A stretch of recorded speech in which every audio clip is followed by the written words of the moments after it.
Good morning everybody and a very warm welcome to Trent Bridge Live as we welcome back the Vitality County Championship here to Trent Bridge, and we also welcome the current champions Surrey. Now I'm going to invite the captain Hasib Hamid in to talk to me, because with this being day one the toss has taken place and Surrey won that toss and they've elected to have a bat. Has, first of all, how are you, sir? Good to see you. Feels like it's been a while. You well? Likewise, no, very good, thank you. How are you? Good, yeah, I'm good. Looking forward to getting back into it and a bit of county championship in the red ball. Now, obviously coming back off a difficult sort of trip up to Durham, how are the boys feeling? Because it doesn't really get much more difficult than facing back-to-back champions Surrey. Oh, look, there was obviously a lot of disappointment after that game against Durham. But the lads are chomping at the bit to try and put that right this week. We're back on our home turf, as you've mentioned. It's nice to be back here, and yeah, it's a great opportunity for us to put in a good performance. Now we're coming into kind of the crucial part of the county championship. Only 4 games left. It's crazy to think there's only four games. Starting off with a home game, how crucial or how important is it that we are at home and, you know, we kind of know the surroundings, etc. But it's a home game. We've got our home fans here, and potentially start that 4-game period off with a positive kind of performance. Yeah, look, you know, like we said, it's really nice to be back home here. We know the conditions really well, and yeah, ultimately, you know, being able to play in front of our home fans and try and put in the showing that we want to is exciting for us. Now there is 4 games. Are you starting to feel, you know, it's tight down that bottom? We'll look at the table shortly, but it's quite tight down that bottom. Are the lads feeling any pressure, or is it kind of clear thinking on what we need to do over these 4 coming games?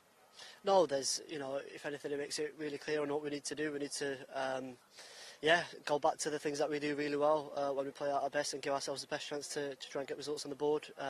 Like you've said, it is really tight, but one result, one positive result can, you know, almost take you to 5th or 6th as well. So it is, you know, it's one of those things. We're at that stage of the season where each game matters, and it's a nice place to be. Now, team-wise, there's a big change. There's some changes in there, some people making their debuts.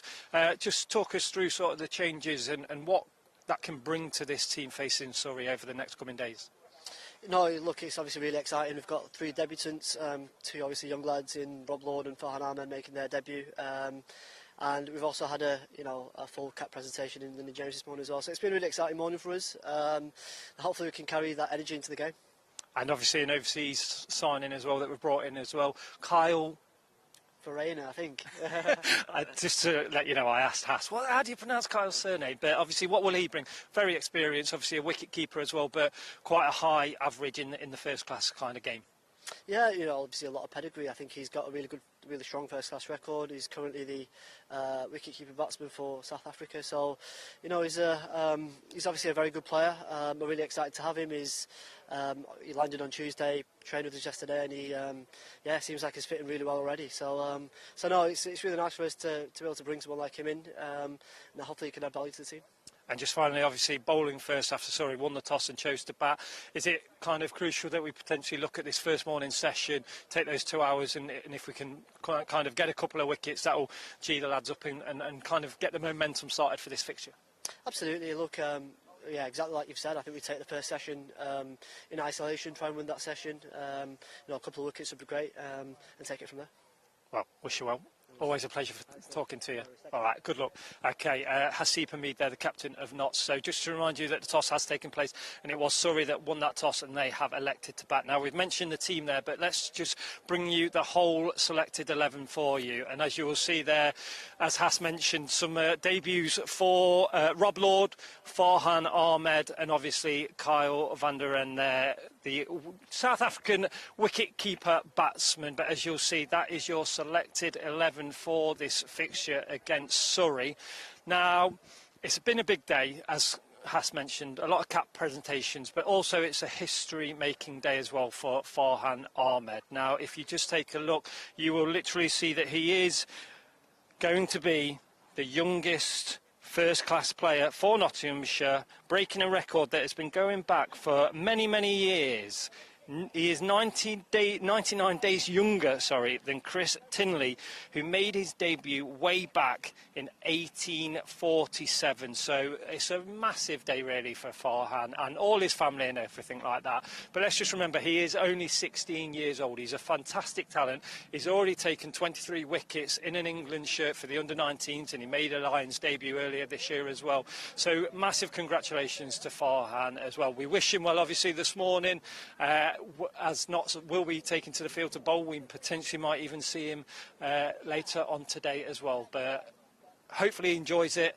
And just remember, he is 16 years old, but an amazing day for Farhan. And also, obviously, to Rob Lord as well for making his first-class debut for Nottinghamshire as well. But let's take a look at who's taken the wickets for Notts so far this season. And you will see that it's quite close there at the top. But it is the one and only Lyndon James that leads. No, sorry, it was Dylan Pellington, that leads away on 31 wickets. But it's Lyndon James that plays in this fixture on 23 wickets. So a lot of reliance on Lyndon, but also Brett Hutton potentially with that new ball. Ollie Stone away with England. We wish him and Ben Duckett well as they start that fixture today as well. But a lot of pressure and a lot of responsibility on Lyndon James and Brett Hutton taking the new ball this morning. And then obviously potential spinners in Liam Patterson-White and Farhan Ahmed, and also Freddie McCann as well. And you never know, it might even fall to Ben Slater to bowl an over or two. But we are literally just over 5 minutes away from the start of play. Now, this is a crucial fixture for Nottinghamshire and also for Surrey. So if we take a look at the table, you will see that Surrey there at the top, they are the current champions, and as I've mentioned to Haseeb Hameed, it is very tight down that bottom. Obviously Kent at the bottom, but very tight between Lancashire, Nottinghamshire, Warwickshire and even Worcestershire. Now, as you see on the right-hand side, only 4 games left, 2 away, 2 at home. It's a tough first 2 games out of those 4 for Notts. Obviously Surrey here, and then a trip to Essex as well with, a trip to Essex. Obviously Kent as well, and then obviously Warwickshire at the very end, the last game of the season. So it's very crucial. All points are available. 5 points for a draw.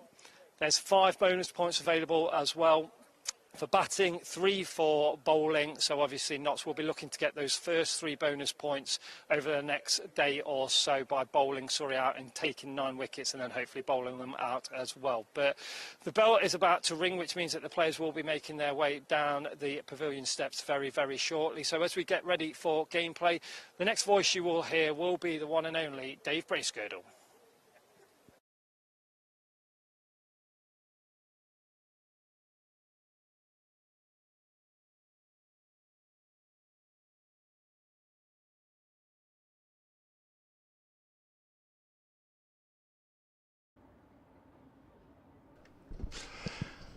And a very good morning, everybody. Welcome to Trent Bridge on the first day of this County Championship Division 1 game between Nottinghamshire and Surrey. Just going to mute the...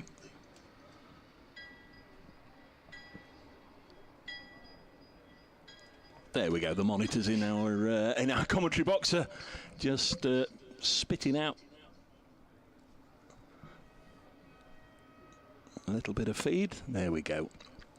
Right, we'll start again. Very good morning. Welcome to Trent Bridge. It's a little cloudy, but we're told it should remain dry for all 4 days, hopefully, of this County Championship Division 1 game between Nottinghamshire and Surrey. The defending champions are in town. Division 1 table toppers Surrey are in town, and this is going to be a tough challenge for Notts, who, of course, come into this game off the back of a defeat at Durham last week. It's plunged them down into the bottom 3. 2 go down. Kent almost need snookers. Notts and Lancashire are the 2 sides scrapping this week to get their noses above that line. Now, it's been a very interesting morning already here in Nottingham, because with regards to the team news, Notts are making 3 players very, very happy indeed. 3 debutants. The South African Test wicketkeeper Kyle Verreynne, who only flew in a couple of days ago, is going to make his Notts debut. Lovely to have him here. Rob Lord gets a first-class debut. Surrey supporters will have already seen Rob, because he was the one that got a 5-foot down at Guildford, 3-4 weeks or so ago now, in the 50-over competition. Bowled quickly that day and deservedly got his 5 wickets. Now we're going to see him in white clothing with a red ball. And the other debutant, well, it's a record-breaking debutant. Not every day you can say that, because Farhan Ahmed is the younger brother of Leicestershire and England spinner Rian Ahmed, is in the Notts starting 11 for the first time. His birthday, 22nd of February. Whatever year, it makes him 16 years, 6 months and 1 week. So he's the youngest to play for Nottinghamshire in first-class cricket. Chris Tinley was a little older, 99 years ago. Bilal Shafayat, actually, former Notts player, now first-class umpire, was out on the field, presented him with his cap, and he also is one of those that was 16 when he made his debut back in 2001. So just quickly as the players emerge from the pavilion, the Notts team today with 4 changes. They are going to be in the field to begin with, because Surrey won the toss and have opted to bat. Notts will be Asib Hamid, Ben Slater, Freddie McCann, Joe Clark, Jack Haynes, Kyle Verine, Lyndon James, Liam Patterson-White comes in, Rob Lord is in, Brett Hutton and Farhan Ahmed. We've got a cast of thousands here to entertain you over the course of the few days. The headmaster's in town, Kevin Howells from BBC Sport. We've got Nasser Hanif, he'll be with us before too long, and we've also got the voice, the current voice of Surrey cricket, who tells me he's not been here for, almost since the last century. Lovely to have Dan Whiting on board this morning, and he's going to bring you the Surrey team news. Very good morning. Welcome back to Trent Bridge, Dan. Very good morning to you, Dave. Lovely to be back up here, and yeah, what a lovely venue this is. It really is. Right, Surrey are Burns, Sibley, Patel, Jacks, Folkes. Sai Sudarshan is going to remain inside. Dan Worrell, Jordan Clark, and then Cameron Steele comes in.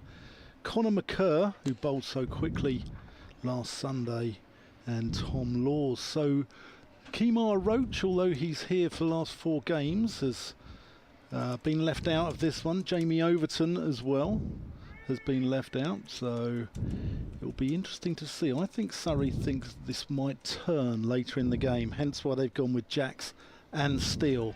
They've gone with the 2 spinners, Steele the leg spinner, Will Jacks the off spinner. Anyway, Brett Hutton is going to take us away from the Radcliffe Road end. First ball of the match is to Rory Burns, the Surrey skipper, played on the leg side, fielded by Asib Hamid, the Notts captain. The 2 of them out there half an hour or so ago for the toss. For those of you that are watching on the live stream, you may have noted we're very close to the Fox Road side of the ground. Shortish boundary away to our left as we look from the Radcliffe Road stand. Here comes Hutton in again to Rory Burns and bowls, and a little push and run up to Hamid, and they will go through for a single, and it just got a little tight towards the end of that, and had Hamid hit, would have been very interesting to see the verdict from the umpires. There were some oohs and ahs out there. I think Sibley might have been in trouble there. I think he was toast if that was a direct hit. Can I just welcome everybody, if you're just joining us on the BBC Sport website and app, and a huge thanks to Kevin Howells, who's managed to get us on air. Minute or 2 late possibly, but we're here. Yeah, it was very tight, wasn't it? Here's Dominic Sibley then. This highly talented Surrey side. The order begins with 2 England internationals, and of course Dominic Sibley and Trent Bridge. There's history wherever you look. He in his Warwickshire days scored a century in both innings on this ground back end of the 2019 season, and he's away first ball, turning this on the leg side. Just do a quick update for BBC Radio Nottingham, then he'll come back for a couple of runs. Dominic Sibley wearing 45, his of course his number, Michael Lum's old number. There's a player we've not had the privilege of watching play since 2017 when he retired. Surrey up and running, 3 without loss as Brett Hutton runs away from us past umpire Middlebrook bowls, and this is steered into the offside, no run. So Notts have got 3 slips. 3 more on the offside, a fairly standard leg side field, a long leg, a mid-wicket and a mid-on. We'll go into more detail in a minute or two when we just got this update out of the way and chatted to the local radio listeners. Brett Hutton actually played 1 game for Surrey last year. Again, more on that in a moment. Comes in and bowls to Sibley, who pushes this up to the Notts skipper Hamid. Busy over so far for Hasib Hamid. He's got plenty to be concerned about with regards to Notts and the table, but all he can do this week is do his job, look after the side in the field and try and churn out as many runs as he can. And he'll be, I'm sure he'll be heartened by the fact that Notts are playing on the same strip that he got his 247 against Lancashire at the start of the season.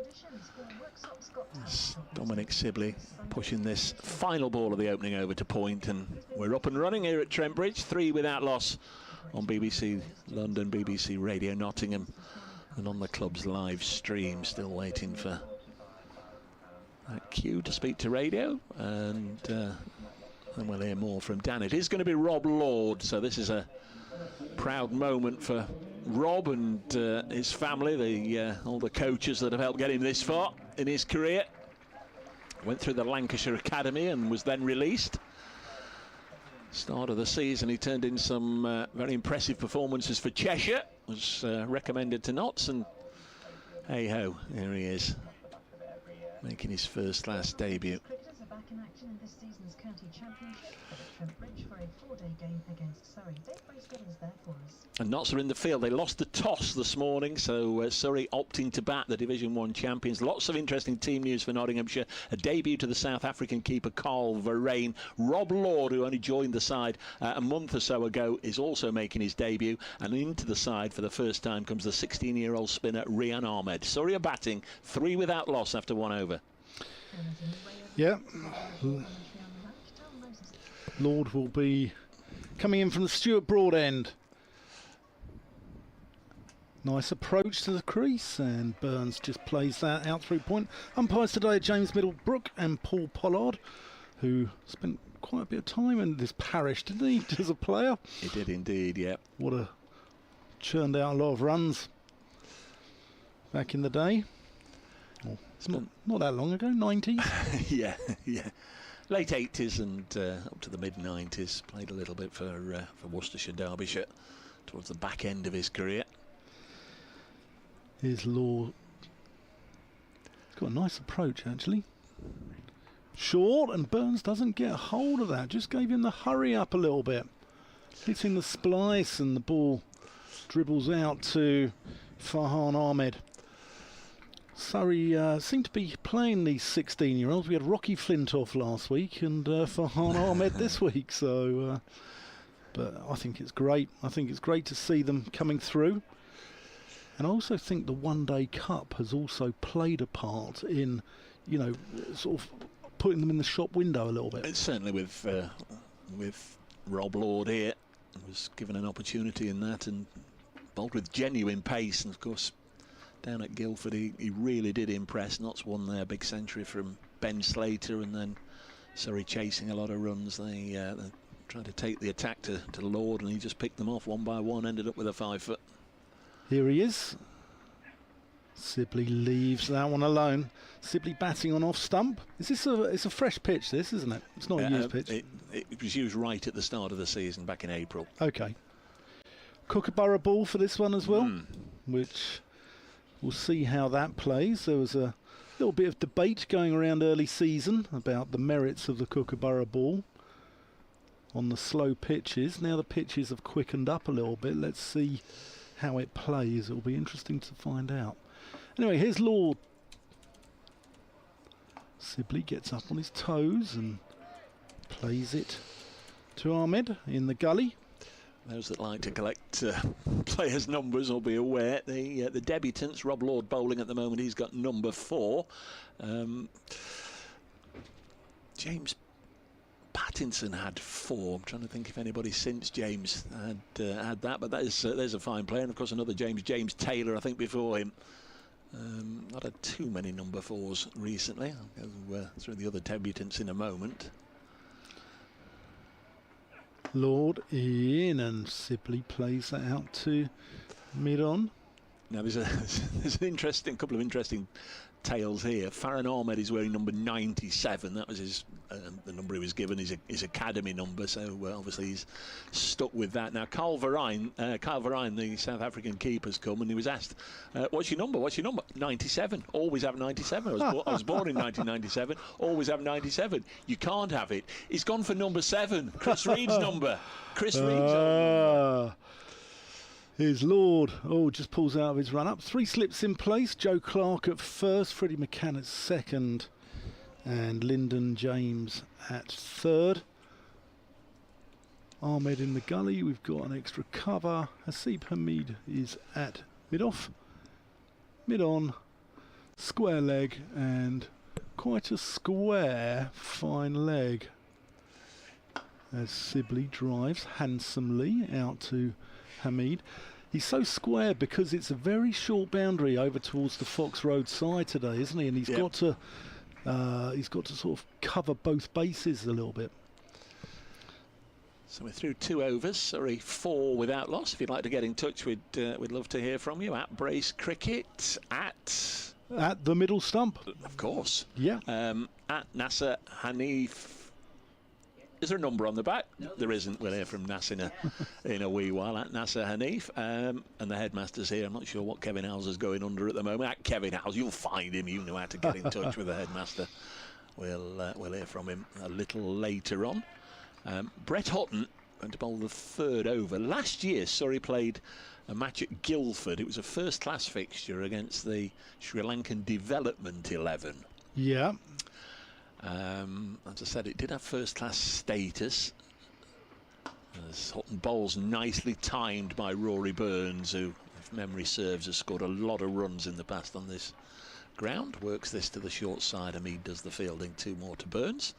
Surrey up and running nicely here. There's 6 without loss, and Surrey, as is the norm, had players here, there, and everywhere in various competitions and whatever, and they recruited 1 or 2 players in just to supplement the Surrey side. Brett Hutton played a first-class fixture for Surrey last year. Does he still go by the nickname of the Hitman? That's it, Brett the Hitman Hutton. That's him. There he goes again with the ready orange soles to his cricketing attire. Good to see him looking so fit and well, actually. This one's pushed back to me, feels off his own bowling. I only say that because he's been dogged throughout the season by an Achilles injury, and last week at Durham, not played for a while, he kept having 1 or 2 cramp spasms, had to leave the field midway through an over, and there were real concerns that it might be a while before we saw him again, but he came back on the field, was okay, and he's okay here as Rory Burns, with an open face, guides this on an angle of 45 down towards the Batman board, and scampering after it is Rob Lord, and they come back for 2 more. The Batman board. Yeah, that's the scoreboard at the far end, and if you have a look at it, yeah. Do I need to explain? No, right. No, I've just got it, but it's tickled me, that, Dave. It's tickled me. Yeah, that's what they call it, the silhouette there with the ears pointing up. Clearly it's less obvious when there's writing on it, as there is at the moment, but when it's just a blank screen, you've got the Batman face as Rory Burns pushes this into the offside. So Kookaburra ball we're playing on. A used pitch, but not since April. So it'll be interesting how that goes. Notts bringing in Liam Patterson-White and Farhan Ahmed. So I think that perhaps gives you a flavour of how they think it will go as the game advances. And sorry, leaving out Jamie Overton and Kemar Roach. So they too might think there's not going to be a great deal of pace in this. No, Overton I'm not sure was going to bowl anyway. I think they were playing him as a batter. Hutton Ball's wide of the pegs. It goes through to Varane, who I met yesterday, came and had a bit of a blather with Kyle Varane. And I asked him if he'd played, obviously 2 years ago, South Africa were here. He came on that tour and played in the international matches and whatever. Asked him any previous experience in England, because players do come and they have. Anyway, he said, yeah, I played for a little club down in Devon, in North Devon at Instow. So, that's the Overton's club. Well, it is. I used to play down there in the 80s as well. So. Nearby Braunton, they were the big rivals. This is Burns forcing it away. Square of the wicket out towards the Smith Cooper stand, the Bridgeford Road side of the ground for the first boundary of the morning.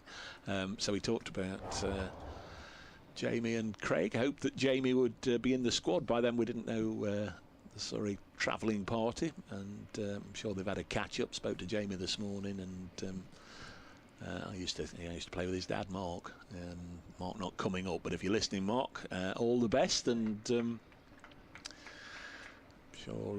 sure it won't be too long before I get back down to North Devon. Probably not this season now. Surrey 12 without loss after 3. Good news for Surrey fans. Somerset 12-1 in their game against Durham, and Kent are also 18-1 in that game against Warwickshire. You want Kent to win that one, ideally, don't you? Or a draw. Here's Lord. I'll come on to that in a second. That's just turn around the corner. Great bit of fielding at square leg. Is that Slater? No, it's Jack Haynes. Jack Haynes. Yeah. Slater's out on the fence. Okay, and you very rarely see him more than about a yard away from a rope at any time. He's generally a boundary hogger. Either side, he will do the sweeping. Slater. Yeah, so with Nottinghamshire in, I'd say probably a relegation battle. As Lord comes in and Sibley gets up on his toes, pushes that into the offside, no run. Yeah, I mean, I think even the most optimistic Nottinghamshire fan at the moment would probably say that they're in a little bit of a battle at the moment, aren't they? And I think you guys probably want Kent to beat Warwickshire, don't you? I guess there's lots of ways of looking at it. Primarily, Notts have got to do, they've got to take care of business themselves. They've got 3 games after this one, which aren't going to be easy. They've got Essex, but then they have got Kent and Warwickshire. Kent away and finish here against the Bears. Left alone by Sibley into the gloves of Varane. Well, they're big games, aren't they?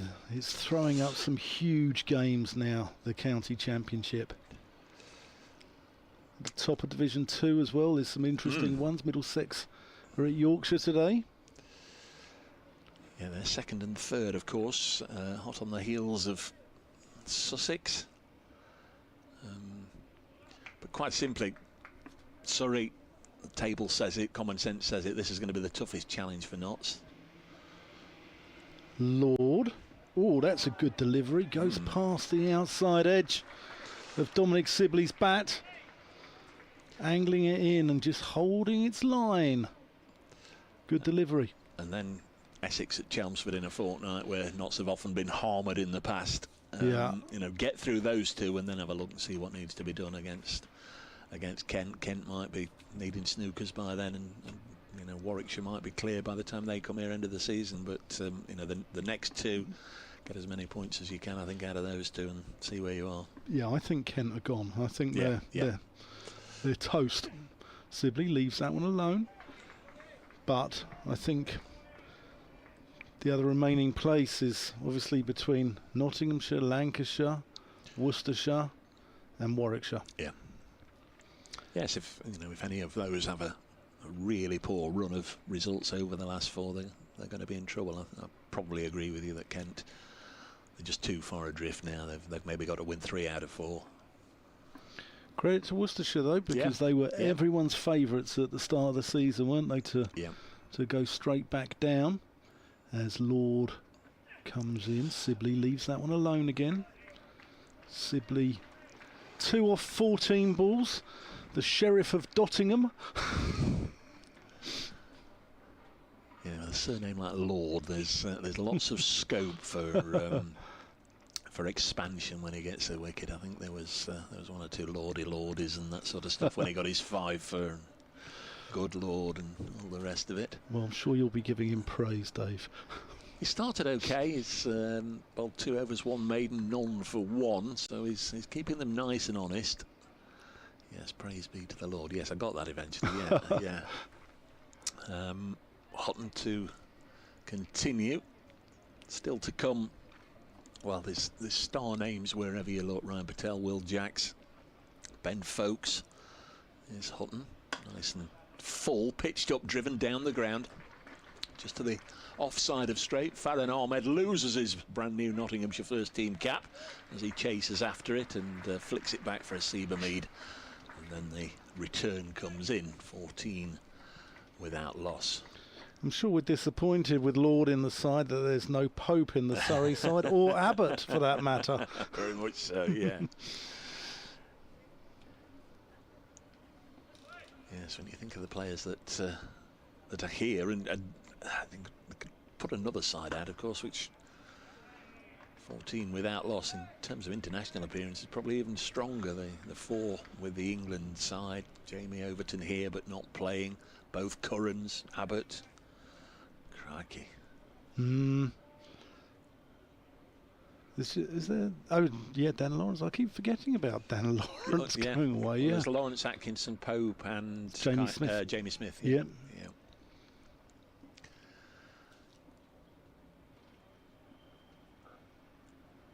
There goes Brett Hutton again, past umpire Middlebrook, bowls to the left-hander who clips it up to Hamid, throws it down to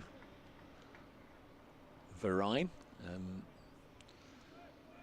Sort of stature, you'd probably say, you know, I know it doesn't sound too critical, you'd probably say wicket-keeper's build, height and build. And so I chatted to him yesterday. Hockey, his first love, got a nasty hand injury, had to have 6 pieces of metal put back into his right hand as a youngster just to sort all that out. Decided that hockey was probably too dangerous. Next one's cut away beautifully by Rory Burns for 4. But he said, with regards to it affecting his wicket keeper, it's gone. It happened a lot of years ago and no longer gets any pain or anything. Big football fan, Manchester United. He was. I spoke to him yesterday afternoon. He was going to try and get across to the City Ground last night, looking for somebody that he could go with to see Forest and Newcastle, so I don't know if he did get across there. Newcastle went through on penalties? On penalties, right? Yeah. For those that perhaps coming to the ground on Saturday, there'll be lots of noise in the afternoon because they're at home to Wolves on Saturday. You get all the noise just blowing across the road. Hutton in again. This is driven once more up to Hamid. Tomorrow, big day. Here at the club, there's 2 things going on. There's a fans forum at lunchtime when the top table, if you like, chief exec, director of cricket, head coach and the chairman will address or be in the Derek Randall suite, diagonally opposite us through the luncheon interval, taking questions from the members. If you're coming along, you might want to sit in on that one. That's generally an eventful occasion. So this next one's just pushed up to Farhan Ahmed at the end of the over, 18 without loss after 5. But also tomorrow it is the past players day here at Trent Bridge. I understand at the last count there were 67 players that have represented Nottinghamshire coming, players from back in the late 50s and 60s. It'll be absolutely great to see again, right the way up to, I understand, Samit Patel's coming anywhere for a free lunch, Samit. So we'll try and get a few of the guys on tomorrow. We'll get them up here and have a chat, and perhaps it'll be rolling back the years in 1 or 2 instances, a few memories. Understand Ali Brown's coming, and of course with links to both these sides, we'll try and get Ali up. He's always good for a chat. Here's Lord bowling to Dominic Sibley. Shaw, and Sibley almost chops that onto his stumps. Little bit of width, that's the first one the Lord's given him, with a little bit of room to get his levers going. And Sibley almost perishes there. Rory Burns looking in fine fettle after his 227 against Lancashire last week. He's run a ball 16. Really good innings that was. Because he had a rather disappointing one-day cup, Rory. And went away, had a little bit of rest as that goes through to Varane. It's well, both of these have been outstanding players in their time, and I say that deliberately. By in their time, I mean in the time that they've been picked to represent England. But if that phase of their career, at least for the time being, is over, there's certainly no sign that they're going to stop churning out big runs in the county championship. Both have an appetite for batting for long, long periods. Lord in, and Sibley pushes that into the vacant area in front of point, and Ahmed does the fielding, and they amble through for the easiest of singles. Sun trying to poke its head out through the clouds here. It's blue sky away to our right. Where's the weather coming from, Dave? Generally, over to the right. Right, the building immediately obscuring our view has popped up over the last 12 months. We call it the Dave Bracegirdle Residential Care Home, because that's where I'll end up one day. But that's popped up, and before that was there, we could see for miles out to East Midlands Airport. We could see the weather coming from the west and southwest over there. Lord in, Burns gets forward, defends. That looks a rather palatial residential care home, Dave. I'm looking, we've got curtains up now. Yeah. I'm just wondering if anybody's in. One or two of the workmen who are certainly keen on cricket have sent, earlier in the season, have sent photographs from various rooms, and certainly from the garden up on the top, whatever it is up on the top, just showing that you can actually, it's deceptive, you can actually see right into the ground and see the square. So a nice place to have a room if you're a cricket fan. No balcony there, which is a shame. Lord in, Burns pushes that out to Hamid at mid-on. It's right on the corner, though, of a couple of busy roads, so I think you'd want to have your windows shut at night and maybe a bit of double glazing, because you get lorries and you get all the police and the fire and the ambulances forever going that road, the Loughborough Road, and turning down here the Bridgeford Road. So I would imagine it's quite a noisy place to try and get some kip. So that's over to the west. Yes, yeah. Yeah. Here's Lord. Bouncer, first one of the morning. Just letting Rory Burns know he's there. That's the end of the over. 19 without loss. Burns on 16, Sibley on 3, as there's 23 minutes gone so far. On a morning that Surrey won the toss and elected to bat, as they look to cement their hold on this county championship. Yeah, and of course, if they win, Dan, you might you might be seen as sort of having played your part, a huge assist. You've we know covered. Well, just quickly get through this, and then we'll attend to matters at hand. You've obviously covered Gloucestershire for 1,000 years. But I hope you're very much enjoying covering Surrey this year. We might come back to that, because what have we had? 6 overs, and Farhan Ahmed, the 16-year-old, is being brought into the attack. Nothing like throwing him in at the deep end, is there? Well, I thought the game against Hampshire earlier this year, which Surrey lost by an innings and 278 runs, Liam Dawson came on at 11:30. This is even earlier. It's even earlier. But fair play to the young man. Yeah, and to Rasib Hamid as well, and maybe one or two of his senior advisors out there have perhaps said there's not a lot of pace in the wicket. Let's see what he does. He's got support in the sense that he's got 2 boundary riders. I'd like to see him have support in the fact that he's got a couple of short legs in there, but he hasn't. Just got a slip. It's not his first-class debut, because he played for the England Lions a fortnight ago, but it is his Nottinghamshire first-class debut, his county championship debut, and his first ball is a full toss, just worked up to Brett Hutton at mid-on. Younger brother of Rian Ahmed, Leicestershire and England spin bowler. He played this cricket locally for the Cavaliers and Carrington Cricket Club. Bilal Shafayette presented him with his cap this morning, and Bilal also played for Notts before his 17th birthday. Has played a little bit with Cavaliers for with both Ahmeds, so a lovely choice to present the cap. Next ball's played on the leg side, fielded by Hamid. Played just one of the Metro Bank 50 over Cup matches last month. It was at Leicester, where he got 1 wicket.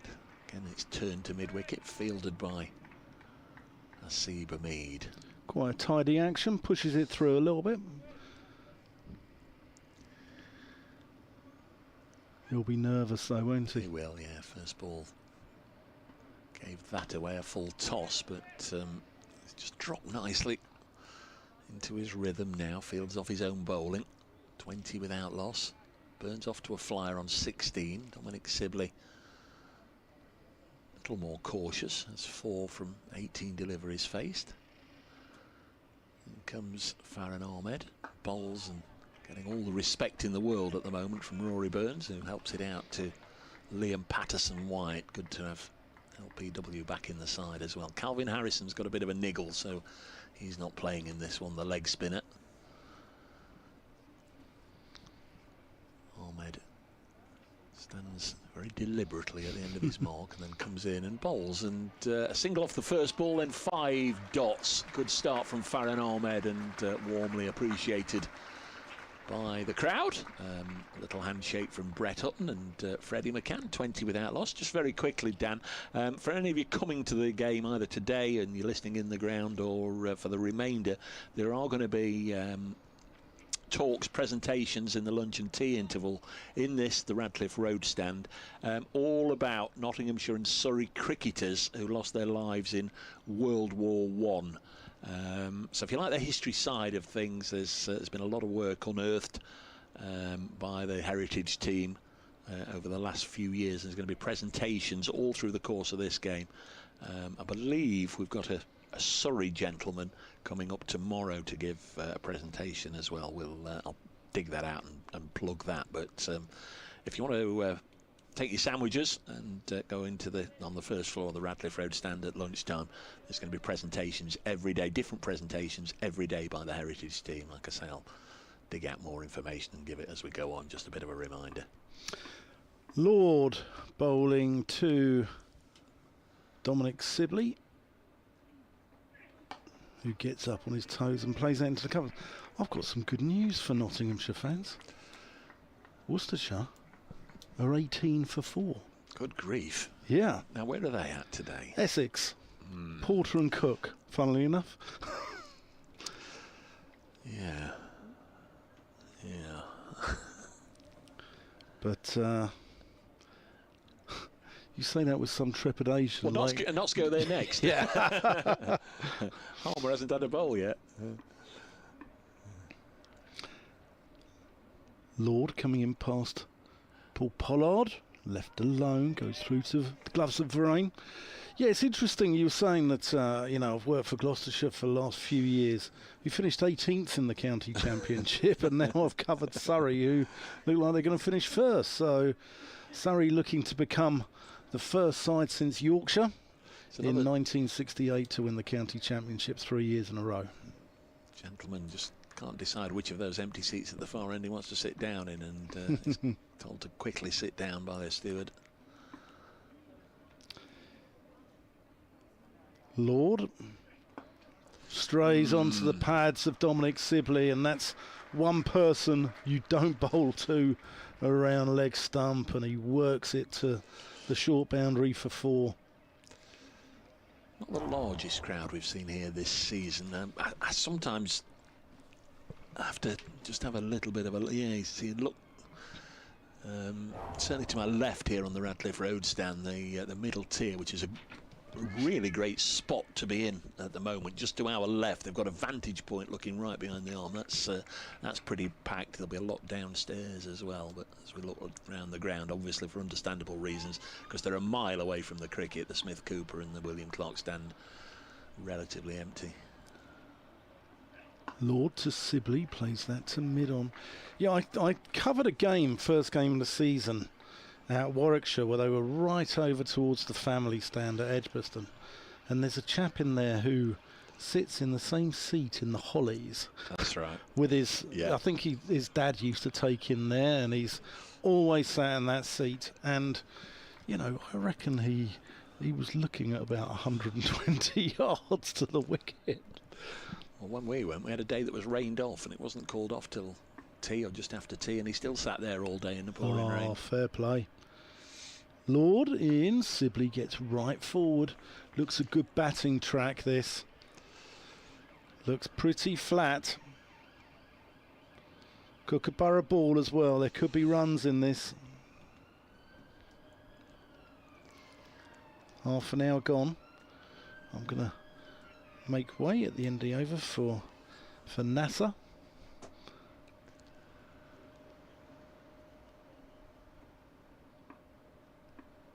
Lord coming in from Stuart Broadend. Sibley again, right forward.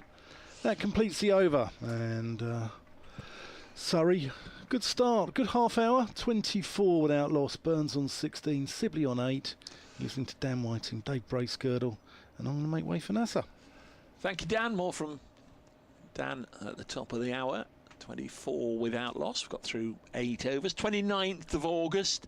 I did put on the old social media 6 years ago today these two sides met at the Oval, and Samit Patel skippered Notts for the one and only time. Ben Slater made his debut in that match. Stephen Mullaney the captain. I think it was a back injury, had to pull out late fitness test, so Samit was the skipper. Surrey went on to win with Tom Curran getting a 5 for after a big century from Stoneman. Here's Farron Ahmed round the wicket, bowls to Rory Burns, who tickles this as far as Hasib Hamid at mid-wicket, and there's no run. Ahmed, like all spinners, doesn't take too long between deliveries. The over can come and go in a matter of moments. That's a good delivery. That one went. A little bit of turn there, and I think you'd need a slow motion replay to just see the glove work as well, because Varine whipped a bail off as quick as a flash, and then he just gestured to everybody how much that one went, which won't be great if you are either of the Surrey batters. Just having a little look at that.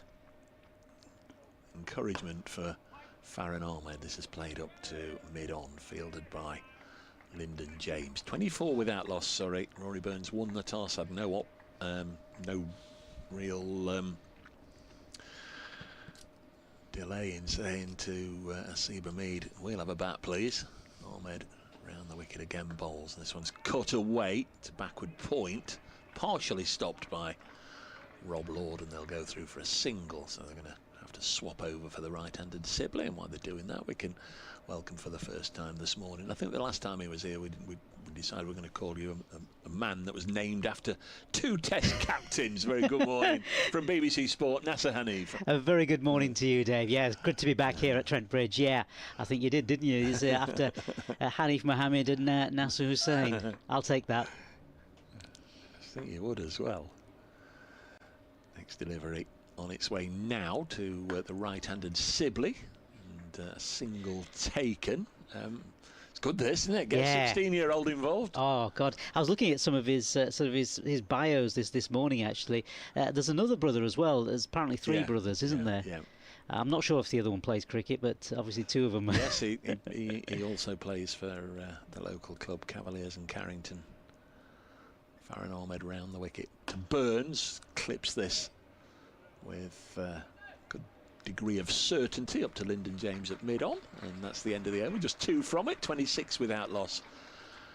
Rob Lord at the other end has had 4 overs, none for 6. He's kept things pretty quiet, and Farron Ahmed 2 overs, none for 3. Not seen you for a while, have you been? You've been I've games been watching. everywhere. Absolutely. So I was up in Scarborough last week, which is a ground I've never been to before. Interesting little ground where they actually allowed the fans to come onto the, at lunch and at tea as well. So it's a fascinating little match as well, because it was Yorkshire against Sussex. So clash of a couple of teams that are going to be in for the fight to get into this division, aren't they? So so that was an interesting game, which Yorkshire won in the end. So we're going to, obviously that's something to watch on. And as we see this next over, the first ball, new over from Lord, comes in, goes over the stumps. There's going to be no run off the first delivery, a brand new over from Lord there. Another debutant today. Yep. They played a few matches in the 50 over competition.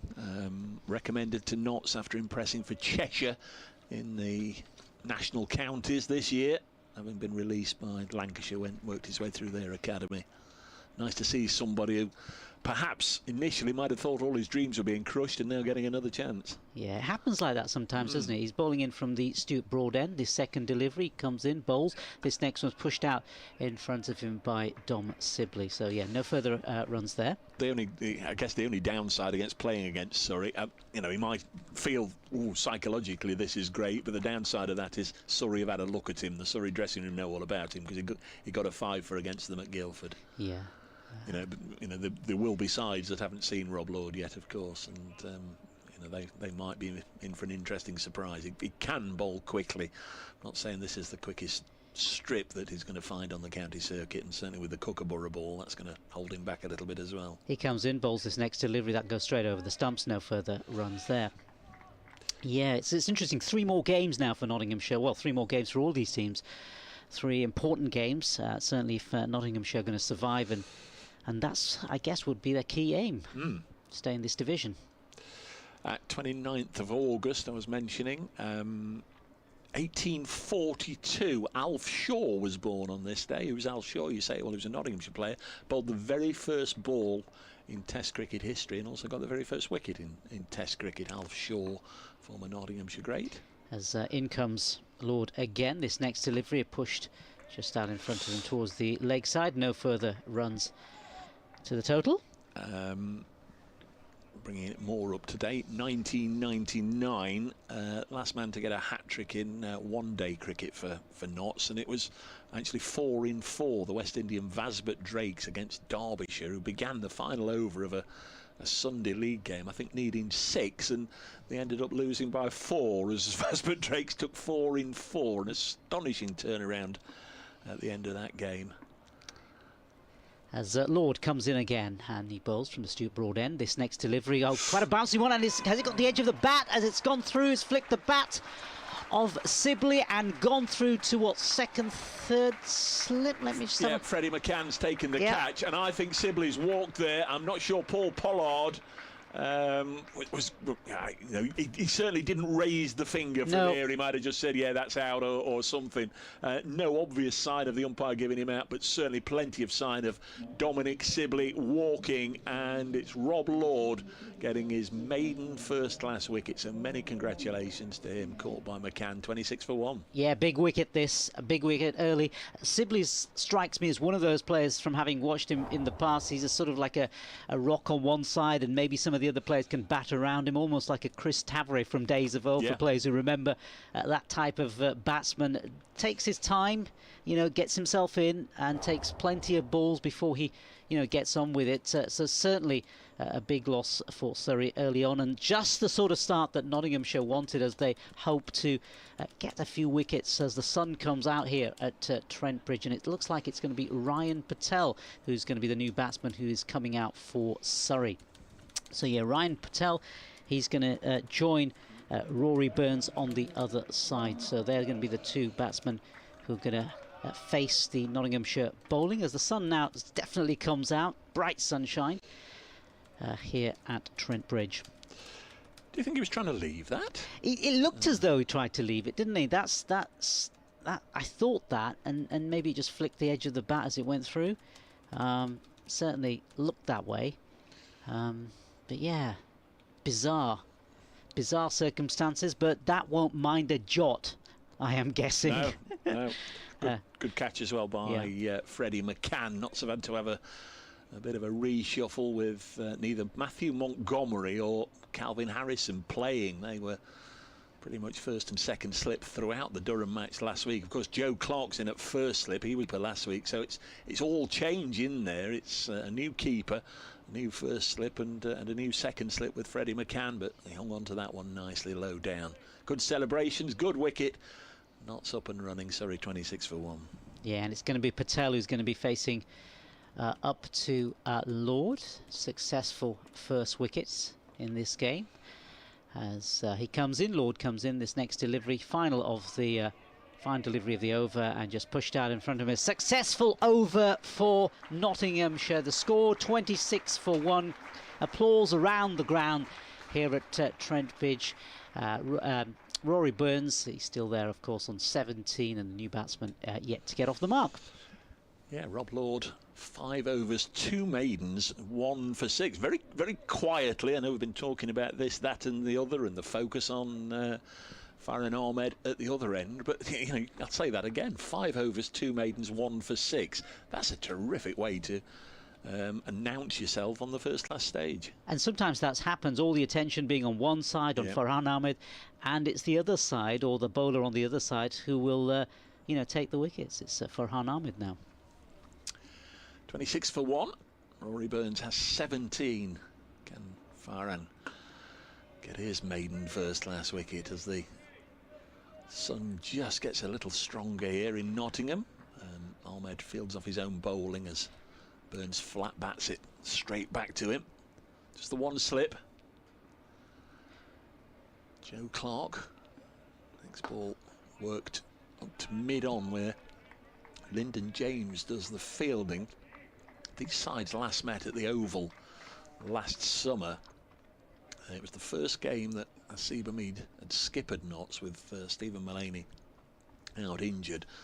They ran into all sorts of difficulties very early on as this is pushed back to the bowler. I think they were dropping like flies. I think Brett Upton went off injured on the first morning, and I think at stages Dane Patterson was off the field as well. So Lyndon James got asked to take on far more of a bowling role than he'd ever had before, and ended up with 6 wickets. It was a really good performance by Notts, getting a draw at the Oval last year as next ball's just pushed to Patterson White in the covers.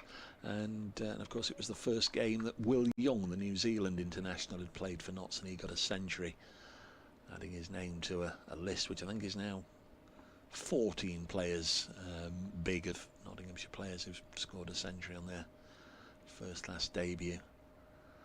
Next ball is turned onto the leg side. There'll be a single to Rory Burns to go to 18.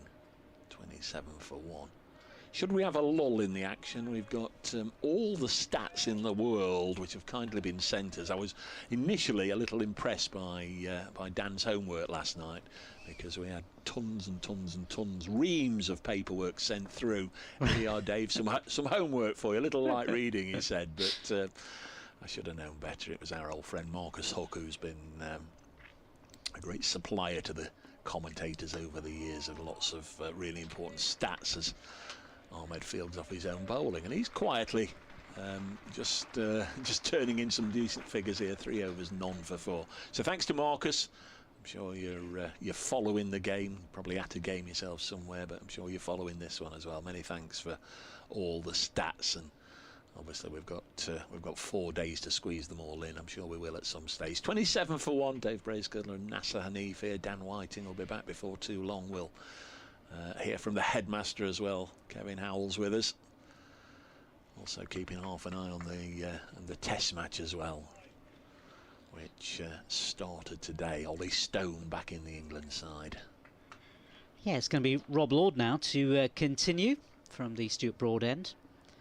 Successful last over from Farhan Ahmed as Rob Lord comes in again. First delivery, brand new over. This first delivery is just played out in front of him by Rory Burns. Yeah, it's interesting. Earlier you were talking about former players coming in. I remember last time I was here, I think it was Jimmy Adams who was in this. That's right. So he was, wasn't he? Was that the last time you were here? Yeah, so that's that had been Players' Day last year. Yeah, yeah. I seem to time it when the Players' Day. So yeah, there's a few of them because they were in the bar. I think Jimmy Adams and a few of the other players. Oh no, surely not. Yes. Just rehydrating, I'm sure, after a big lunch. Exactly. I don't know if Jim is here tomorrow or not. I'll find out. We'll find out. Yeah, Rob Lord comes in again, second ball. This played leg side, flicked off his pads, and that's going to run down for a single. Another to the total. Total of 28 for 1 now, Surrey. Yes, we'll find out later who's coming. I know Samit's coming. I'm sure we can entice him to pop up and say hello. I understand we've got Wayne Dessau coming, and he now lives in Australia. Played for Notts in the 90s, and he's, they say he's just coming for this because he's never been to. Rob Lord, the next ball pitched halfway down by the looks of it, because it bounced well over the batsman and through to the slip cordon. I'm sure he's catching up with family and friends, but he's never been to one of the former Players' Day. But Wayne's flying in from Adelaide, which is terrific. Yeah, so, that's commitment for you, isn't it? It's commitment. Yeah. Members of the Surrey coaching staff and the players not involved, just having a wander around the boundary edge in front of the Fox Road stand away to our left. See a couple of Nottinghamshire flags up there as well. It's Lord. He's in again. This next delivery is played out again, just punched in front of him, just bobbles out into the leg side. No further additions to the total. If you're just joining us, Notts have made 4 changes from the side that played last week at Durham, were beaten by lunchtime on day 4. Luke Fletcher's not playing in this one. Ollie Stone's away the test match. Calvin Harrison's picked up a niggle, and Matthew Montgomery not involved this time around. 3 debutants and the return of Liam Patterson-White. So a much changed Notts side.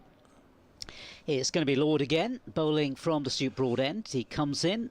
This next delivery is played beautifully through the covers, but it's going to be fielded there, and there's no further additions to the total. Richard Dawson's working his way down my list of the 29th of August before I can get there, because I do have it on my list, Richard, but he says, just to remind everybody, 140 years ago today, 29th of August 1882, the Ashes were born. That was following England's defeat to Australia at the Oval. They say English cricket is dead, and the Ashes will be taken to Australia. That was the saying, wasn't it? Lord comes in again. This next one again, halfway-ish down the pitch and well over the batsman's head through to the wicket-keeper. No further runs at the end of the over. Surrey are 28 for 1. Rory Burns has made 19, and Patel still yet to get off the mark. Yeah, I think it was something like that. I've got it on my list, Richard. I've also got that 13 years ago, I've already mentioned him this morning, Ali Brown, who played for Surrey but ended his career with, was it 3 matches? 3 seasons, I beg your pardon, at Trent Bridge, member of the County Championship winning side in 2010. Well, in 2011 today, he bowed out. It was his final game of cricket. It was a one-day game against Lancashire. I think he was out for 14. I went and interviewed him afterwards and said, asked him about his emotions and what have you. Was this his first ball of the new over? He's pushed back to Farhan Ahmed, and I'll ask him about it again tomorrow, see if he can remember what he said. But he said to me, the loudest applause I've ever had in my career for getting out for 14, he said. He got 14 and then walked off to a guard of honour, standing ovation and all the rest of it. Wow. But Ali Brown expected back at Trent Bridge tomorrow, which will be great. Former Surrey player, Surrey legend as well as Lyndon James Fields off this next ball of the over. I think, has he got Surrey's, or has he got the UK's highest one-day score? I think something of that order. One day, yeah, maybe it's the one-day score. Some sort of record. It's, in these crazy times, might have been beaten now, but I know he was very much the template for explosive one-day innings, wasn't he? Yeah. Next ball's played up to Lyndon James. I've got Surrey versus Glamorgan in the back of my mind for some reason. 28 for 1. Yeah. The interesting thing is, I was going to say he's from that strong Surrey side, but all Surrey sides have been strong over the years. Yeah. Although NASA, we can look back on Oh, as Rory Burns goes after Farhan Ahmed for the first time today and makes a good connection, helps him several rows deep into the Fox Road stand for 6. It's a shortish boundary, but that was a nice blow, plenty of intent, good connection from Burns. Gets a 6 over mid-wicket, it just sailed into the seats. And Burns on to 25. 34 for 1. I was going to say, we can remember not too long ago those wonderful times when, and this is very much tongue-in-cheek, Surrey fans, those days when they popped down into Division 2 for a season or two. Tongue-in-cheek, don't come at me. Such a surprise, wasn't it? Ahmed bowls and Burns plays this up to Lyndon James at mid-on. Michael Jackson would have been 66 today. And Lenny Henry, Sir Lenny, is 66. Wow. And the former racing driver James Hunt, he'd have been 77. 29th of August, there you are. We've done that as Burns again plays aggressively behind square. That's a good stop out there. Oh, it's gone for 4. That's, I think it's, is it Ben Slater out there? It's a good stop initially from Slater, and then he dived very close to the rope. He'd stopped the ball and it just somehow crept underneath him and touched the rope. So 4 for Burns to end the over, and suddenly those figures of Rian Ahmed have none for 4 and none for 14.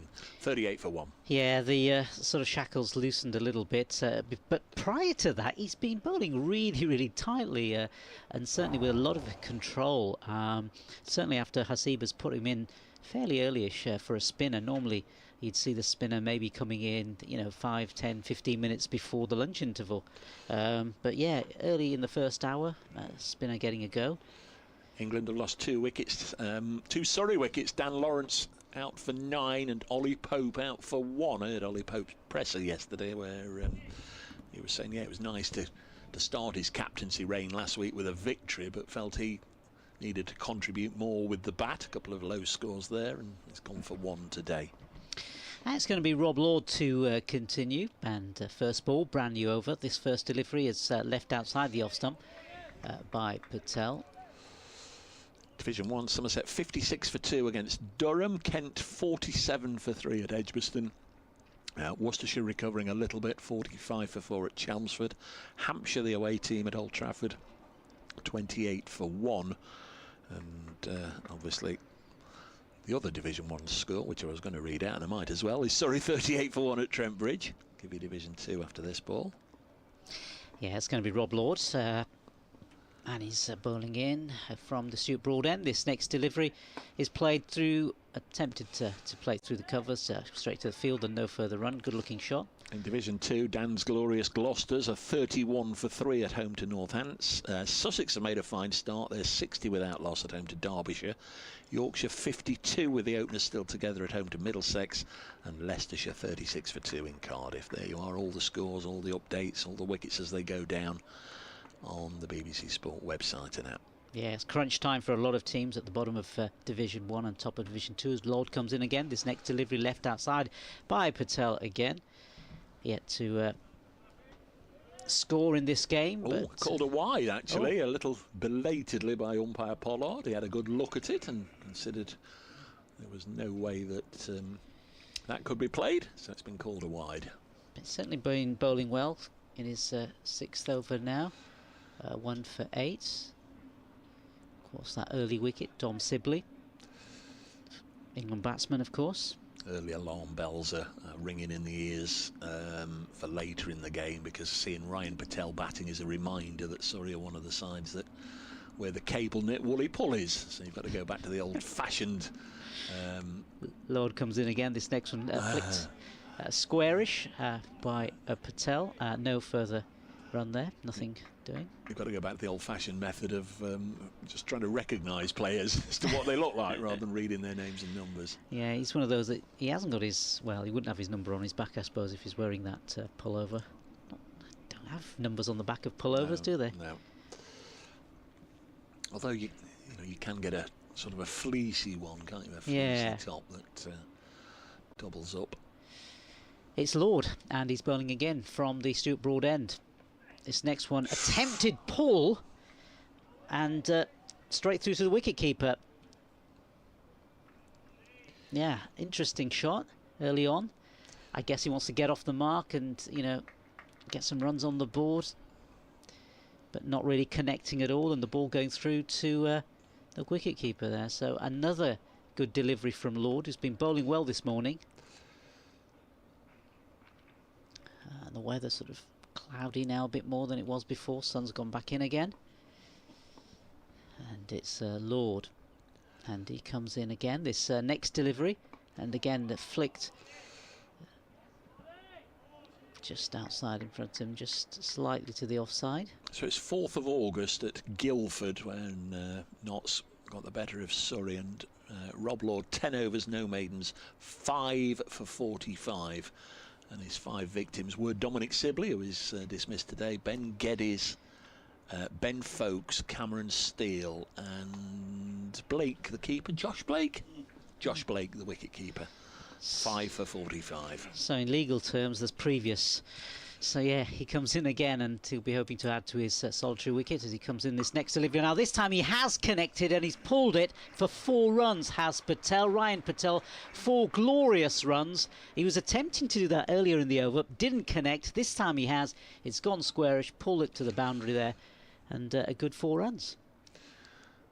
Just wonder if that might be the end of Rob Lord and Hasiba Mead. I think he had a word with him. Joe Clark's just gone over and said well done. I think even if that had, you know, gone through to the if it had a wicket, he might have kept him on. But I think even if it had just been a dot ball, I think he would probably have brought him off then. 7 overs, 2 maidens, 1 for 12. So a boundary right at the end of that spell. If it is going to be time for a change, and I think it is. Mead had a word with him, and Joe Clark went over and gave him a pat on the back. But that's good from Rob Lord, his first spell in county cricket. The interesting question will be who is going to get a bowl at the far end. Meanwhile, it's Farhan Ahmed, 16 years of age, 16 years, 6 months and a week. If you want to work the days out, good luck. Again, 43 for 1.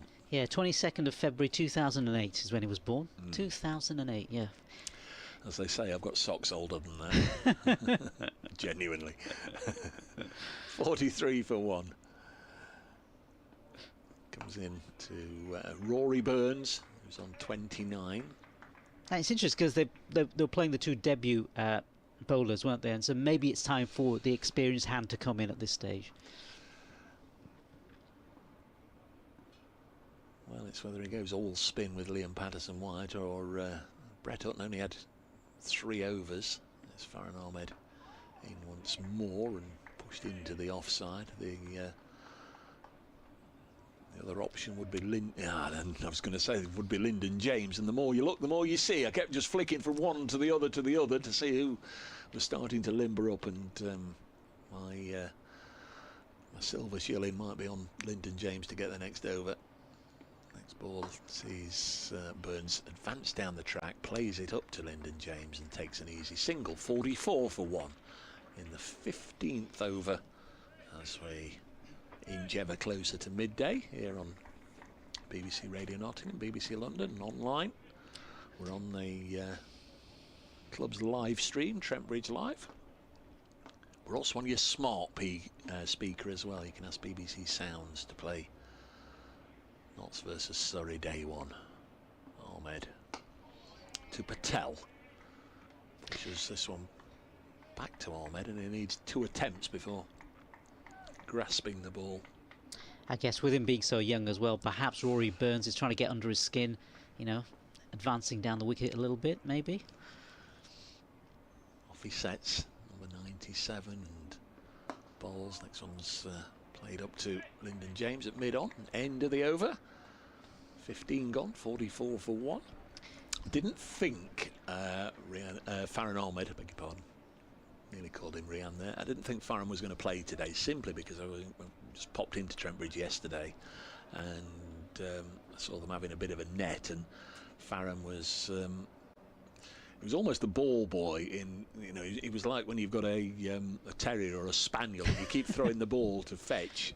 He was just sort of watching the nets a little bit, and he was doing all the chasing whenever one was smacked past the coaches into the far-flung areas of Trent Bridge. He was running after them, fetching the ball back and what have you, and I thought, You know, he's expanding a lot of energy there, but he is the right one. He's got lots of energy. He's the right one to go and face the balls. But no, he's playing today. We're knocking on the door of midday. As soon as I've done an update for Radio Nottingham, Dan will slide back in and replace me, unless you want to come in on the end. There's some headphones there. It is going to be Lyndon James.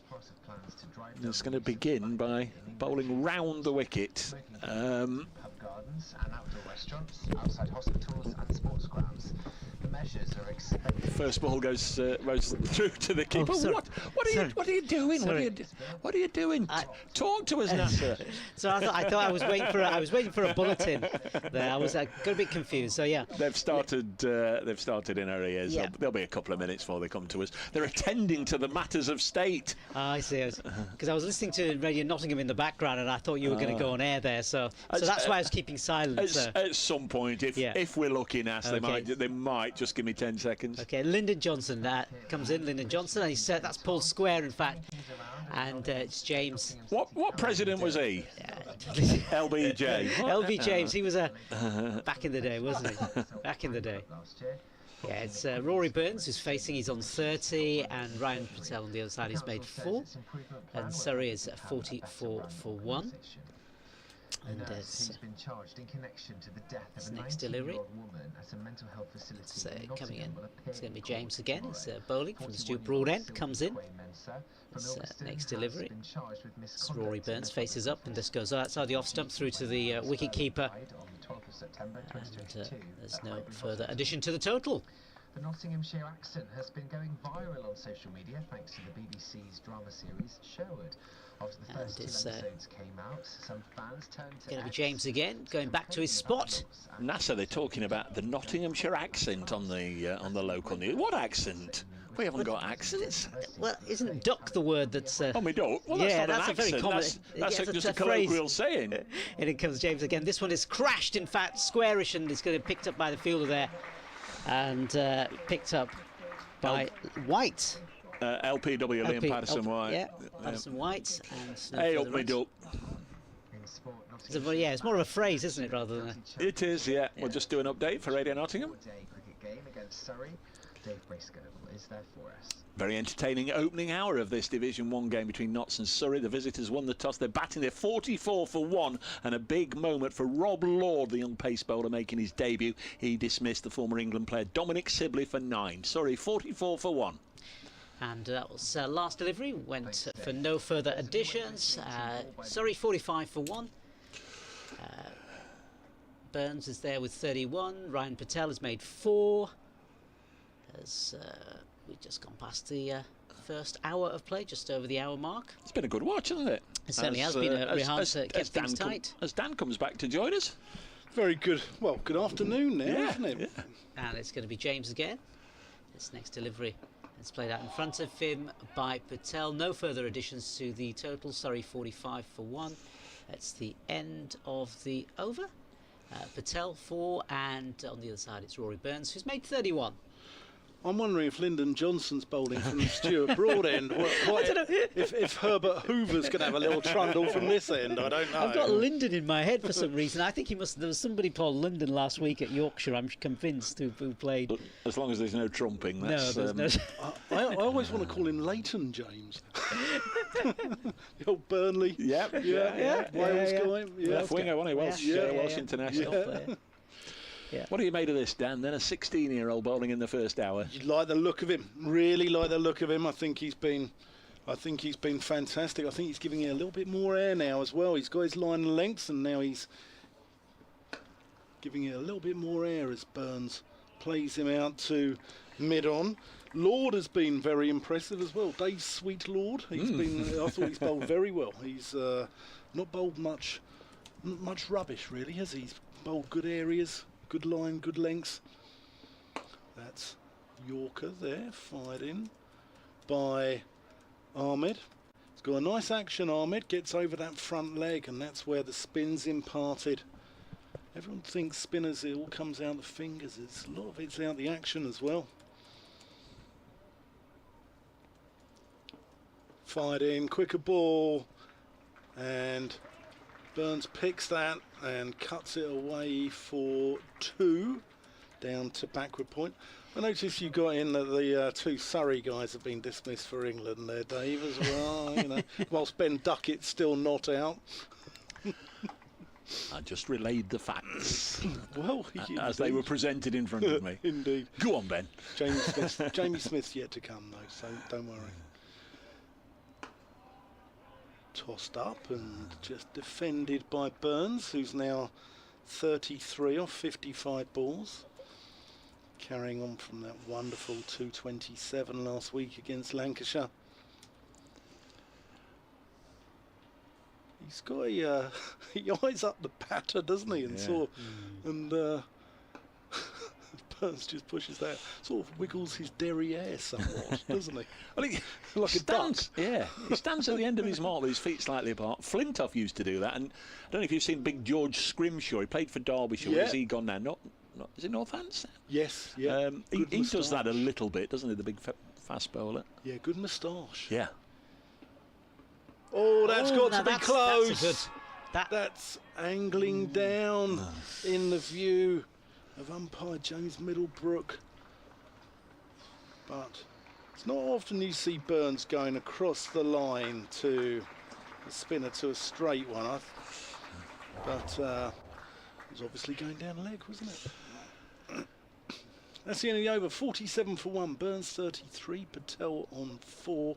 Dominic Sibley, the man out, caught by McCann. Off the bowling of Lord, trying to get his bat out of the way, wasn't I think so, yeah, it looked like it. It looked like it. You can always tell the measure of the man that you're going to be working with over a few days by the fact that Dan had only been here about 30 seconds this morning when he asked what was for lunch. What about that? Well, I've heard a lot about the lunches here. I've heard so many good things about the lunches here.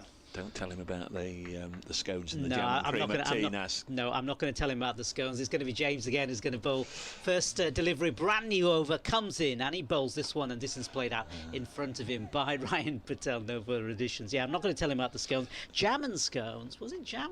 Jam and clotted cream and jam scones. and clotted cream. Yeah. You must have dipped in last time. I did. I think I did half. I had half of one. Well, it would be rude of me not to. Well, exactly. Yeah, exactly. If people didn't consume them, they wouldn't put them out anymore, would they? So you have a duty. I'm looking forward to some fine Nottinghamshire hospitality. Lyndon James again comes into bowl. His next delivery is played out in front of him by Patel. Just so long as you can understand the accent. I've no idea what that was on the news. They were saying Nottinghamshire's accent is coming under criticism after, is it Sherwood that's on the television? Well, the lady on the gate this morning referred to me as Middock, and I thought she'd seen me bat. But this is a Nottinghamshire and a Derby phrase, isn't it? Because I worked in Derby for about 14 months, and it's a big phrase over there as well, isn't it, Doug? We don't talk about them over the border. No. Okay, James comes in again, and this next one is played, flicked, in fact, down the leg side, and they'll collect another run. Yeah, I'm looking forward to my time here. The Lace Market, Kenneth Clark. What, you're going to see all of those tonight, are you? Yeah, Sue Pollard. Love Sue Pollard. Absolutely love Sue Pollard. Paper Lace, Billy Don't Be a Hero. Remember that? Yeah, I do. Were they at Nottingham? They were. As in comes James again for this next delivery, this first one. And that's pulled, in fact, and it's past the fielder, and they're going to pick up a couple of runs squarish. Another couple of runs there to the total. When you go out getting argumentative tonight, though, after a glass of fruit juice, don't pick a fight with a fella called Frotch if you bump into him. Oh, young Carl. Yeah. I'm sure he'll respect. I'm sure the locals will respect my London wit and bonhomie at 11:30 this evening. I wouldn't say anything. I've not looked. There's probably something on either at the arena or the Royal Concert Hall or Theatre Royal. There's usually a show on. As in comes James again. This next one played out in front of him by Patel. Surrey 51 for 1. And Rock City as well. Oh yes. Yeah. Is Speedway a big thing in Nottingham? No. I've got Speedway in my head. No. One of the suburbs, if you like, one of the boroughs, Long Eaton, which was very close to the border with the other place. Yeah. There used to be Long Eaton Invaders years ago, but it's a long time since they were in operation. No, I've never really gone down the Speedway route. No. Wasn't Gary Birtles from Long Eaton? Yeah. Well, he played football for Long Eaton United. Yeah. The old carpet fitter. There's an awful lot of nothing happening at the moment. Freddie McCann has been brought out of the second slip, and he's been told just to keep moving around until the music stops. Now he's gone in at square leg. Yes. How long between deliveries was that? So James comes in again, and he bowls this next delivery, and this one's played out into the offside, no further run yet. And you can, I think they were talking about this at the game last week as well, that the Yorkshire Sussex games about over rates, of course, probably not to be mentioned first day, but if you do too many of these field changes, I guess it could play into the hands of the umpires and over rates and all that sort of stuff come the end of the game. One of my correspondents came up with the best idea I've heard for sorting out the over rates. James comes in again. This next delivery played out in front of him. No further runs. Which was? If you're behind on the over rate, you can't take a second new ball. And it's so simple and it's so easy to implement. Yeah. You know, you might not want to take a second new ball, but that option is taken away from you after 80 overs if you're behind on the over rate. Yeah, I like that. I like that. Yeah. Apologies to whoever it was, because I can never remember. On the day, I thought, crikey, that is brilliant. And I can't remember who it was if you're out there. Yeah. I've got some homework for you guys as well. Well, there's a couple of things that are just starting to bug me. In terms of, and we should be the experts, but we're not, in terms of cricket sayings, cricket commentary, things that are just bugging me a little bit, and I'd like to know what bugs you too. Talk us through this, Owen Nass, and I'll expand in a moment. Yeah, of course. As Farhan Ahmed comes in first delivery, this one's played out, and the batsman comes through for a quick single. Perhaps it's just me, and I'm not losing any sleep over it, and I'm not kicking the dog. It's just every time I hear it, I think, why? One is, it's in his wheelhouse. As a cricket saying. I've never heard that. Oh, right. Well, it's becoming more and more. He's bowled that right up in his wheelhouse, meaning in his slot. Yeah, in the slot's fine. Yeah. So I don't like that. It's in the wheelhouse. It's going to be Farhan Ahmed again. And there's shortly, little kick before he starts bowling. Bowls his next delivery, and that's again played correctly in front of him by Patel. No further runs. And the other one, when he bowls, a bowler, skillful bowler, bowls a slower ball. Nice change up. That's not a change up. That's a change down, surely. It's a change down. But don't they say it? Yeah. That's a nice change up. Hate it. Ahmed in again.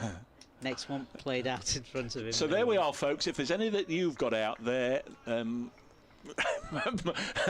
here comes a list of Dave Bracegirdle sayings, I know that, but any that you think, crikey, why did they say that? But I'd love to hear, maybe after lunch, have a think about it, you guys, if there's any that really get your goat. They don't get me goat, but I just think, why? Why do you say that? Ahmed in again. Next one played out. No run. A lot of people have issues with the word maximum for six as well. Yeah. I mean, I'm not bothered about that. No, that doesn't irk me so much, and I have. No. You know, especially in a T20 game, you can say 666 all of a sudden, can't you? So you've just got to break it up. I've used a maximum a time or two, I think. And it's Ahmed in again, and this next delivery is just squirted out, squarish, no further runs. Yeah, there was debate last week about this, about the word batters and batsmen. Well. Yeah, so there's a lot of that. People were talking about that. But yeah. Again, that doesn't irk me too much, because you can't say batswomen or batswoman or bat lady. I think batters. In comes Ahmed again. This next one is played down and straight past the past Ahmed. They'll come through for a quick single. But nice change up. I'd never dream of saying that. No, definitely not. Definitely not. Now, I don't know if it's a London thing coming up here, but I want to call Freddie McCann Terry McCann out of mind. I don't know if you're, got a little Winchester club here later on that we can pop down to, Dave. I could be so good for you. Very good. There we are on the big screen. Notts players who served and survived World War One. Talk at lunch, 1 o'clock, Radcliffe Road stand. Absolutely free to go in. Nice presentation from the heritage team. Take your sandwiches and your flask in there and share them. But all through the intervals in this match, there's lots of heritage presentations. And again, I promise I will dig it out. There's a gentleman coming from Surrey tomorrow to give a presentation about Surrey players. Here's James. Franklin D. Roosevelt in from the Stuart Broad end.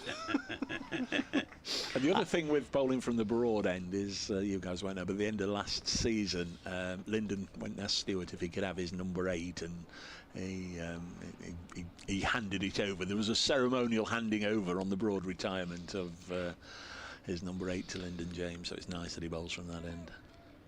I'm trying to think who's Forest number 8 back in those housing. Was it Archie Gemmell? Yeah. Archie Gemmell. Wow. Short and down the leg side. Patel leaves that alone. Was Archie Gemmell the guy who scored that really good goal against Brazil? Was it Brazil? Against Holland. Was it Holland? 78 World Cup. Yeah. When Scotland were going to win, according to their manager Ali McLeod, weren't they? They were the best side in the world, weren't We're they? on the march with Ali's army. Yeah. We're all going to Argentina, wasn't it, I think? Yeah.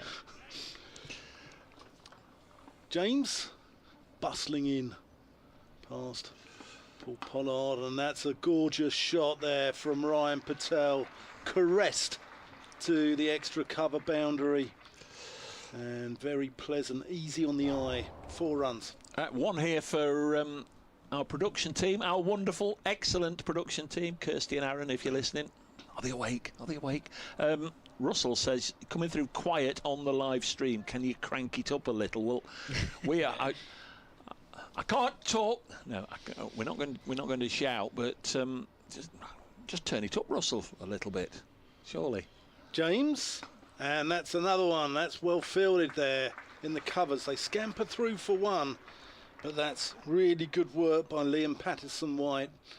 Not the first time he's done that. No, he's a good fielder. He's a good fielder. Yeah. But if others are having issues with the volume, let us know. Paul Pollard is just a little angsty about where Lyndon James is running. Get off my land, he says. Get off my land. You can't run there. Running on the wicket. Again, we say that, running on the wicket. Running on the pitch, isn't he? Yeah, I call it a wicket Yeah, as well. yeah.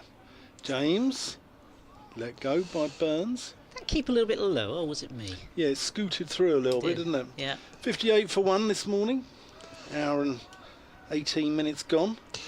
Producer Kirsty says you're pushed up as far as you can go. Thank you, Kirsty. Ooh.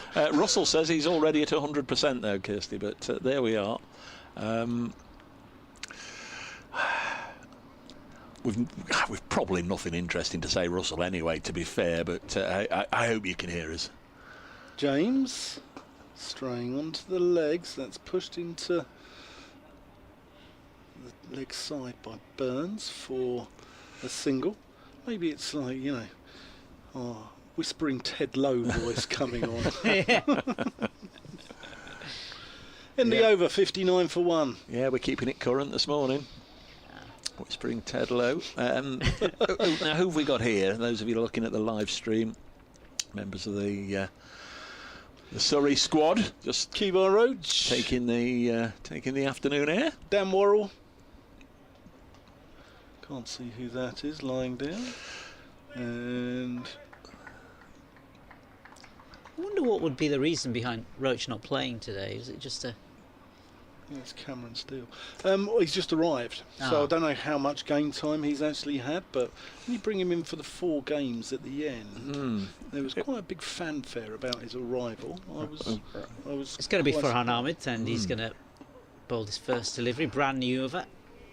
It was the fact that Surrey put a tweet out yesterday that Keemar's back for the final 4 games. That's why I was expecting him to play. Yeah, so was I. Maybe saw this strip and thought, well, it's not going to do him or Jamie any favours this week. I'm not sure Jamie was ever going to bowl. Okay. He's had a back injury most of the season. So it's Ahmed readying himself, comes in, little hop and a skip, comes in, bowls, next delivery, played out in front of him. by Burns. He does give it a wiggle. There's a guy at Yeah. Morgan who they brought him in, Peter Hatzoglu, for the T20. Yeah. He does that. Australian. Little, Yeah. yeah. I thought you were going to mention Mr. Kellaway, who will bowl one ball right arm and one ball left arm. I don't know if you've seen him Yeah, yet. I did. I saw that. Yeah, they did it against Notts. I don't necessarily see that he's getting an advantage out of that. I don't think that's putting the batters off because they're just used to that from the nets. In he comes again. This next delivery from Ahmed that's just played out in front of him by Burns. You know, anybody who's had a net at cricket will have faced a ball from a right-hander and then the next ball from somebody else, a left-hander. Yeah. I think that's putting him off more than it is the batters myself.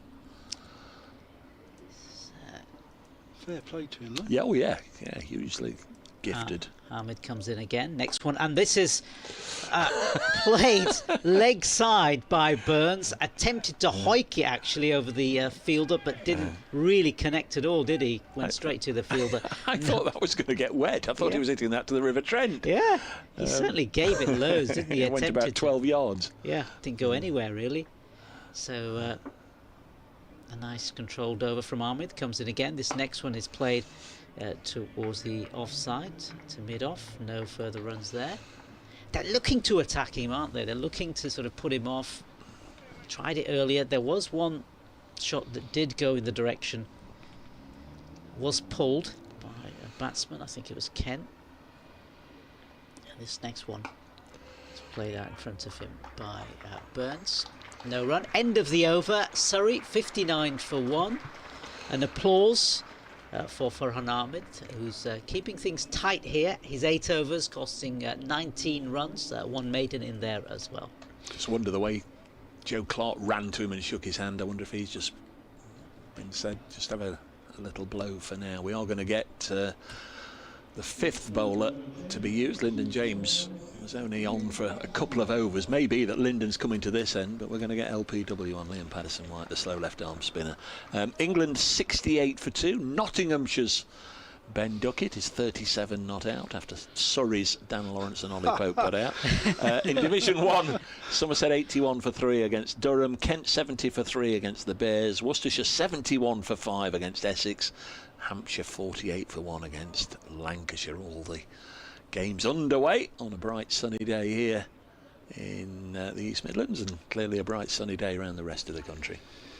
Yeah, it's coming to the business end of the season now, isn't it? There's some interesting games around the county championship. We'll keep you up to date on all of them today on BBC Radio Nottingham. So that's sick outside edge, well bowled. First up by Patterson-White. This pitch is obviously going to turn, isn't it? The fact that they got Ahmed into the game at 24 minutes past 11. Patterson-White on at 12:23. Surrey have gone for 2 spinners, and it's what's known in the trade as a Bunsen. Here he is, over the wicket to... Oh, that's well timed by Patel. That almost went through. It's day one. Hutton. Day one of a game, playing spinners, day one. So you counted as the 2 spinners, Will Jackson, Cameron Steele? Yeah. Yeah. Yeah, off spinner and a leg spinner. That's firmly pushed out to Hutton by Patel. I said that with sort of half a question mark because I'm not familiar with the works of Sai Sudarsan. Doesn't bowl. Well, Right. I haven't seen him bowl. Okay. He's third game, so that's pushed back to the bowler. Third game, he came over at the end of June. Those 2 games we played at the end of June. He played against Essex and then he played against Lancashire last week. Got 100 in his last game in the IPL. Bit of width by Patterson-White and drilled up to Hutton at mid-off. Gets through his overs quickly, doesn't he, Patterson-White? You'd have no problem taking a new ball if he was in your side, Dave. No. Bit of air, well bowled. Hit firmly again out to extra cover. That completes the over. 61 for 1. Burns 36, Patel 13. Listening to Dan Whiting, Dave Bracegirdle and Nasser Hanif. Yeah, sun's out again. It keeps on popping in and cloud cover occasionally, but yeah, spinners in the first part of a game. Very, very unusual, and the spin attack looks as though it's going to continue, doesn't it? Yeah, It looks as though Farhan Ahmed, we were talking towards the end of the last over, perhaps there's going to be a change of bowling, but no, Farhan Ahmed is going to carry on. Has kept things quite tight this morning. Yeah, he went for 10 in 1 over, and he's only gone for 19 in 8 altogether. Yeah, so he comes in again.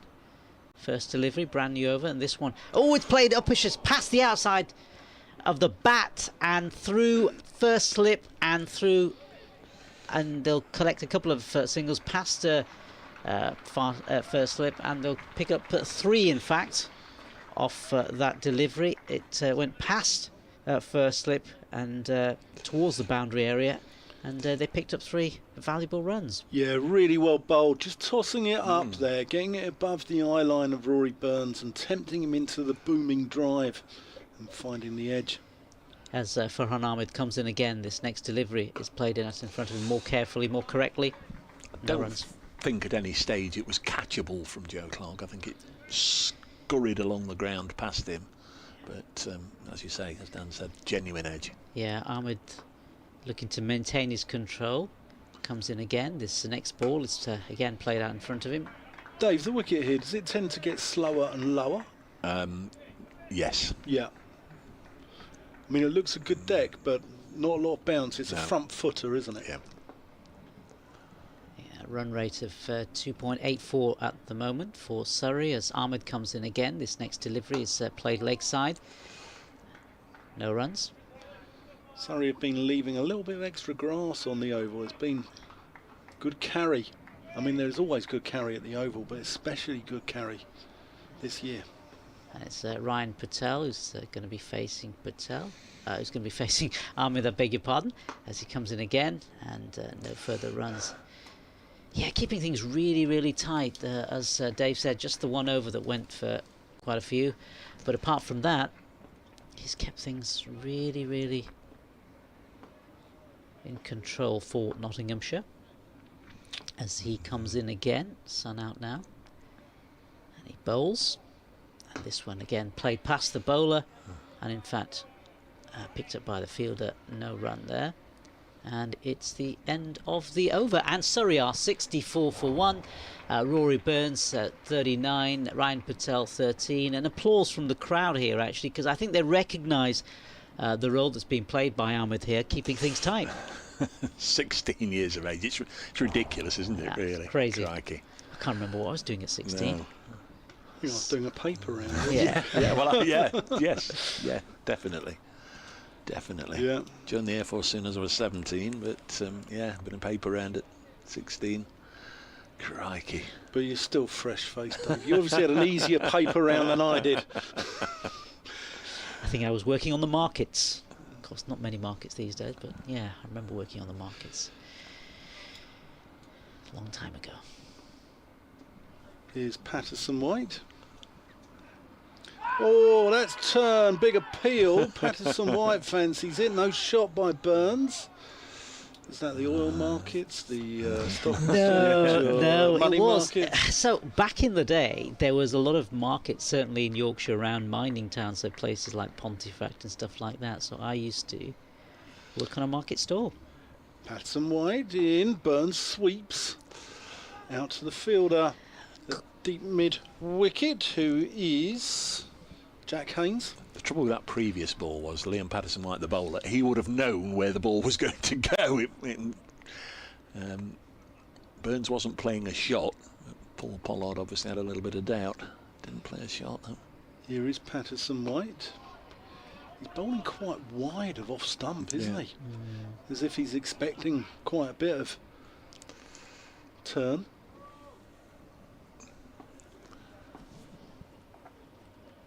Here he comes over the wicket to Ryan Patel. He pushes that back to the bowler. What's this building over between the 2 stands at the back of that stand, the smaller stand? Where are we looking? Looks used to be the old indoor cricket school, the Woodhead Hall. That's played up to mid-on for a single. What, at the back of the stand? The top of the stand? The stand, there's the Larwood and Vaux stand, and then the double-decker stand is the Hound Road stand. You mean the gap in between? What can you see in between? No, the is this the Larwood and Vaux, the single decker? Yeah. With a bar at the top. Oh, it's a bar, is it? Oh, that's an attempted sweep again by Burns. Doesn't connect. End of the over. 66 for 1. Burns on 40. Patel on 14. It's a bar, is it? Yeah. Okay. Yeah. I thought you meant at the back that you can just see between the two stands. That used many years ago. Used to be the Woodhead Hall, the old indoor cricket school. Of course, the indoor schools now, or the indoor facilities here in this stand, the Hadley and Sobers halls, can enter them on the second floor, and on our floor, the third. If you go to each end, you can look down, so when the players are and is Derek in the indoor nets. Derek Randall, former player, is he going to be here tomorrow? I honestly don't know. Okay. And it looks, sometimes he does, and sometimes he doesn't. It looks like Farhan Ahmed is going to continue. He is. 10th over now for him. He comes in, first delivery, brand new over, and this one again played carefully by Patel out in front of him. Of course, the Ahmed family, their dad's a cricketer. Yep. From Mirpur, and a lot of the Pakistani community in this country actually hail from that same area, so a lot of people will be following his career quite closely as he comes in again, next delivery, and this one again punched down and fielded by Ahmed. So clearly cricket's in the family genes. But brought up in Nottingham? Yeah. And Rian, of course, started here with the academy, and so then went to find fame and fortune down the road at Leicester. As in comes Ahmed again, and that one, again, no further runs there, just played out in front of him by Ryan Patel. I mean, it wouldn't have happened years ago, would it? What did he played? 6 first-class games by the time he got a test appearance? Yeah. Incredible. Yeah. As Ahmed comes in again. This one again played back and saved any further runs by Ahmed. Didn't go past him. Talking of Pakistanis and talking of past players' days as well, I'll come on to it after this ball. Yeah, it's Ahmed readying himself. Gets himself ready. Looks so young as well. I saw some pictures of him today. Comes in again. And this one, again, attempted, I don't know, it's a bizarre shot, but again, trying to get on top of the ball by Patel, but just went straight to... Easy to get frustrated against him, I bet. Yeah. I think that's what's happening here, isn't it? They really want to get on top of him, but they're not really connecting. Attempting to, but not. And he really is very careful. Comes in. And he bowls this next delivery, and again played straight back to Ahmed, and another successful over. 10 overs now for him. 10 overs and really good bowling figures. Just 22 runs, the 2 maidens in there. So good over for him, and the Surrey score 66 for 1. Yeah, last year I had the privilege of interviewing Zahir Abbas, and what a player he was. 1976, scored 2,600 runs for Gloucestershire. It's not bad return. He's Lovely man. Yeah, he got the double tons, didn't he, in 1971 and then 1974. Yeah, I told him he still looked capable of scoring a double 100 at the age of 75. So, yeah, lovely guy. Great player. Just stroked it around, so elegant, wasn't he? Yeah, one of the few sort of early players who wear spectacles as well, wasn't he? Yeah. There weren't many, not many, I suppose. That era. David Steele. Yeah. Jim Fote at Gloucestershire, he was one. It's Patterson White. Comes in, Burns. Uses his feet, plays it out to mid-on for a single. Dilipshi, I think, was one that springs to mind. Yeah. Played here for a while and then Warwickshire.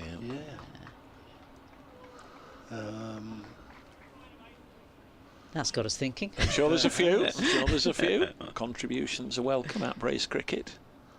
at the middle stump. Boycott went through a stage, didn't he, wearing specs? Yeah. Now there are some Patel who looking for the single, pushes it out to cover, no run. there are some who wear spectacles for either batting or bowling and then don't for the other part of the game as well, aren't they? I'm Yep. trying to think. Well, Jack Leach. Jack Leach, yeah. Jack Leach, yeah. Peter Roebuck was one. Oh, yeah. Yeah. Patel goes down the ground, and that's going to go 2-3 bounces away for 4 runs. Patel using his feet there, and gets most of that, not everything. It goes away for 4 runs. Mentioned in the last over, they just getting a little frustrated, I think, at being kept quiet, and they're both itching to play that sort of shot, aren't they? Yeah. Defended by Patel. Patel's made 18 so far, 18 off 53, so it's steady. Bit of batting, but looking to get on with it, really. And played out to extra cover. It's good from Surrey. They've come here. They don't play all that often here at Trent Bridge. They've won the toss. We'll bat. Doesn't matter. We'll bat. We're not sure about the wicket, but we'll bat. We'll have first go. And that goes out to mid-on. That completes the over, 71 for 1. Last week at Durham, 10:30 on the first morning, cloud cover. Seabermead won the toss, put Durham in. They got 500. You know, it can backfire on you, can't it? If you don't take the chance when it's presented to you to set the tone of the game. You know, it's always a little tricky on that first morning. We know that, and we've seen 1 or 2 sides again today up and down the country. You lose 2-3 wickets in the first half an hour or first hour, and you're fighting to get back in the game. But it's a statement of intent, isn't it? We've won the toss. We want to bat. We were going to put runs on the board. Yeah, with Ahmed carrying on, I think I'm going to give way now to Dave.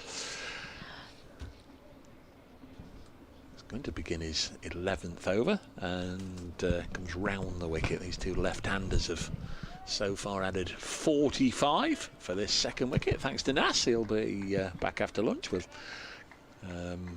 remind him of his homework before he disappears. I want one or two commentary phrases that are keeping in that not exactly gets you goat, as the saying is, but crikey, why do they say that? 71 for 1, and I'm fully expecting a long list of things I say, but the change up. I've got one, Dave. I've got one for you, mate. Burns is on 41 from 74 deliveries faced. And just pushes us back again to Farhan Ahmed. This is the 27th over of the innings, and it's not yet 20-1, so just shows they can get the job done nice and quickly. We might be out of here by 6 o'clock. Well, lo and behold. Next delivery on its way now from round the wicket, turned up to Lyndon James at mid-on, who has to go right down on the ground to make sure he stopped the ball. 71 for 1. My issues is Australians saying Surrey would be 1 for 71. Oh, that gets my gears going, I tell you. Yeah, over here. Yeah. If I went over there to commentate, not that it would ever happen, let's establish that from the start, I'd respect your local rules. 71 for 1. When in Rome? When in Rome, yeah. Eat pasta. And pizza. And tiramisu. Yeah. And arancini.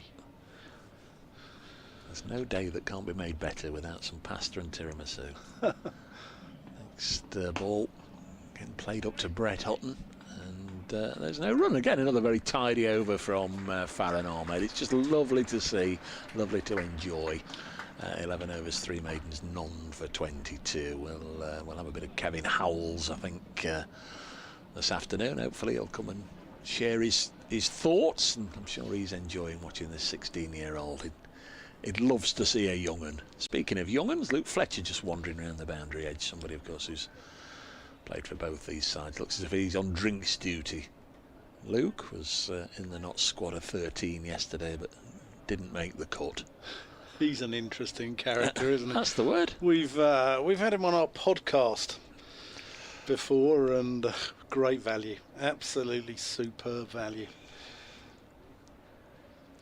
Good to see Sure, him. what the well, it's just to get a drink and a towel out for the two Surrey players.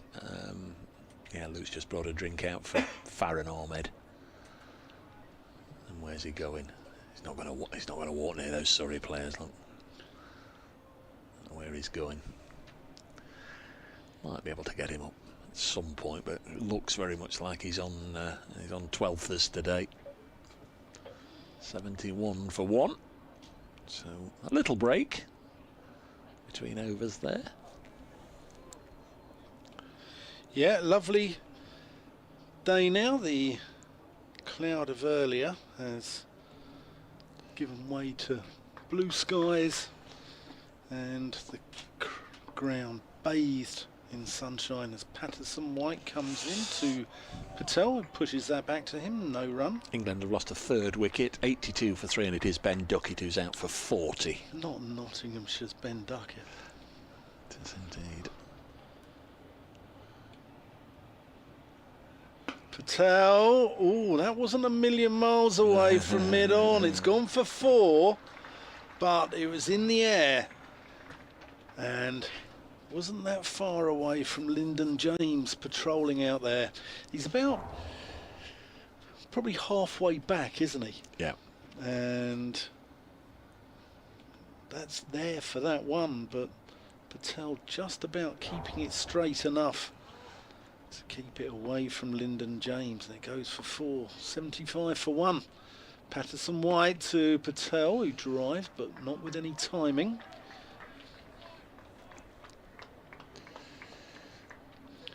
Yeah, very pleasant day.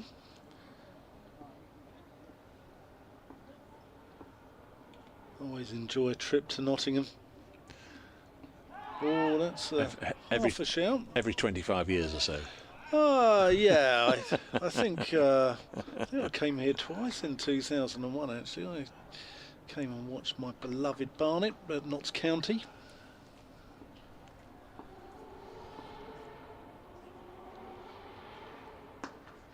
That's just played back to the bowl. Maybe it was a little bit before that actually, because I think Notts County won the old League 2, maybe 2000 or 99.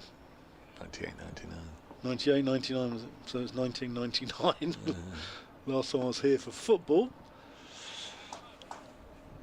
That's the end of the over, 75 for 1. Sussex having a good morning. Their openers 133 without loss. The Australian Daniel Hughes is 74 not out. Tom Haynes 53 there. Down at Hove. Beautiful Hove against Derbyshire. Good player Hughes. He's signed for next year as well. They've snapped up both their overseas, haven't they? They've had over with Hughes and Jaden Seals, Sussex. There's been a little bit of business going around this week as well, hasn't there? Durham seemed quite busy. Yeah, got Sam Connors, haven't they, from Derbyshire, and that's off the back of Will Rhodes and Emilio Gay. Yeah. Ryan Ahmed. No, Farron Ahmed to continue. Round the wicket bowls, and Burns has helped this away on the leg side. It's gone for 4. There was cries of catch there. So all a bit of a blur, but it's brought up the 50 partnership. 79 for 1. Yeah, that wasn't very pretty from Burns. It was effective. Gets the boundary to mid-wicket. Kevin Howells having a look. Poking his head out like the sun. Ahmed bowls blocked by Rory Burns. It was like a bear, wasn't it? Just getting the first strains of sunshine into the cave, and just yawning. It's spring. It's time to go out and find a picnic basket. This is all Yogi Berry. This is bringing a LBW shout. It's probably best for the highlights that we didn't have a mention of Yogi Bear as the ball was hitting pad there. 79 for 1, but not out. Yes, we'll hear from the headmaster after lunch. Yeah, he's keeping his eye on me.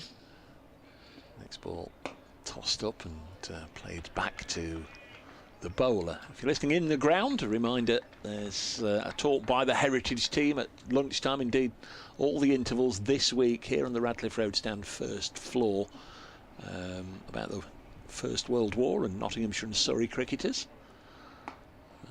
And next ball's pushed square of the wicket on the offside. They'll get a single. 80 for 1 takes Burns to 46. Listening to many of the Heritage team's presentations, and fabulous value. There is something for everybody that you'll take away. A nice little tidbit that you'll be telling your family and friends later on. So a lot of work goes into them. I'd like to see as many of you during the week if we can. Ahmed now to Ryan Patel, who got a quick fire 100 against Notts at Guildford 3 years ago when Notts went, not this season, last time. Just smashed it to all parts. 80 for 1. Lots of lost balls, lots of balls into the garage over the road. There's a lot of that at Guildford. It's a good batting track. Yeah.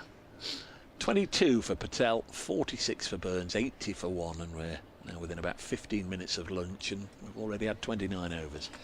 Yeah, talking of Kevin Howes, obviously because Surrey are in a position where they're looking likely to win the county championship. We've been on 5 Sports Extra quite a bit, so Kevin's been at quite a few Surrey games, I feel like. Is he allowed back in the Oval? There was a while where he was certainly persona non grata, I'm sure, or am I mixing him up with somebody else? Must be someone else.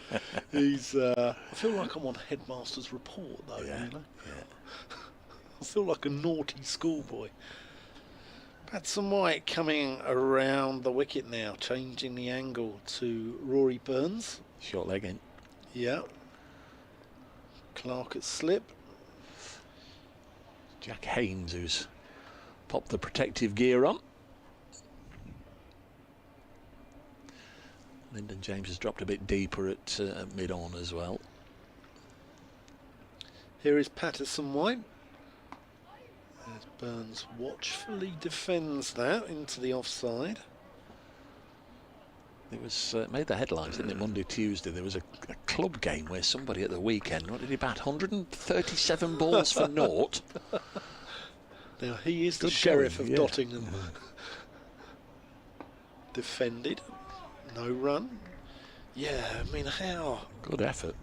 I mean, surely there's a thick inside edge down to fine leg in there somewhere. I think I might have been having a word or two. If I think I might have appraised his technique somewhat. Yes. Around the wicket, Patterson White. Burns defends. 12 minutes to go to lunch. If he'd had one or two round his ears, he'd have had to have played at them. I might have just run through the crease. Well, I was going to say, a beamer off 16 yards. Yeah, they might not have pitched first. But, Oh, big appeal for I think there's some bat involved Yeah. there. Yeah. The review, though, you know, DRS has taken. That's swept by Burns. Going to get one. He's pushed the first one hard. Now he's going to settle for one. It's taken away the old. Remember the old sort of thing you used to see of batters waving their bat at the umpire. Yeah. Technology's ruined so many things. You know, the game of knockdown ginger.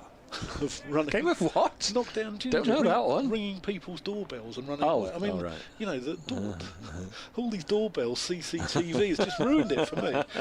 That's cut For away. you? Yeah. Ruined it for you. Ruined it for me. You don't do it anymore. No. It's taken it out of the equation.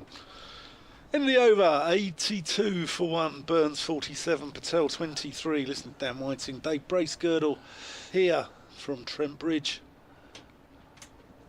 Yes. Got both umpires at one end, which is never a good thing, really. It's never an indication. Never an indication that we're due a resumption of play. Don't know what the issue is. Freddie McCann's going to have a bowl now, so Farron Ahmed. Oh. Yes, Farron Ahmed does come out of the attack. We'll just pull up his figures in the fullness of time. He remains without a wicket, but he has bowled 12 overs, 3 maidens, none for 27, and I've very much enjoyed watching him bowl. And hopefully for years to come we'll enjoy watching him bowl. But here's another youngster, Freddie McCann, England under-19 player. Made his first-class debut for Notts last week, so he's an absolute veteran in this side. And his first ball is pushed into the offside. He did get his maiden first-class wicket last week at Durham. Yeah, I think Hasib Hamid has brought on McCann just to see if he can change the situation. Yes. Shall I get my coat? Yes. Yeah. Yes. Yes. Well, I wasn't quick enough to come back with an alliteration on the word minder there. He bowls now and pushed into the offside. There's no run. In fact, I didn't venture down that route at all at Durham last week with Mr. Emerson. We had lots of if anyone can, McCann can, and all that sort of stuff. Number 44 bowls to Surrey's number 17 and captain. It's pushed back to Freddie, who does seem as if he likes a long sleeve shirt. Seems to give the ball a bit of a polish with the sleeves of it. And bowls one a little wristily, trying to get plenty of purchase on it. Talking of cans, last time I commentated with Martin, I'll come on to it after this ball. 83 for 1.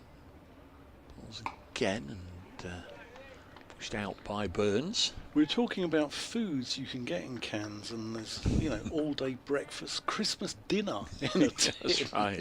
Yeah.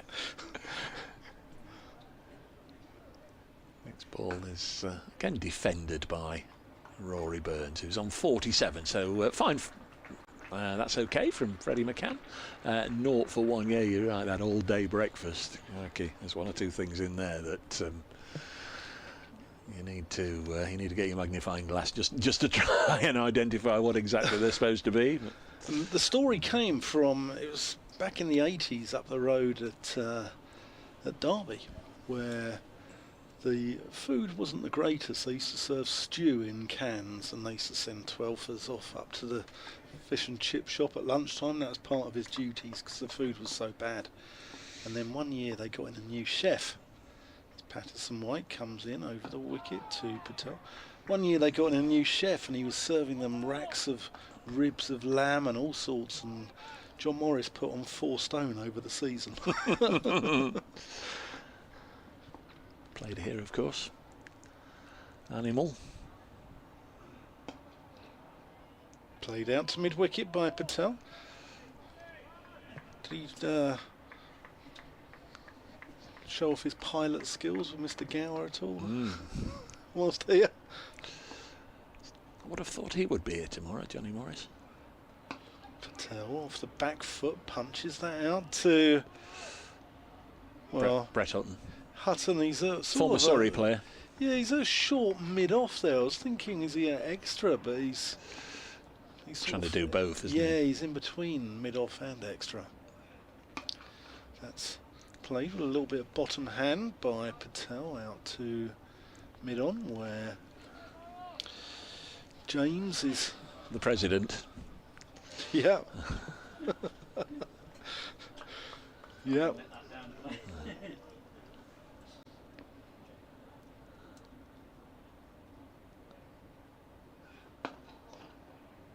Played up to, again, the president. Yeah, and it's deep enough at mid-on that they scampered a single there. So if he's the president, all you need is Graham Clinton to come out for Surrey.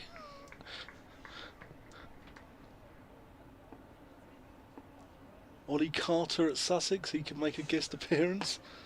That's driven back to the bowler. End of the over. 6 minutes to lunch, 85 for 1. Who else? Is it Washington Sundar in the Indian team? Yeah, yeah. Well, there you go. Yeah. That's. I mean, there's lots of Adams, hasn't there been, and obviously Johnson's. Yeah. Or umpire Kenny O'Palmer.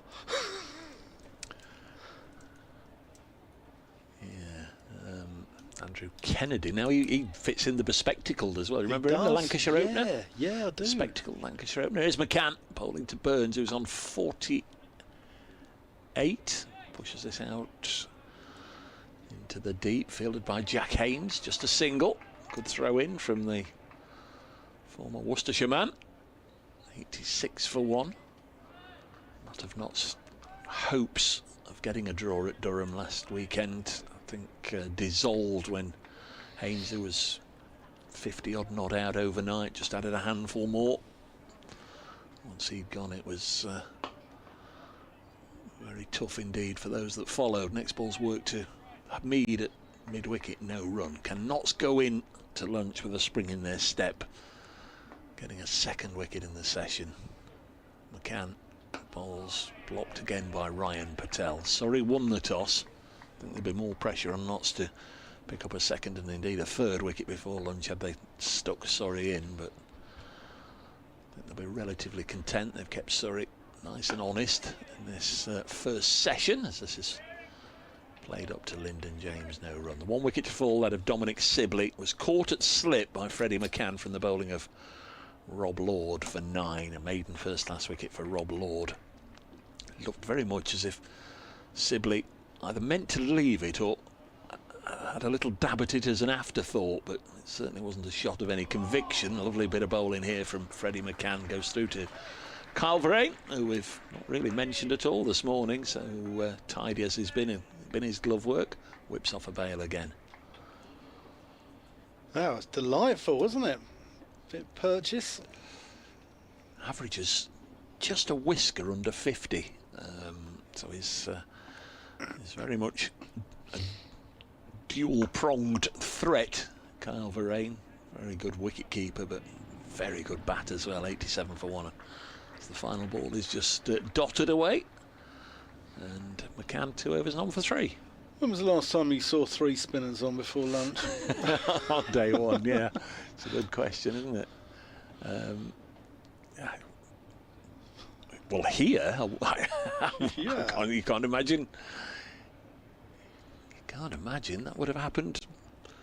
No. Perhaps full stop. No. It's extraordinary. If anyone can think of it, drop us a line. Social media, at The Middle Stump or at Brace Cricket. Or at Nasser Hanif. We want to hear from you. Patterson White, that's an arm ball. That goes straight on. Left alone by Patel. Ahmed had 12 overs.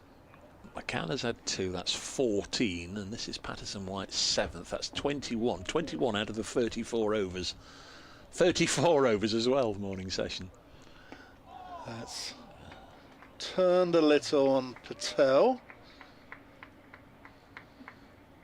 Touch and go whether they'll get another one in. Clock showing us 12:58. Not sure. He gets which through clock them they- quickly, yeah. though, doesn't he? He's, oh, that's just squared him up. Burns has to hurry through for a single, but he's quite quick. Well, Patel was running with his arm outstretched as if, well, he's coming. Yeah, But he did. Burns was, just leaning on his bat, playing for a bit of lunch, wasn't he? Yeah. 49 from 97 for Rory Burns. He's playing for lunch. He's just taking a fresh guard look. There's a little bit of wisdom for you. Yeah. Might have a stray bootlace as well after the next delivery. Yeah. Might be doing more gardening than Alan Titchmarsh and Monty Don put together.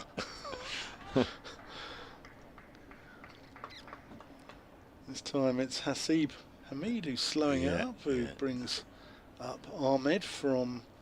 Well, he's trying to stop him getting his 50, isn't he? Yeah. See if he'll take a risk. Patterson White going around the wicket, going to fire it into Burns' legs. Pushes out to mid-off. That's just about that. 88 for 1. Sibley caught McCann, bowled Lord for 9 in the 10th over, the only wicket to go down. Looks a good wicket though. And again, Burns rocks onto the front foot. Is that going to be lunch? Yes, it is. Its clock's just turned over to 1 o'clock, Yep. and Surrey will go in 88 for 1, having won the toss this morning. Elected to bat, Rory Burns, having faced 100 balls, is on 49. Ryan Patel, 27 off 75. And Surrey will probably be pleased with their morning's work. Thanks very much, Dan. Hope you've enjoyed your first morning back. Thanks to Nasser Hanif. We'll all be back this afternoon. We'll have a little bit of Kevin Howells as well to entertain you. If you'd like to get in touch, we'd love to hear from you. A couple of things we've mentioned. Is there anything out there that commentators say that why do they say that? The example was it's in his wheelhouse, and the other one is that's a nice change up when the bowler bowls a slower ball. If there's anything out there like that along those lines. Bespectacled cricketers, if you've got any of those, we'd love to hear from you. And was there anything else? Who knows? I don't know. Anything you want to get off your chest, we'd love to hear from you. I'll be doing an update for BBC Radio Nottingham in just a moment. We'll be back with the commentary when the players return at 20 to 2. In the meantime, from the team at Trent Bridge, enjoy your lunch. We'll speak to you a little later on.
Hello everybody, welcome back to Trent Bridge. Hope you're suitably fed and watered, depending on whereabouts in the world you're listening to us. Might be middle of the night, you might not have wanted anything to eat, I don't know. But here in the East Midlands, it's probably a good job that the players are returning to the middle and we can see a bit of cricket, because otherwise we'd be in severe danger of running out of cod, because I think the old fish and chips have gone down pretty well downstairs on floor 1. The cricket has been absorbing this morning. Surrey have made 88 for 1 from 34 overs. That's only part of the story. Rory Burns, of course, churning out the runs as he always seems to against Notts. But Nottinghamshire sprung, well, a number of surprises today. They've given first-class debuts to 3 players. One of them, obviously, we knew about. Kyle Verreynne, the South African Test wicket-keeper, who's kept tidily, whipped off the bails a couple of times, quick as a flash, but other than that, not had a great deal to do. But 2 other debutants. Rob Lord, nice to see him in the side, got a 5 for against Surrey in the Metro Bank earlier in the month, just 3.5 weeks or so ago. He got the only wicket to fall, that of Dominic Sibley. And the other debutant, a record breaker, the youngest Nottinghamshire first-class cricketer of all time, in Farhan Ahmed, and we've seen him bowl 12 overs this morning. I'm Dave Bracegirdle. Nasser Hanif is with us, and so too, suitably fed and watered, I hope, is Dan Whiting. Very good afternoon. Here's Freddie McCann coming in from the Radcliffe Road end. And Patel defends. Get the sponge custard and sponge. No, I didn't pudding. Actually. I Sponge refrained. Yeah, you know me, Dave. I'm a paragon of virtue. Your body is a temple, etc. Yeah. McCann tossed up and drilled back by Patel. Mixture of McCann's hand and Burns' bat stops that. John Marnes listening in from Surrey and said loving the comms and the change-up debate as that's just defended. So, yeah. It's perhaps just me, I don't know, but I don't get it. Slower ball is a change-up? No! Kim Barlow's listening in as well from Surrey as one goes into Patel's wheelhouse there and he just nudges it off his legs. Again, it's perhaps me and I'm not. Was there any more? Is your correspondent in favour or not? Or just saying hello? Well, hello. Just says hello. Hello. Yeah, he's a good man, John Marne, and Kim. Kim's lovely. Kim's a Surrey member. And John's one of those guys, like the bloke at Edgbaston, who stays there right till there's no more play possible. As that's clipped pleasantly by Burns. And that completes the first over after lunch, 89 for 1. Rach has been in touch. Hello, Rach. It doesn't get to me that much, but I can never understand why they go on about the new nut or the new cherry. Yeah. I think it's just a variant of saying new ball, isn't it? Yeah, you it say is, new yeah. ball and new ball and new ball. But yeah, I'm with you, Rach, and if that gets you goat, and so be it. There's one or two things that no doubt irk us all. But the change-ups, I just don't get that. I don't get that. Change down, yeah. Change down is pace, but yeah.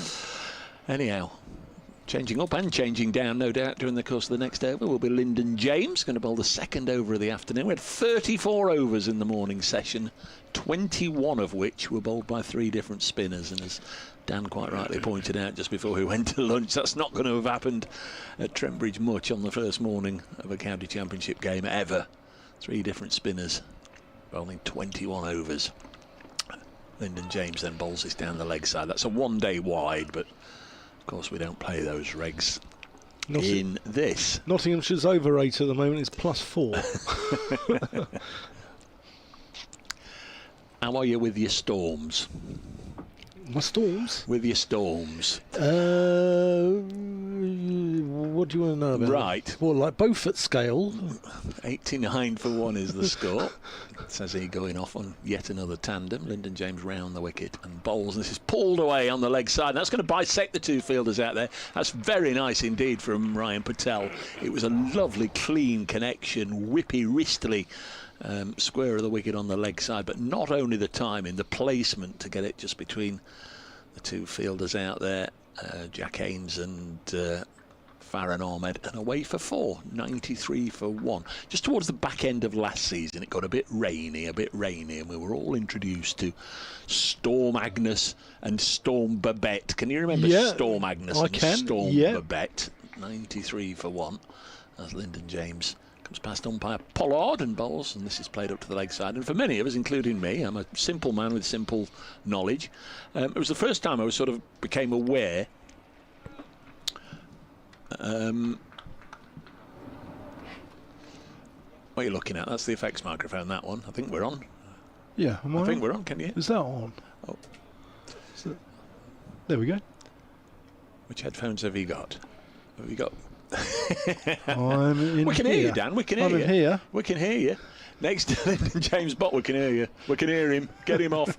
Next ball's turned to mid-wicket and there's no run. 93 for 1. Where were we? Storms. Yeah, so Agnes and Babette, and yeah, it then went on. I don't actually remember us getting any of the others last winter. Agnes, Babette, Kieran, Debbie, Ellen, and so on. But we all knew about Agnes and Babette because they wreaked havoc. The new list is out. Oh, the new list is out for this winter. Yes, I was reading this, and they're going to be named after people, I believe. 93 for 1. Next ball is pushed up to mid-on to Hamid. Patel is on 32. Well, they always are. They're always names. Yeah, but the new list has come out. But aren't they the guy who gave the weather forecast for the D-Day landings? I believe one's going to be named after him. Oh. Is this correct? Well, I don't know. It doesn't say that. All I've got is the new list. Ah. So I don't know. Crikey. I don't know what that is going overhead, but there's Lyndon James. It's noisy. Nice bit of timing from Patel. Gets a single here. It's mainly a leg side line being bowled by Lyndon James, and they're picking them off quite easily. There's no storm names for Q, U, X, Y or Z, so they just have the 21 names. If I was at home in Newark, I would be saying that's the Red Arrows, but I can't hear or see, but I have that noise over my house sort of every other day as they... I'm used to it working at the Oval, as they leave Waddington or Scampton. It's going to be Freddie McCann. The ball round the wicket. Here he comes. Patel just rocking onto the back foot, punching him through the covers for single. Patel onto 34. Never wished you hadn't started anything. Right, the next storm, so they're all alphabetical, as before, and the first storm of this winter will be Storm Ashley. Ah, okay. I'll go through them at the end of the over and then I shan't mention it again. Burns clips that one to mid-wicket. There was a Storm Freddie, wasn't there, I think, a couple of years ago? Burns defends. He's on 49 there. He's been stuck on 49 for a good 10 minutes before lunch. There's his 50. 104 balls for Rory Burns, and just keeps churning out the runs. Leading from the front. 104 balls, 4 fours, 1 6. Just 2 hours and 10 minutes or thereabouts. Yeah. Good players step up this time of year as well, don't they? There's Patel. Plays that nice and straight. No run. Yeah, coming into the business end of the season, you want your big dogs to step up, and Rory Burns has definitely done that. Patel gets on the front foot. Good stuff this from McCann. Yeah, Nottinghamshire's attack today. I've just thought, I'll come back to my Storms in a second. Obviously, Hutton and James. Brett Hutton's been around for more than a decade, got a heck of a lot of wickets. Lyndon James, not so many, but the other three between them, obviously, Farron Ahmed on debut. Rob Lord on debut's got 1 wicket now, and Freddie McCann got his first wicket last week. So not a lot of wickets collectively amongst the bowling attack. OK, so this winter's Storms, folks, be ready. Ashley is the first one. Yep. Then Bert. Dear old Dick Van Dyke. Bert. Connell. Dara. Now then, I wonder if you pronounce this Owen. E-O-W-Y-N. Beginning with E. E-O-W-Y-N. Is that Owen? Or 96 for 1. James to Burns. Down the leg side. Rory Burns left his bat there a little bit. That could have just tickled and gone through to the keeper. Floris. Gerben. Hugo. Oh, how frightfully. Izzy. Yep. James. As after Lyndon. Yeah. Yep. Kaylee. Lewis. And M. We can't wait for M. M is Mavis. Storm Mavis. Oh, Rita. James bowls to Rory Burns. Then the N, I'm really struggling with the N. I know there's an actress, is it Saoirse Ronan? Well, it's spelt like Saoirse with an N on the front, so I don't know if it's Nursia, N-A-O-I-S-E and things. Otje, O-T-J-E. So I really can't pronounce those. They're making these up. Poppy. Yeah. Rafi. Sayori. Tilly. Vivian and Wren, W-R-E-N, as in Christopher. Ooh. So there's your Storms for this winter, folks. Things you didn't know that you needed to know, but you now know. As Burns pushes this up to Mead at mid-on. 96 for 1 in the 38th over. There we are. Storm Vivian. But Mavis. We can't wait for Mavis. And Bert. I think we'll like Bert. Can you imagine? Carol Kirkwood in the morning on BBC Breakfast. Storm Bert will be blowing your way today. Thank you, Carol. Burns on 50. Ground bathed in sunshine, looks a picture. Lots of people out on the outfield and having a look at the wicket during the luncheon interval, having a look into the strip as well. This is fielded by Rob Lord. Meanwhile, you're listening to the modern day Bert and Ernie, Dan Whiting and Dave Bracegirdle. Outlaw Chris, as it's pronounced, Aowin. Aowin. Aowin? Aowin. Aowin. Ooh. Thank you, Chris. Be asking questions later. Mr. Burns is on 50. He'll move on to at least 51 here. He's challenging Farron Ahmed to keep it to 1, and he does well, the young man, with a really good strong throw. He's had his breakfast cereal this morning. That was a nicely whipped in ball. He could be competing for Team GB in the next Olympics in the javelin with a throw like that.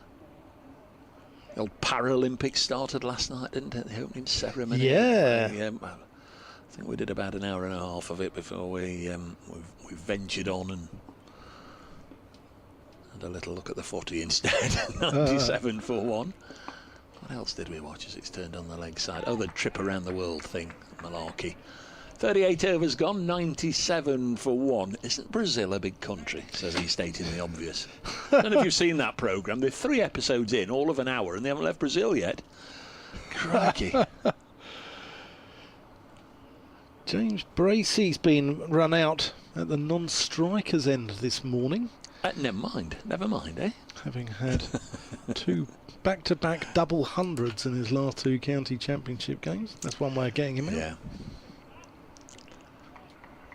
Yes, getting lots of runs. Did see Gloucestershire this morning, though, saying he was the highest run scorer in the country. So put the mockers on him if that's defended. Absolutely. Yeah, I think he's got 970 in county championship. Did he go dog this morning? Okay. No, okay. Yeah, I think it was. He didn't get his 30, did he? No. Cut by Burns. Out to Haynes. A few two of the modern day Burton Ernie, who are the modern day Statler and Waldorf, says Ed quote the Raven. Gee, Ed.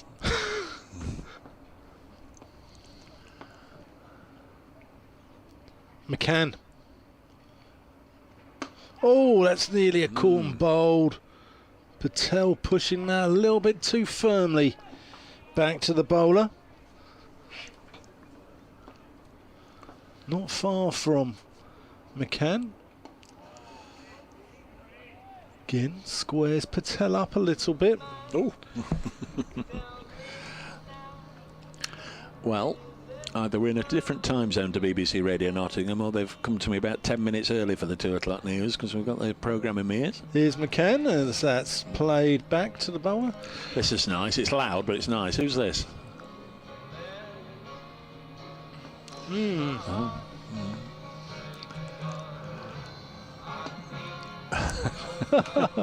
That's the end of the over. 98 for 1. Patel's on 34. Burns on 52.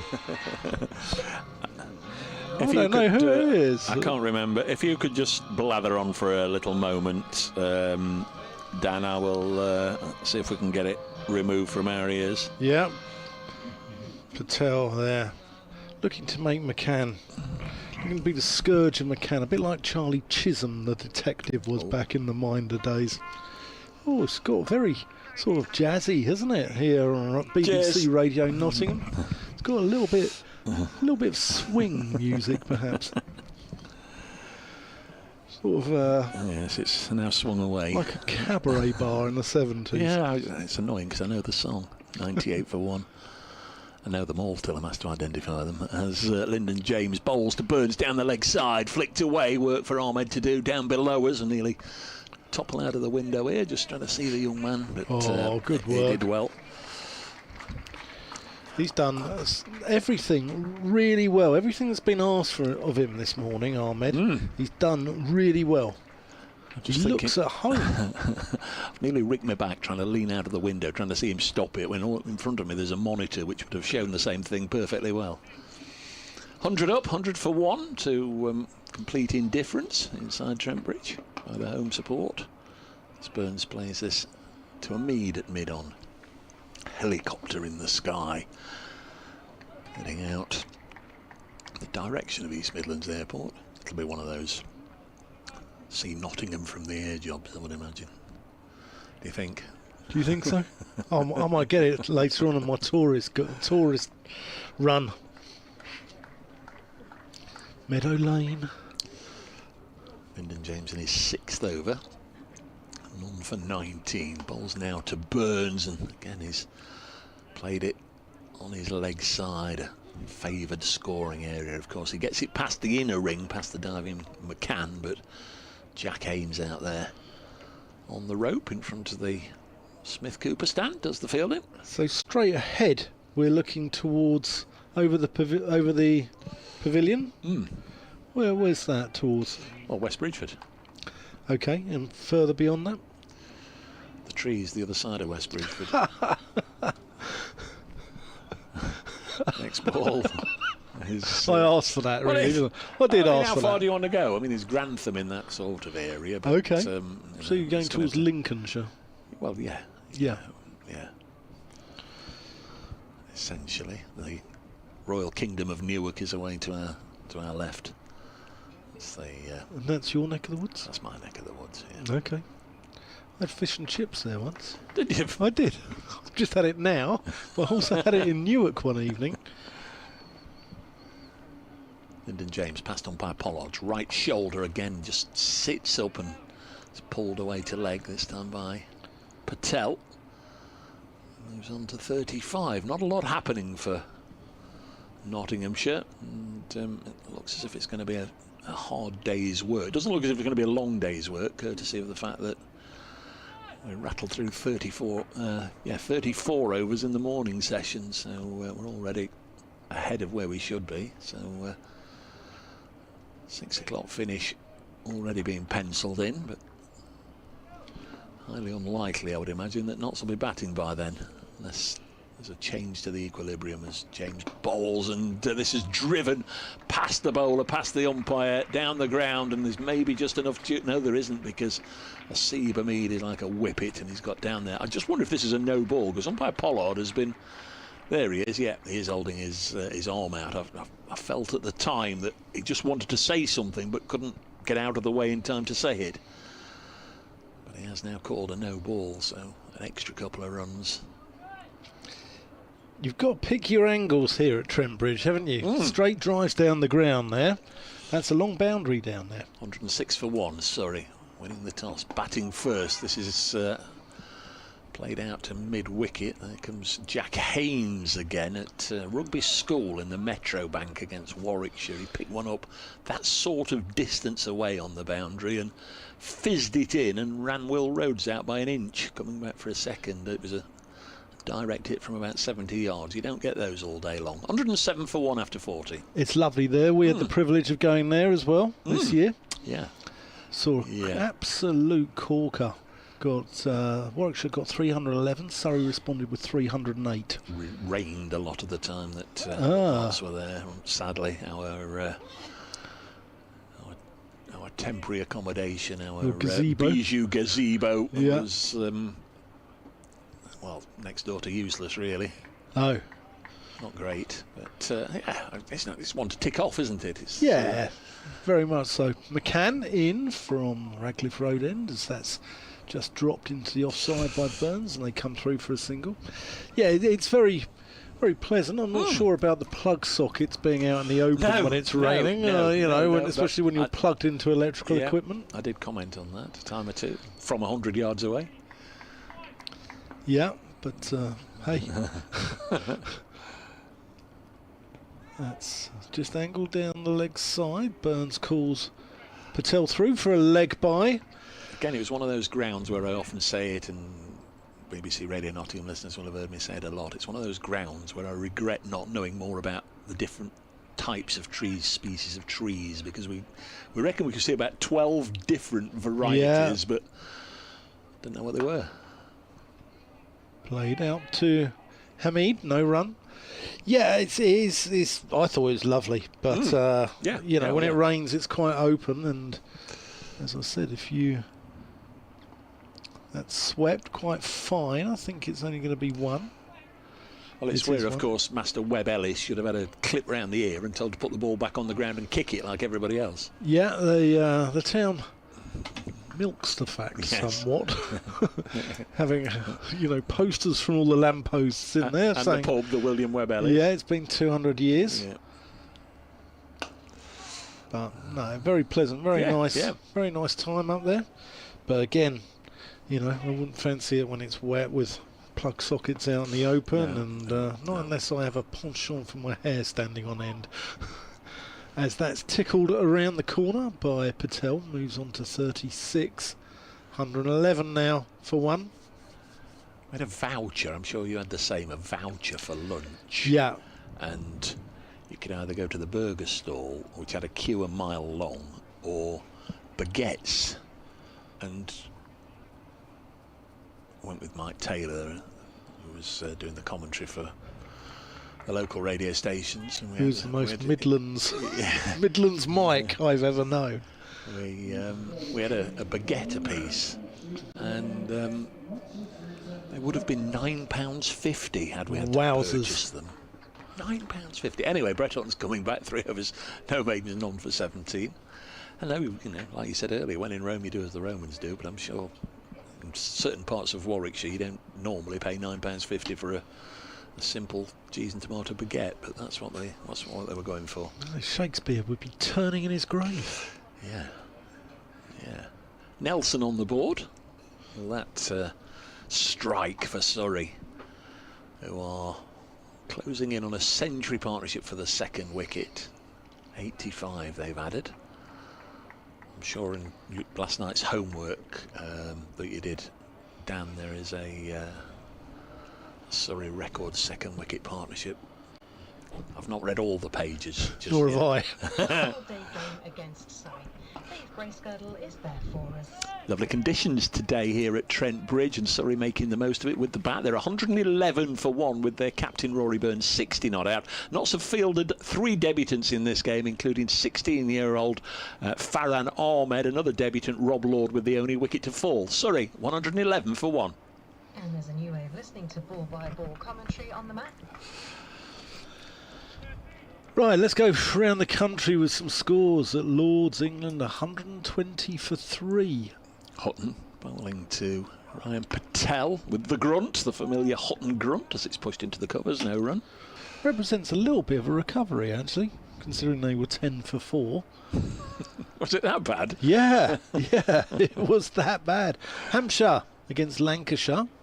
Lancashire are in, like Mark Knopfler, they're in dire straits. They're 91 for 1. Somerset at Taunton, 151 for 3 against Durham. Hutton to Patel. Got all the time in the world seemingly there to caress this. Square of the wicket on the offside. Fielded by Ben Slater in front of those Nottinghamshire flags. 112 for 1. In the West Midlands, Kent in a spot of bother, 130 for 8. Moving into Division 2. Bristol, Gloucestershire, 122 for 9. For 9? For 9, yep. At Cardiff, Leicestershire, 115 for 4 in their game against Glamorgan. There's Hutton. Bowls. Burns will pull this short of a length, but again he's only found Farhan Ahmed. Single, 113 for 1. Burns on to 61. What was that Gloucestershire score, you said? 122 for 9. 9. Remember the video printer on Grandstand back in the day? If there was a big score, they used to spell it out. And aren't Division 2 Yorkshire playing Division 2 Middlesex today? Yes, they are. Yeah. Division 2 Yorkshire, 136 for 2. Against Division 2 Middlesex. Yeah. Hutton. Balls to Patel. There's a lot of shots going out on the leg side.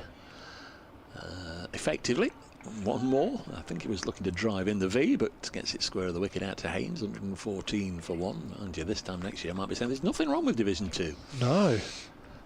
And finally, at Hove, Sussex, off just 33 overs, are 188 without loss. As Hughes got his 100, he must have done. He was 91 not out at lunch, I know that. 114 for 1, Burns 61, Patel 38, they've added 88. Yeah, 107.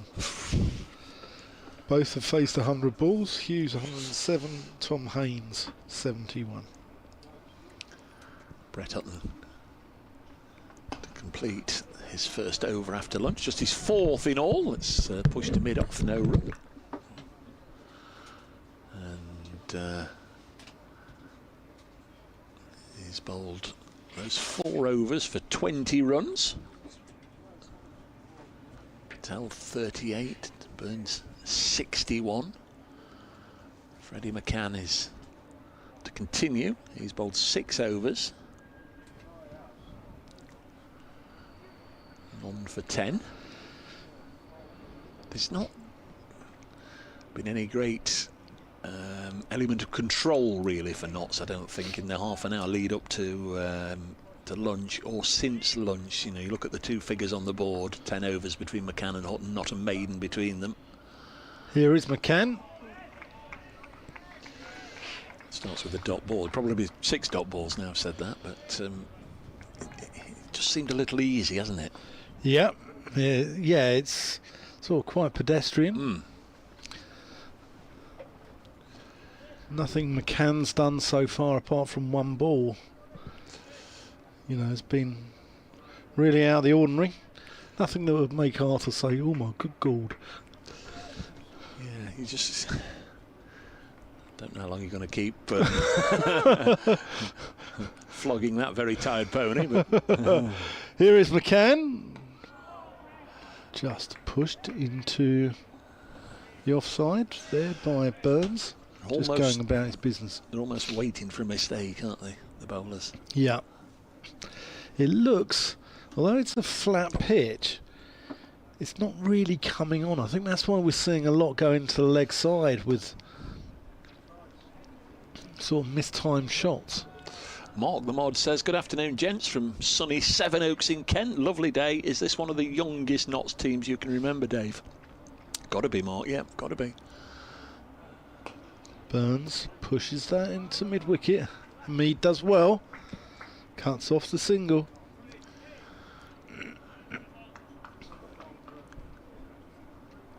Yes, I'll just pull up some ages. And that's just played out to cover. 116. This is all a little bit too easy for Surrey at the moment. I think Nottinghamshire need to actually try and attack them. I think with the spin and the field set deep, they're quite content for Surrey just to take the singles. And, you know, what Nottinghamshire really can't have is Surrey getting 500 in the way that Durham did last week and then putting the pressure on them. Scoreboard pressure. Just going to go down the ages, Yeah, because Ben Slater he's older than the last time I saw him, because he was 33 on Monday. Asiba Mead 27, Freddie McCann 19, Joe Clark 27, Jack Haynes 23, Kyle Verine is 27, Lyndon James 25. Ollie Stone's in his, well, he is 30 but he's not playing. Luke Fletcher's 35 but he's not playing. Brett's 31. Liam Patterson White 25.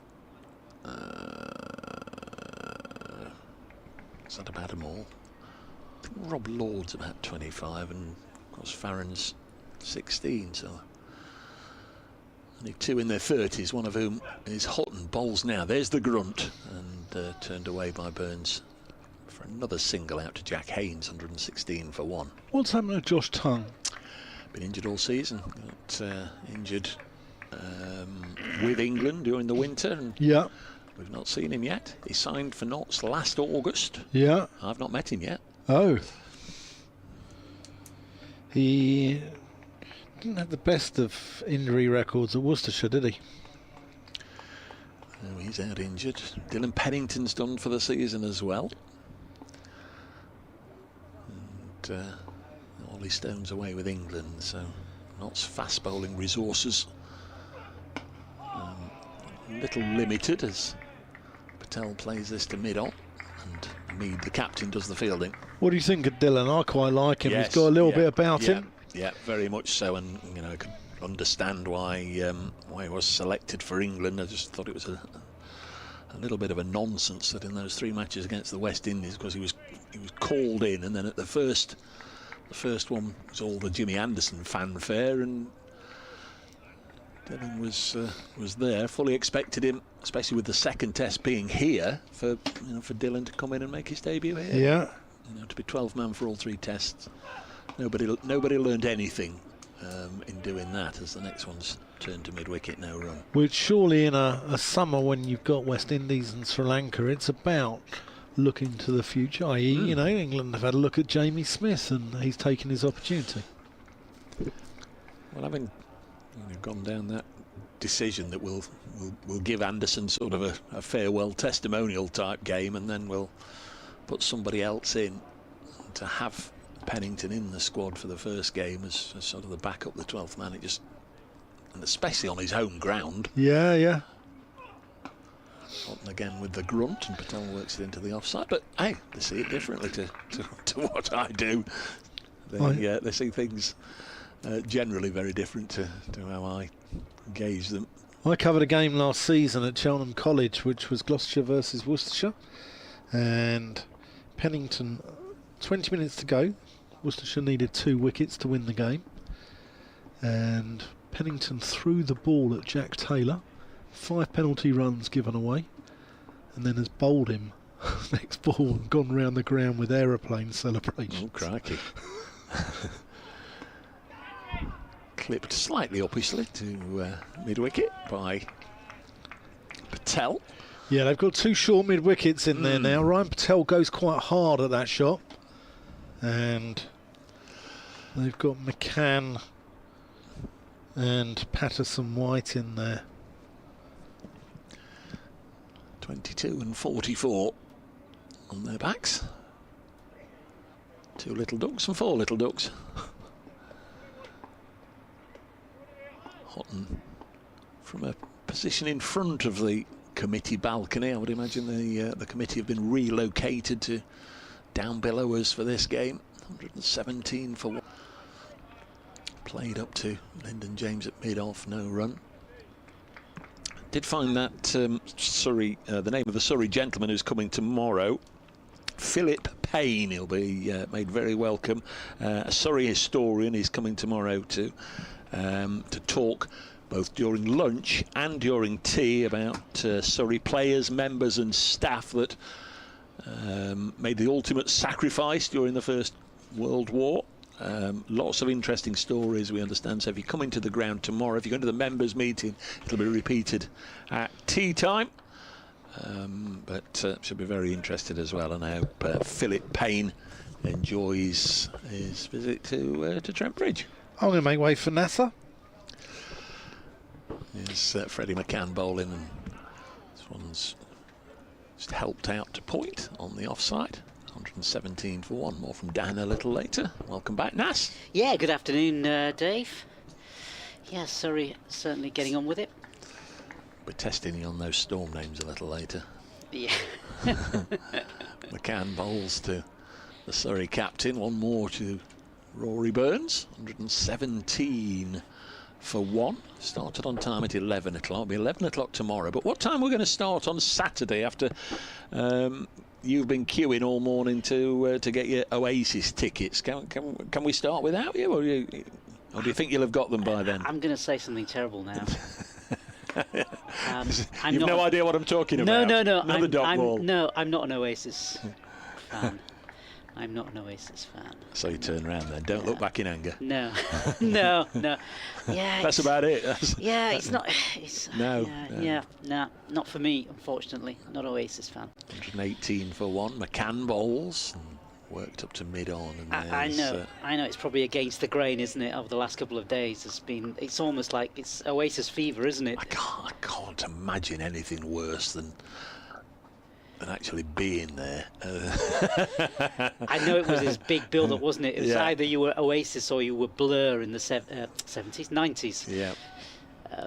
But yeah. Damon Albarn and his band. Another single to the offside, fielded by Liam Patterson-White. Now I don't mind live events, but crikey, that would be very loud. Yeah, says the old man. Yeah, 119 for 1 at the end of the over. I have seen Bruce over the summer. Bruce Springsteen. Went to see him up in Roker Park in Sunderland. Roker Park? Not Roker Park. Yeah, I'm getting the names all mixed Stadium up. of Light. Stadium of Light. It used to be it didn't used to be called Roker Park. They used to play there, yeah. They used to play there, didn't they? Yeah. I knew it was in Sunderland, yeah. When our Shep was a pup. Yeah. So went to see him. But that was quite good. But anyway, enough of my music shenanigans. I've got a brand new over, and we've got Hutton bowling. 5 overs for him so far. 21 runs off his 5 overs as he comes in, bowls first delivery of the new ball, and that's punched out for no run. Do you hear the grunt? Yeah, it's a healthy little partnership. Well, it's not little, it's 93 runs between these two, Rory Burns and Ryan Patel now. So look at that gentleman, stood right behind the arm, all on his lonesome. Well, no, there's 2 of them actually. When the first one moved, you could see another one behind him, but go and sit down, get out of the way. It always happens at cricket grounds, doesn't it? This always happens. It's Hutton, and he's in again. This time, an attempted pull down the leg side. The ball went, no touch of the bat, went past the bat, through to the wicketkeeper. No slips this afternoon, just the wicketkeeper, solitary wicketkeeper. The other one at club cricket grounds, obviously you're not going to do it here, but club cricket grounds, the other one, it's almost the law that people will stand in front of the scoreboard. Yes. And sometimes people wearing those high-vis jackets, which doesn't make things any easier. You know. And these are ardent cricket followers most of the time, you know. You'd think they'd know the rules or the way the game works, but maybe not. Conversation going on now between the bowler. Hutton and Mead, as Dan pointed out, Notts have an over rate of +4, so yeah, it's no real surprise that they're having a bit of a chat about what they're going to do here. Going to put an extra slip in, I think, or a slip in. Are they? Looks. Or is he going to leg slip? I'm not sure. Not sure where. No, he's going into slip. Freddie McCann. Yeah, first slip.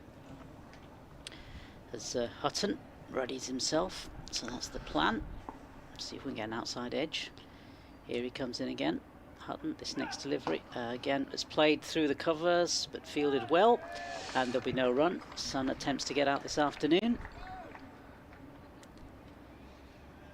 I think there are fewer people here than last time I was here. I mean, it was a long time ago. It was about a year or so ago. Here at Trent Bridge. It appears to the naked eye, feels as though the crowd is less, but perhaps it'll build up over the next couple of days. Yeah, I think there's a lot on this stand. Maybe it's our commentary position as well. Sometimes we can't see people who are to the left of us and sort of hidden almost from where we're commentating. And it's going to be Hutton again. Continues his over. And this next delivery is played leg side, and they'll run through for a quick single, and they'll get there in the end. A shy at the stumps, and batsman crossover, although a bit of a hurry at the end. It was a bit of a hurry on the umpire, moved out the way just in case. It's a good bit of work from Hasiba Mead, and once again it might have been close with a direct hit, but sadly missed. Yeah, I think it's Spence up as usual on top of the pavilion at the far end with the camera. I just wonder during the break between overs we might just get a view of the people that we can't see at this end, the spectators maybe. Just see how many are upstairs and how many are downstairs that we can't see. Yeah, on the live stream.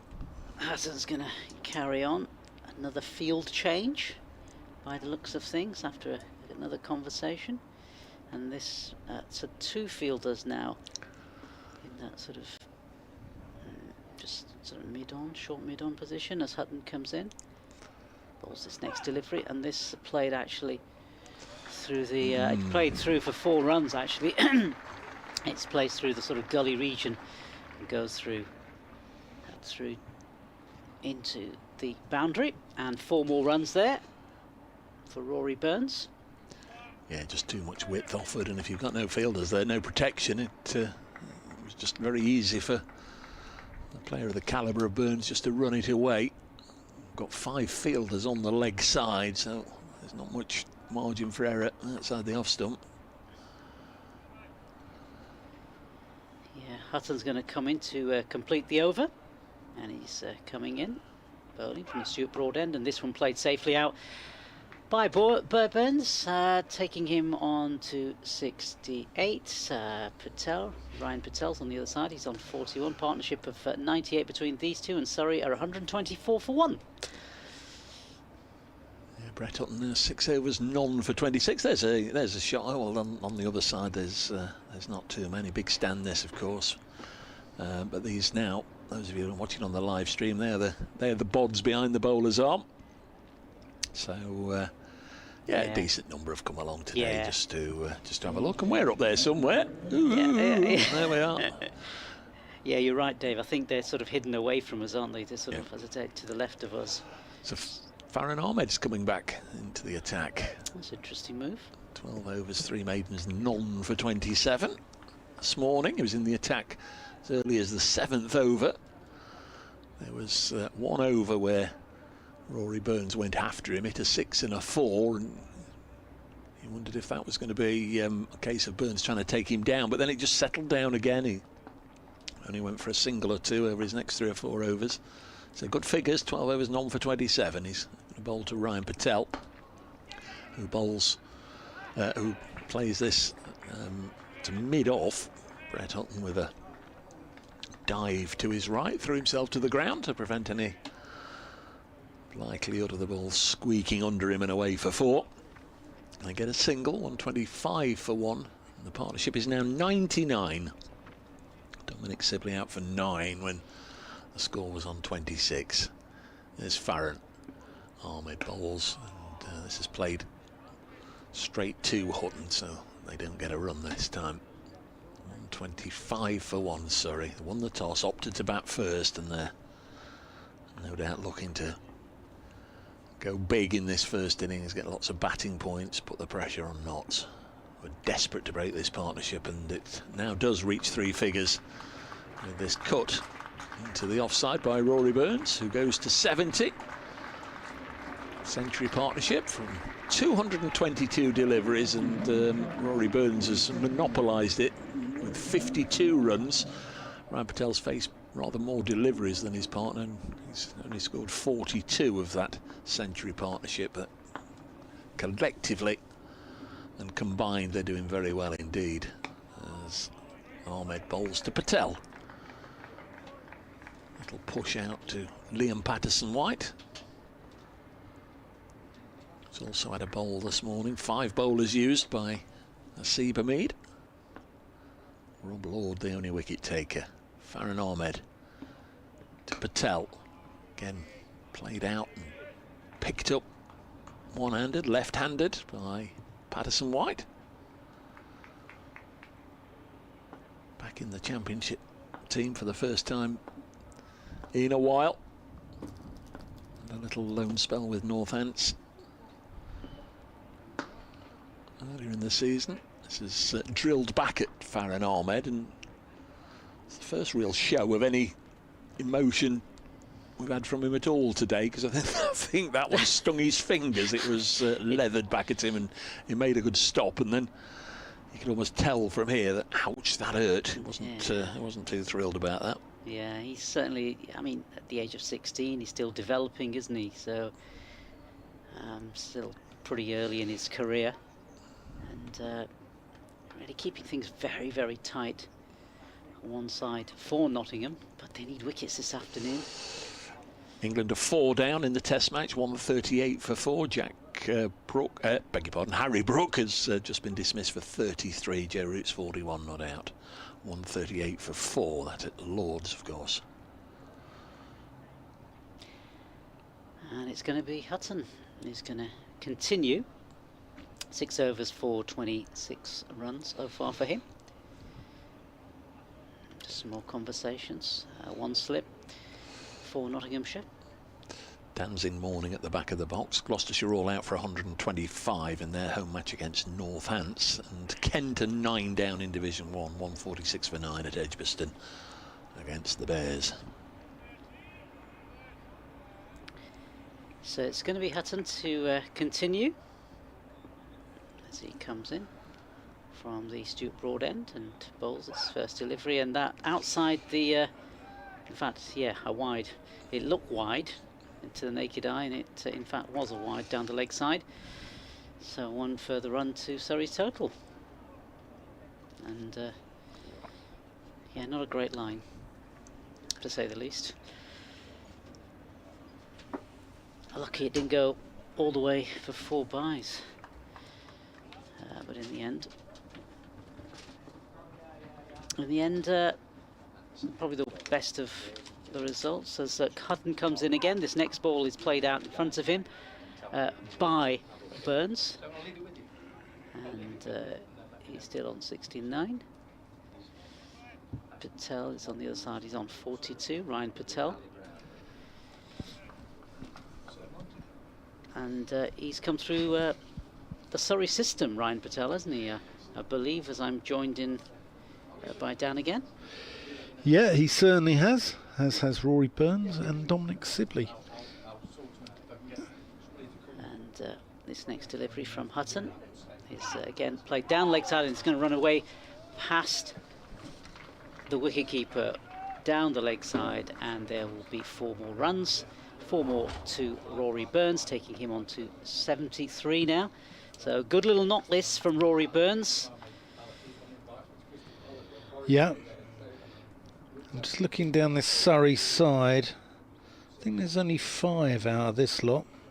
Burns, Sibley, Patel, Jacks and Laws have come through the system. Obviously the 3 away playing, or 3 out of the 4 away playing with England at the moment have come through in Jamie Smith, Gus Atkinson and Ollie Pope. Hutton, he's in again. This next delivery at a cut through point, and 4 more runs. Cracking shot that by Burns, Rory Burns, 77 to him now, and he's certainly getting the range of some of these Nottinghamshire bowlers now, and looking to attack, and certainly you know, some of the bad deliveries are certainly being dispatched to the boundary. Yeah, short, wide, got what it deserved really. You don't bowl there to Rory Burns. Hutton's got very much a grunt on him, hasn't he? You know, never mind Sam Connors over at Derbyshire. This is more like Jimmy Connors. Jimmy Connors, yeah. Yeah, Hutton's going to continue in this over. Coming in from the Stuart Broad end. And this next delivery, it's played in fact past square leg, and they'll collect a single. I think Dave Bracegurgle's got some news, hasn't he, with regards to who's coming on tomorrow? Well, I don't know who's coming on. I've just a list of the names of those that they're hoping pop in, and yeah, that's what I was. Yeah, past Players' Day. It's always a popular event here at Trent Bridge, and hopefully we'll get a few of the old boys, get them up, have a chat tomorrow. Hutton in again. This next delivery played down. Just been told that actually, I know he's not a Notts old boy, but Monty Lynch, the former Surrey player, is also going to be one of the guests in there. So, wonderful. I don't know if we'll be able to get Monty up for a chat as well. He's fantastic company. There's a few boys playing bowls around the boundary edge there. Jordan Clark, Dan Worrell, Tom Laws. That's gone out of fashion a lot, hasn't it? Yeah. He used to do it in the club grounds, bowl it between the flags. Yeah. Hutton coming in to complete his over, and this delivery is again played through the square leg region, and they'll pick up a single. End of the over. Surrey 136 for 1. One game that will never ever go out of fashion though amongst club cricketers is one hand, one bounce in the changing room during a rain delay. Yeah, that's right. Never go out of fashion. Yeah. You mentioned Johnny Morris earlier. He's on the list of attendees for tomorrow. Former Surrey and Notts players Darren Bicknell and Ali Brown. Graham Swan's coming. A lovely, great long list of people from the not too distant past, and some a little further back in time. So we'll have a look. We'll have a look at that, and hopefully during the course of tomorrow afternoon we'll get a few guests up and have a bit of a blather, and obviously we'll try and keep it Surrey centric as well as not centric. Ahmed in, driven handsomely by Patel, but only picks out the bowler. Yeah, Monty Lynch is wonderful value. I had a chat with him. I was with the Surrey president last year, who's up here for these 4 days as well. A lovely lady called Trisha Garrod, and Monty was one of her guests as well. That's driven back to Ahmed, along with Lonsdale Skinner. Do you remember him? The wicket keeper. I do remember Lonsdale Skinner. Yeah. Yes. Both very amusing chaps, got to be said.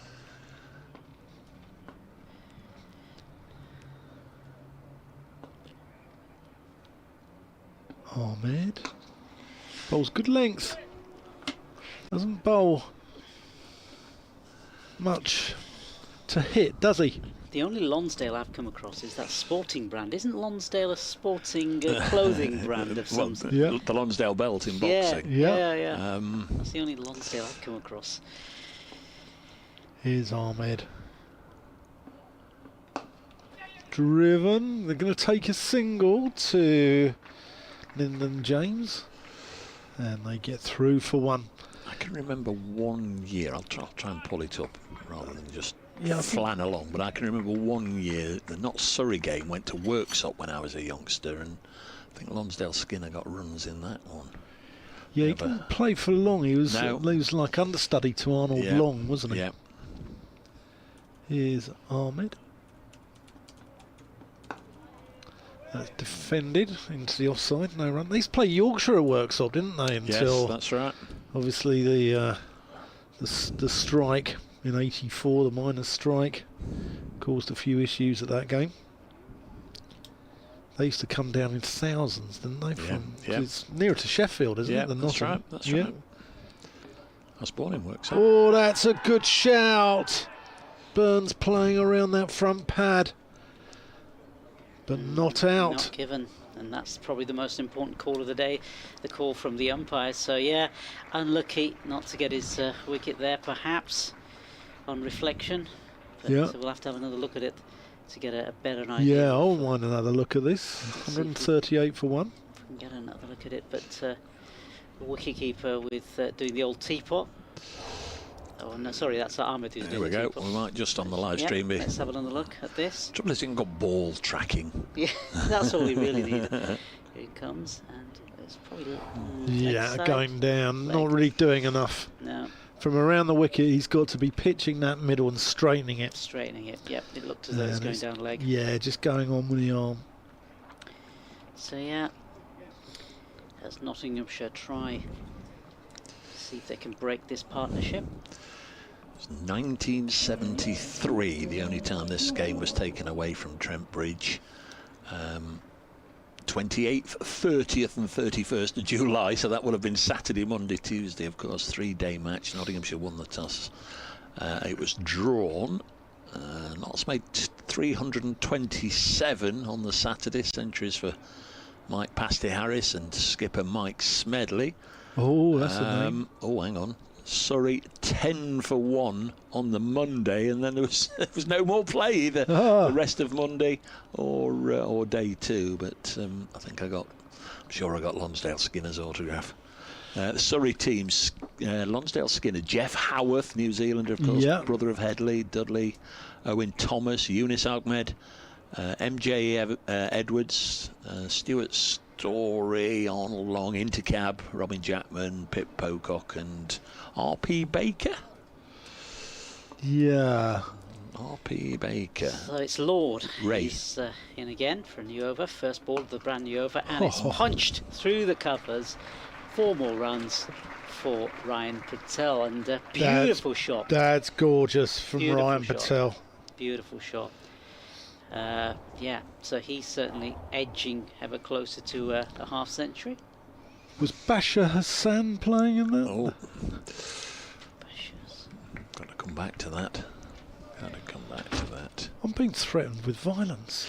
Yeah. The headmaster is threatening me with violence. Yeah, Pasty Harris, Knocker White, Derek Randall, Mike Smedley, Nirmal Nanan, Bashar. In comes Lord, and he's bowling this next delivery, and this is pulled, in fact. Pulled square, and they'll cross over for a single. I'm going to jump off because I only jumped in because Dave was talking to those guys. So I'm going to jump off, and I'm going to let you listen to the wonderful tones of Mr. Kevin Howes. Thank you, Dan. More from Dan in a moment. Surrey are 143 for 1. Rory Burns 78, and Ryan Patel's on 49. And Slord is going to continue his over. 7.2. 1 for 17 so far. He comes in, bowls this next one. It's played out in front of him by Rory Burns. No further damage. He's looked good, Burns, today, hasn't he? Yeah. Speaking of a man looking good, with a mouthful of soft jelly chews. It's not the only reason I come. Oh, am I on? Hello? It's not the only reason I come, but it's pretty much up there, yeah. Yeah, Lord's going to continue this over now. This next delivery. Yeah, it's just played out to the offside for another single. I couldn't help overhearing at lunchtime, Kevin. I had my glass to the window, but you were chatting to somebody at lunchtime on the radio, no doubt, about young cricketers in the game. No, Dave. What you didn't realise is that some men did arrive at the back of the room, and they took me away for an hour or so. I was just ranting to myself. No, I was on Test Match Special talking about next players coming through and all that sort of stuff. Anybody spring to mind, I wonder? This Lord's coming in again. This next delivery is played through the covers, but it's fielded well. And there's no further addition to the score. Surrey 144 for 1. Well, I haven't got the list with me. They sort of drew up the list, really. So it was players that have been included in the one-day squad. So your Josh Hulls of Jacob Bethel. Yeah, Dan Mosley. Jordan Cox, that sort of thing. They did ask me for a couple of left flankers, and I went Matty Hurst, exciting Lancashire. Yeah. In again, this next ball is just punched out in front of him, and no further run from the batter for Patel. He's a pair. He's a Worcestershire player. Well, he is, but he still comes from no, I mean, he's the Worcestershire player, yeah. I mean, he had a terrific competition. Did Farron get a mention? Yes. Good. Well, I mean, so there were lots of things that either I threw in or they probably didn't want me to throw in, but one of them was... Who was doing the throw-in? Jonathan Agnew, Stephen Finn and Strasser Cook. But I was saying, look, this is probably not new, but it does seem as though we've got an awful lot of 16 and 17-year-olds and 18-year-olds. And I say, obviously it comes on the back of, the much maligned for some people One Day Cup and where a lot of young players make. I say, but it is actually quite exciting. Yeah. And also because it does seem as though England are prepared to go for younger players. A little. But it also throws in the fact that how many county championship matches do you need to play before you are recognised by England? And it's not very many. Ahmed, talking of which, 16 years of age, record-breaking performance, an appearance today for him, becoming the youngest to make in Nottinghamshire. That's just Patel. And I have to say, which is no rocket science here, that I'm slightly fearful of what lies ahead here. For Nottinghamshire, because have anybody thrown in scoreboard pressure yet? Tick. Thank you. Bing, full house. Ahmed round the wicket and driven. And another good stop. We've seen plenty of that going on, haven't we? Yeah. Plenty of energy out there in the field from a Nottinghamshire team. Who, of course, have got a different narrative to their opponents. And will be fighting hard over this match and the next few to finish off the season. As Ahmed comes about, that double 100 last week, which it was one of those, all those double 100s you see. Clearly, you don't see a lot of double 100s, but it was a double 100 where it just sort of happened. It was magnificent from that point of view. This was who? Burns. Yeah. He's on 79 at the moment, and this one is punched up to mid-on for no run. And I forget now. He's going back. Actually, went back far further than I thought it would do for Burns and his first and only double century, I think, before. But today, it's 144 balls for 79, and he looks extremely comfortable. Although he did give the impression as though he needs to get his head straight a little for the running, which Patel was very quick to. But what's this? 120 partnership of 248 balls. Good steady stuff. We're only in the afternoon session on the first day of this match, and that one's given a little bit more air and worked away to Hamid, captain to captain on the onside. No run there, so 146 for 1. Burns 79. Patel on 149, and I enjoyed telling this tale about the 16-year-old coming on. No wicket for 30. There was definitely one. Was it a chance that went to wicketkeeper slip off his bowling? It was a bit of a wild drive at one. I think there was. Yeah. I thought it was a loose shot, but I thought it went along the ground. Did you? Okay. Funnily enough, mentioned earlier that Ben Slater celebrated his birthday on Monday. Just looking at Rory Burns, so did he. 26th of August 1990. So he'd have been 34 on Monday. Ben Slater was 33 on Monday. So this is Burns' first innings as a 34-year-old. looking to make the most of it. I can't be 100% certain, which really should stop me from saying it, but I'm going to all the same. Is I think with just looking at the umpires here, cracking open a couple of cans of water yeah. on that pitch. Yeah. And I think they've been pretty hot on that, or they've tried to be today, and because there was little time, if you noticed, where they had quite a long chat in that morning session to Hasib Hamid, the captain, and I think it was about that. I think some of the Nottinghamshire players had been forgetful as to where they were running, but it clearly, you know, you think about this. So we're in Kookaburra territory again, aren't we? Yeah. The leading wicket taker after those first few rounds of the championship, one Cam Steele, who's been drafted back into this Surrey team. You know, it's going to be a bit of a handful later on in this game, isn't it? I mean, we were talking earlier, weren't we, about the fact that 3 spinners were bowling in that first, you know, just first session. Yeah. We were asking Dave whether he'd sort of seen something like that before. No. So, no. You know. And sorry, I've read it the same. You know, I know Dan said that Jamie Overton probably wouldn't have bowled on here, but Kemar Roach and Jamie Overton omitted from the 13. You know, oh crikey, they're going for as many spin options as they can get. I was just looking at Rory Burns. Actually, he's only scored 1 century on this ground about a decade ago, 153. Thought his record here was a little better than that. I mean, it's still mightily impressive.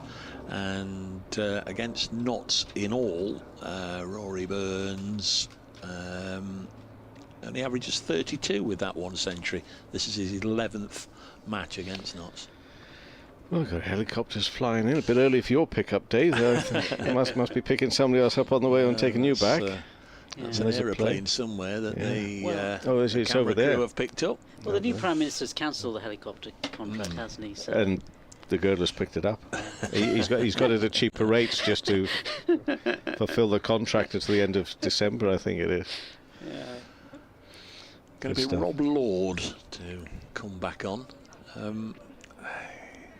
It's looked a little easy, hasn't it, since lunch, to be fair, and that's not from the want of trying from Notts. It's just a placid wicket with a placid ball against 2 very good players who are got their feet under the table, and they're eager to make the most of it. Yeah, and I think I'm going to give way to Dave at this point. Thanks, Nas. It's like a session. Well, I don't blame him. He's just turned you off. Yep, we've got Kevin back. Turn him off. I'm going to give way to the Right Honourable, which was a lot of runs.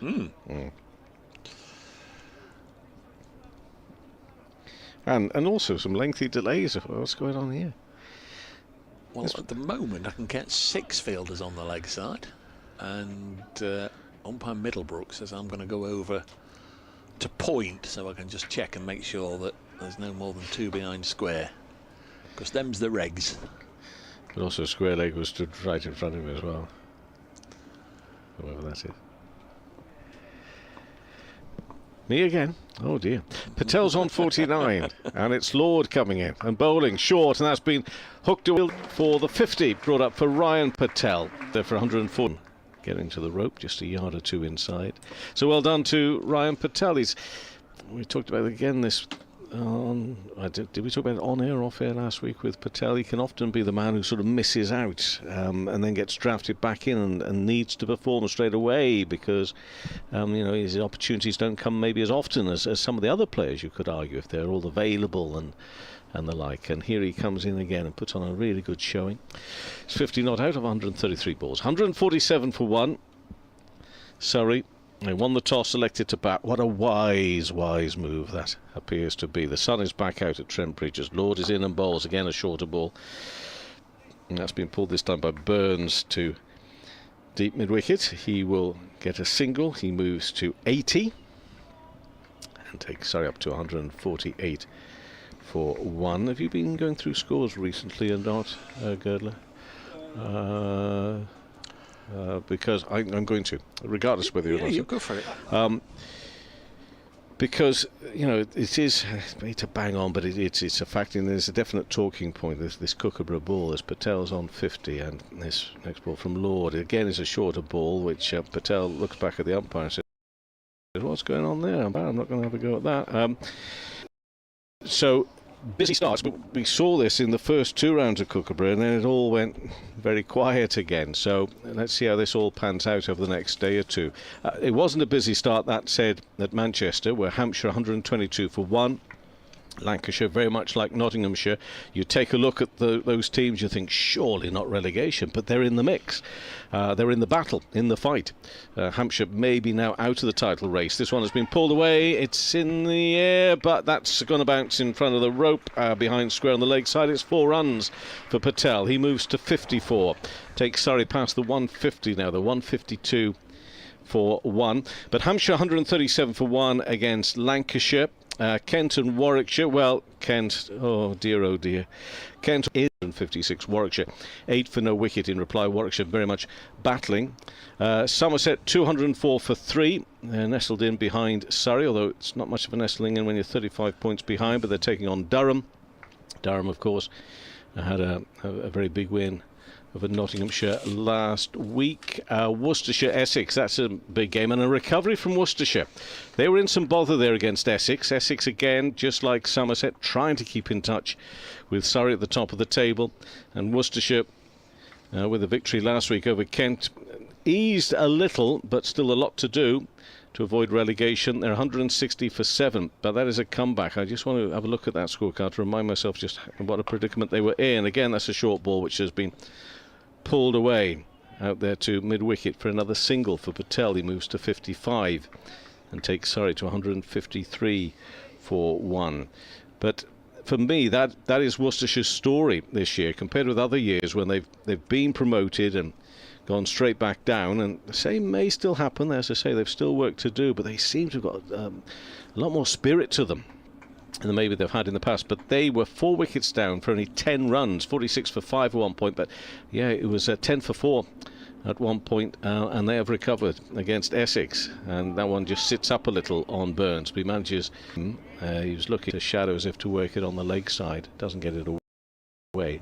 So the end of the over, 153 for 1, now bowled 9 overs. Worcestershire 160 for 7, quickly into the second division. Just the scores on these games: Leicestershire 163 for 5 against Glamorgan. Gosh, well, this is again quick progress at Bristol. Gloucestershire all out for 125. Northants 29 for no wicket. Top of the table, Sussex 237 for 1 against Derbyshire. Derbyshire, a rare win for them last week, but they're up against it there at Hove. And Yorkshire Middlesex, what a game there at Leeds, where Yorkshire 180 for 3 against Middlesex. That is third versus second. 9 points separate the top 3 teams in the second division. Only 2 go up. Dan. Well, it's getting interesting, isn't it? It's that time of year. It's the business end of the season, and this championship throws up some real corkers. Worcestershire, Lancashire, last game of the season as well. That's going to be I think that's going to be possibly defining. Anyway, here's Ahmed coming around the wicket, and Patel works him up to mid-on, no run. 153 for 1, Burns on 80, Patel 55. Been having a look at this list of past players day. It's star-studded, Brace. It's star-studded. Shorter from Ahmed, but gets away with it. Yeah, should be a good turnout tomorrow. It is. Anyone who's anyone will be there, apart from us. Apart from us, yeah. Yeah, we're working. Well, they'll all come over here. They always come to see the girdler. Do they? Yeah. Yeah. Oh, he's a ledge. He's a ledge in these parts. Here's Ahmed, tosses that one up.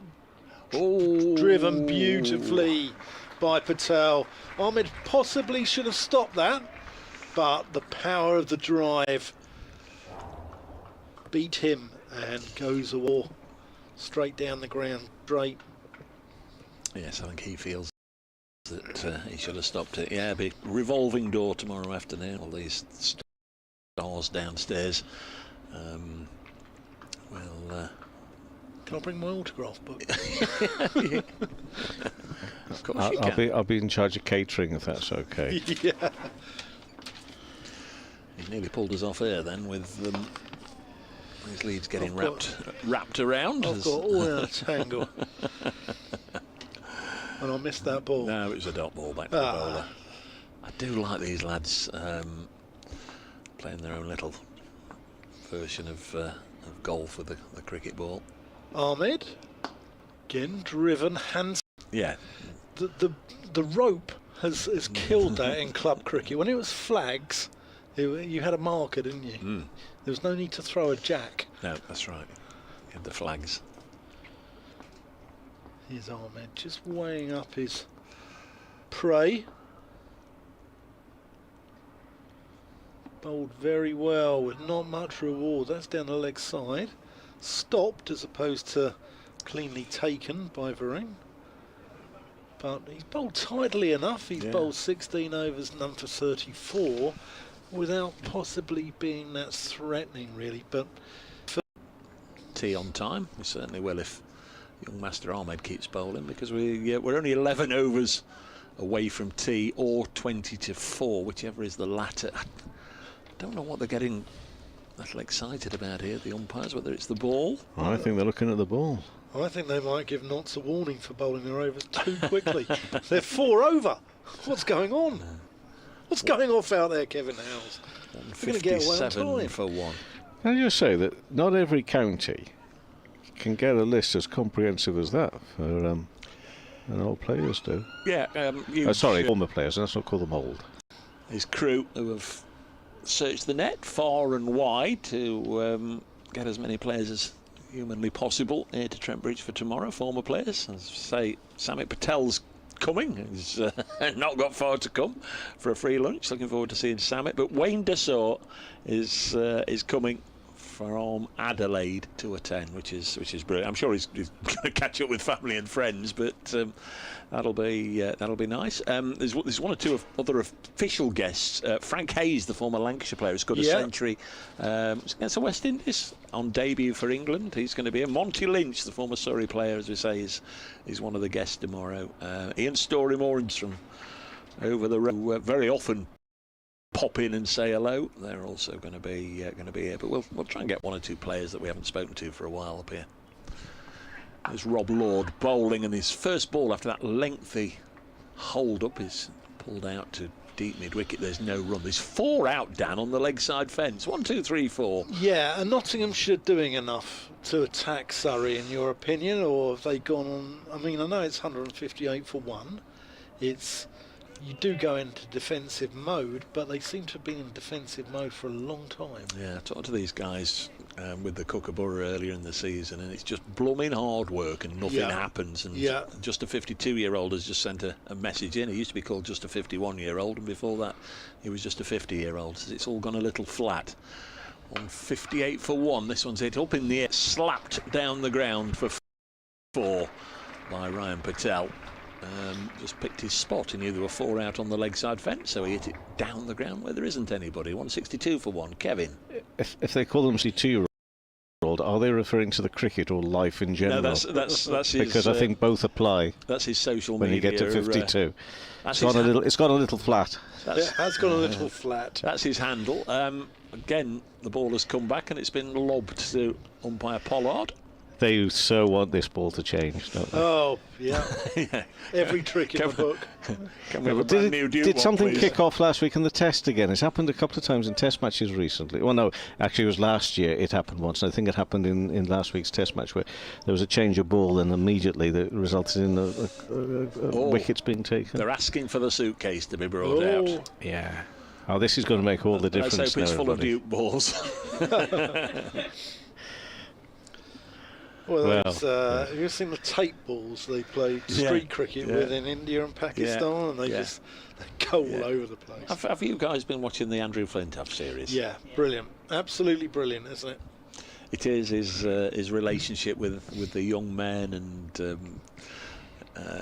everything that as non-cricket and as watchable for the general public, and basically seeing these young men who nobody knew at the start, but now they're all becoming characters. They're all finding their way through life. None of them have played cricket for more than 2 years or something like that. And I saw it again this week when they played against a girls' team. I mean, it was just wonderful television. I thought. And of course, Kyle Hogg is with Freddie. We had him here at Trent Bridge for one season on loan. Of course, spent most of his career with Freddie at Lancashire. But it's just lovely television, I think. Loves his music, doesn't he, Kyle Hogg? Yeah. Big music fan. Yeah. And also sending them out to street markets and to actually fend for themselves. So I think it's absolutely fantastic. Well, I'm in the market to get a new suit. And watching that the other night, I think it would be easier and quicker for me to fly to India, go and be measured, get one made there in a couple of hours and fly back with it than it would to get one made here. I think a few of the commentary team did that. World Cup there last October. Yeah, probably, yeah. They came back with suits. So this over began about 2:15. Yesterday. They've changed the ball. Oh, it's all got to change now. Rob Lord is going to bowl. We're on 3 o'clock. Short and pulled out onto the leg side to one of many Nottinghamshire fielders. Joe Clark, in fact, has found his way to graze in the outfield. We might get the BBC Radio Nottingham news in a moment. I asked Nasser, he's not going to be bothered about getting up Saturday morning and logging on for an Oasis ticket. Are either of you guys? No. I've already had a word with Noel. Hospitality, a bit of hospitality for. He says he can't do anything about the hotels, which is going to cost about £1,000 a night. But he'll sort me out a ticket, he said. Yeah. 163 for 1. Sun continues to beat down as Rob Lord bowls a shortish delivery, which Rory Burns got into a position to play and then bailed out at the last second because he knows there's 100 for the taking if he doesn't fall prey to a false shot. I got my worst ever 50, right? Nebworth, Oasis played Nebworth. Go on, I'll go on after this news update. Championship, Trent for a 4-day game against Surrey. Dave Brace-Gudler's there for us. Hard work for the Nottinghamshire tack here against the best side in the country, tabletoppers Surrey. 163 for 1 after winning the toss. The only wicket this morning went to one of the debutants, Rob Lord, who's bowling at the moment. Got rid of the former England man, Dom Sibley, for 9. Another debutant, 16-year-old Rian Ahmed, has currently bowled 16 overs on his first appearance here. 164 for 1, Surrey. And there's a new way of listening to ball by ball comment on that. Single taken, just a reminder there from Lisa and the Radio Nottingham News that you can also ask to listen to the cricket on your smart speaker. What have you got, Kevin? What have you got? Ask BBC Sounds to play Notts versus Surrey, day 1. Alter edit tomorrow, of course. Patel has 64. Smart speaker, but nothing that's smart in my life, may I? No. You haven't. Anyway, let's go back to Nebworth. Yeah. Dan's there, flowers in the air, in his hair. 1968, was it Dan? 1996. Oh, close. Yeah, I didn't sort of bat long enough to hear Oasis come on, but I heard the Manic Street Preachers warming up for them. Oh, right. And I got a 50 where I was dropped 8 times. Oh, dear. You know, like when the 6th one goes down, you're actually willing the bloke to catch it. Oh. No one clapped my 50, it was that bad. No, I can't believe that. Against Welwyn Garden City. Yeah, it was an ugly one. It was an ugly one. Anyway, here is Ahmed. Yep. I think I'm back in, yeah. And so it's going to be Ahmed. And he's bowling his first delivery of a brand new over, and this flick down the leg side for a single from the bat of Ryan Patel takes him on to 66. So that was your Nebworth story. That was my Nebworth story, yeah. Bit tame, really, wasn't it? Well, not really. I mean, so you're saying you scored runs there on the same day that Oasis were appearing? Yeah, but I didn't even get to Oasis. No. It's Farhan Ahmed again, and this next one just pushed out in front of it. No run there. But Nebworth is a beautiful cricket ground. Nebworth Park Cricket Ground. They play in front of the house there at Nebworth, and it's a lovely place to play cricket. For us ignorant northerners, remind us where Nebworth is. Hertfordshire, just off the A1. Sort of Stevenage way, Welwyn Garden. Ahmed in again. Next one played down for no single. You're only an honorary northerner, though, aren't you? You're in Shropshire. Well, I am a Salopian. I wouldn't call myself an honorary northerner. There's a debate as to who's accepting who, me, them, or Ahmed in again, and this one nibbled across to the offside into sort of that gully region. I mean, this is in some ways there's a terrific opportunity, obviously, for a 16-year-old, but this is also quite a baptism and a toughie, isn't it? Yeah. I mean, look at him now. How many overs do you think he's going to bowl by the end of the game? Well, he's certainly going to come in again and bowl, which is just played out. Rocky Flintoff last week, isn't it? Where, you know, these sides just sort of throw them in against Surrey. It's like, you know, yes, welcome. Yeah. He's in again, Ahmed, Farhan Ahmed, the brother of Rehan Ahmed, and the oohs and ahs, but ball just ending up on the leg side, just where the short leg area is. No runs. End of the over. Surrey 166 for 1. Rory Burns has made 82, and Ryan Patel has made 60. The proper northern market. Yeah. Crikey, O'Reilly. Yeah, back in the day. Well, I hate it when young people say back in the day, because it's not really back in the day, is it, Dan? back in the day, I went near Pontefract.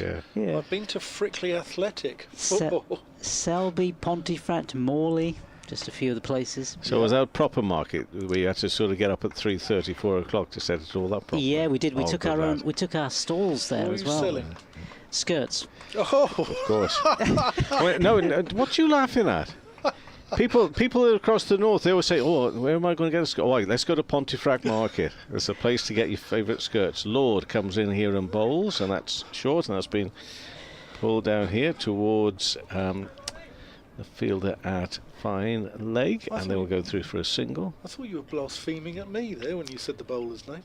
Lord, we had this a little bit when we were here last. I think it was for a one-day cup game. I think it was Gloucestershire.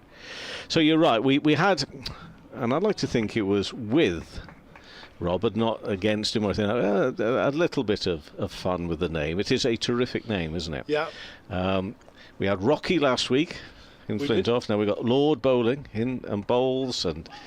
Ball down fine again. I mean, it is just ticking over here. I'd like to think that he is not at all aware of us yabbering on here about it, but I think members of the family were watching or listening on that game. So I did feel a little responsible. Patel on 67, short there from Lord, through to the keeper. So, sorry, sunshine. I mean, just a few moments ago, if you were watching on the stream at Trent Bridge live, there was a lovely shot of beautiful blue skies behind. This is bold, and that's whipped away. Very nice. It's a short boundary there for Patel, but I tell you what, he crashed into that one very quickly to the boundary. He's well set. I mean, he's going to catch up and overtake Burns in a minute. He's moved to 71 now, and it's 172 for 1. Kirsty and Aaron Lords, which of course you won't be aware of. They run and they operate, do all the hard work. Girdler claims he does the hard work, but he doesn't do the hard work. They and the camera operatives, they do all the hard work on Trent Bridge Live. So they're happy for all sorts of mentions of the name Lord. But we discovered that apart from they and this Lord family, we couldn't really think of too many others. The next one is bowled, and that is pulled down towards fine leg again. But there's two fielders down here. Joe Clark will come up and underarm that one back. Another single to Patel. He moves. So the that I know your age, but I won't share it with everybody because I know you get your agent to tell it's a bit about 10 years younger than you really 15. are. I came up with Jack Lord, the actor Jack Lord from Hawaii Five-0. Oh, both of you good. Yeah. Yes, well done. Gordon Lord. Yes, we had and Stephen Lord, the darts player. We went through them all. Here's Rob. He's the most important and the only one that really matters right now. And this one is pulled again round the corner. Well, it's going through the same old thing here, isn't it? Yeah. Singles being added, and it's now at the end of that over 174 for 1. Burns 84, Patel 72. And quite frankly, Rob finishes that over 11 overs, 2 maidens, 1 for 41. It is hard to see where this next wicket is coming from, isn't it? It really is. It's gonna. Because that new ball doesn't seem to. Well, fresh ball doesn't seem to have made any difference. Yeah, lots of conversations going out on the ground. See if they can get a second wicket. Yeah. Desperate now, getting to that stage of desperation for this second wicket. Yeah, the run's just coming at a pace for Surrey this afternoon. Going to be a change of bowling. In fact, it's going to be Lyndon James who's going to come on. Bowled 6 overs so far for 26 runs. See if he can make a breakthrough perhaps this afternoon. But they desperately need a wicket. I know Harrison's injured at the moment. Do you think he refers to him as my sweet lord? Very good. Very good indeed. Notts need something here. They're going through the motions. It's too easy for Surrey. Too much stuff banged in. Yeah, it's not been responsive to any of that, really, has it? They're not bowling one side of the wicket or the other. And a field 500, and this game is going to hinge on how well Nottinghamshire bat in their first innings. That's what it's going to come down to. Here is Lyndon James as he pulled out that late. Pulls out late. Has that hit the stumps? That might have been an interesting scenario for the umpires. A little bit of movement perhaps behind the bowler's arm. Maybe, or still was the. That's a thick outside edge. It's probably going to be 2. It is as Burns comes back and moves on to 86, 176 for 1. 150 partnership. But you're right, it's all looking very easy for Surrey. Too easy. Too easy. Notts have got to put the pressure on Surrey. They've got to try and attack them. They can't hang because they're looking at 500-600, and then Dan Worrell, Jordan Clark, those guys come in. James short and pulled. Fantastic shot. With aplomb for 6 by Burns. And again, one full delivery, one half tracker, and they're neither bowling one length nor another, or one side of the wicket or another. And this is a real problem now for Haseeb Hameed, because his bowlers just aren't giving him control. In fact, the bowler giving him the most control is Farhan Ahmed, the 16-year-old. That's wide, and Burns tries to crunch that one through the covers, but misses out. It's almost as though they've run out of ideas. Yeah. Where do we go next? What do we do next? Yeah, it's just they look a little bit sort of, as you say, short of ideas, short of thought, really. Again, that's going to be 4 runs. No, it's not. Oh, the wicket ends. It was going to be 4 runs. It just took a little. Took a little divot. It took a little divot. I think in each of these shots as well, what you're hearing is a crack of the bat. It's as though it's coming from the centre of the bat, isn't it? They're timing it really well, the shots that are coming, certainly in the last few shots that we've seen. That's generated from the groundsman's hut, that. Just a little bit of a spike in the pitch of that, and it just cuts off. They can't do it all the time, but every now and then just cuts off a certain boundary. It's like those things that come out of the ground in a car park. That's it, yeah. You can't see it. It goes straight back down again. Here's James. Defended out to mid-on. Yeah, so we had Lyndon Johnson. Lyndon Johnson, yes. I keep wanting to call him Lyndon Johnson now. Former president of the US, of course. Yeah. Back in '68, I think, from memory. Yeah. Not that I was around. Well, there've been a few. Haven't there? There's been obviously Ollie Carter down at Sussex, we said earlier. Strokes it through the covers. Paul Nixon at Leicestershire and Kent. You can carry on with that in a minute. I just want to throw in, Go on, in this back to sort of defensive. Well, it's not a defensive of Notts. But go on, you've got a Kookaburra, you've got a pitch which is clearly favouring the batting at the moment, and you've got Surrey who are odds on, well on course. Maybe even the next 2 weeks, let alone 3 or 4 weeks, to claim a third successive championship title. You've got Rory Burns doing Burns things off the back of a double hundred, and he's heading towards a century here. Ryan Patel playing some glorious shots. It will be a struggle to find some ideas as to where to turn. Yeah. Where you are going to find, I mean, they want their players to be away with England, and they don't want some of their bowlers to be injured, and all that. But this is a big challenge for Nottinghamshire. It'll be a big challenge for many teams on a day like today. On this sort of surface, I'm not bemoaning because it looks terrific. It looks a terrific pitch, but you've got to be a bit worried, haven't you? You've got to be a bit worried. I'll just see this over with Burns. Well, Burns is on 95, and it's the start of the next over, and it's been bowled by Patterson White, and it's driven back to him, a dot ball, so he remains on 95. Gone down. I just think that Nottinghamshire in a relegation dogfight, they need every point they can, and that's also another pressure on them, though, isn't it? Patterson White in bowls. Well, you find that one through a little quicker. I thought he was going to give it more air, and actually, in fact, it hurried him up a little bit in the end. That's what I'm saying. Everything in their mind is thinking, oh dear, it's a little bit, everything maybe just dragging them down a little. They're trying to, I mean, the spirits, I think, are still good. This is pushed into the offside. We see some real good energy in the field. We've seen some good stops. But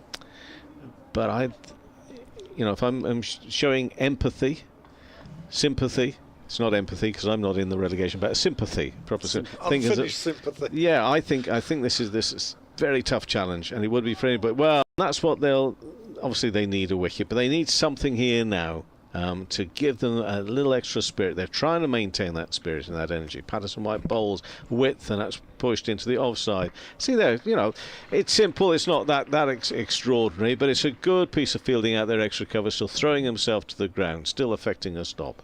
That's what they've got to do. But I'm telling you now, that will seem so much harder at 5:30 this afternoon. More wickets taken between now and then. If that, as Patterson White bowls, and steadily this time into the offside pile.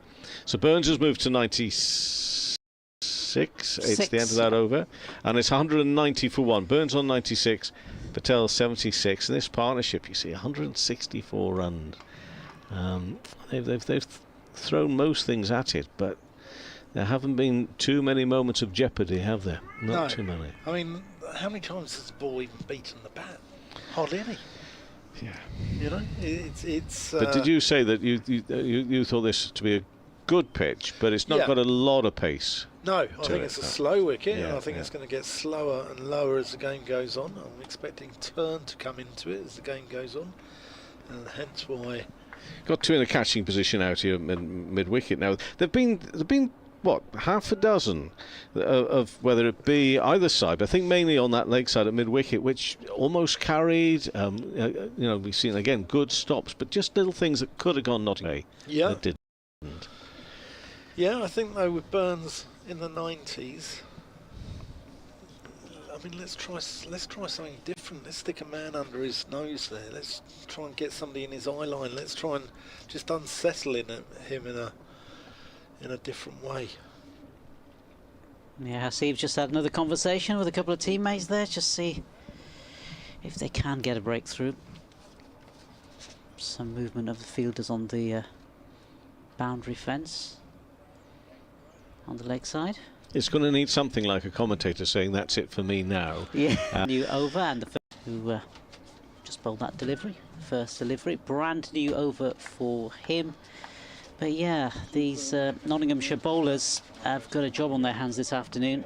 They really have, because all of this is not going to help their moods, help their cause. As James comes in again, this next ball. A play and a miss, and it's going to beat wicketkeeper, and go through, and Rory Burns is going to get his 100 off 169 deliveries, 2 sixes in that, and 8 fours, a strike rate of just over 59. So great knock from Rory Burns, certainly setting up this game for Surrey, and valuable part he's played in the batting. Had a few great shots earlier, of course, in the day as well. And I'm going to stay there. I'm going to stay as we see the next delivery coming in from James as well. He's getting himself ready to bowl this next delivery. Sunshine is out here at Trent Bridge, and James comes in from the Radcliffe Road end, and he bowls first delivery. As I say, this delivery of him. Leg stump. Yeah. He's played some pretty shots today, Rory Burns. That's probably not one of them, but it's effective. It's effective, and it got him the runs. It's James again, and he bowls this next delivery, and this one they played. That's a much better looking shot, played into the offside, and that they'll pick up another single. 27th first class 100 of his career, second against Notts, second here. Wow. He's a good player. Yeah. He's a good player. He really is. He's just somebody who I've been very impressed with his captaincy. I hadn't really seen a lot of his captaincy before this season, but I've been really impressed with his captaincy. Not only does he lead from the front here. James is in again. This next one is played through the covers and picked up by the field. It's just a shame, I guess, when he got to the England white. Make it. Well, I mean, 3 centuries, wasn't it? Yeah, there's a certain other opener who's probably been given a lot more chances. Yeah. Not mentioning any names, but if you go down the A2 from London down towards the Channel ports, you might find him residing there. But, you know, I mean, maybe Burns and Sibley. James in again. This next delivery is an appeal from the bowler. Ball just bobbling out in front of the batsman, and no further runs. Yeah, his average is about 30 in Test match cricket. Yeah, I mean, he's a decent player. Yeah. He's unorthodox. Yeah. And I think, you know, things have gone against him. I mean, that high-profile dismissal where he was out to the very first ball, the Ashes.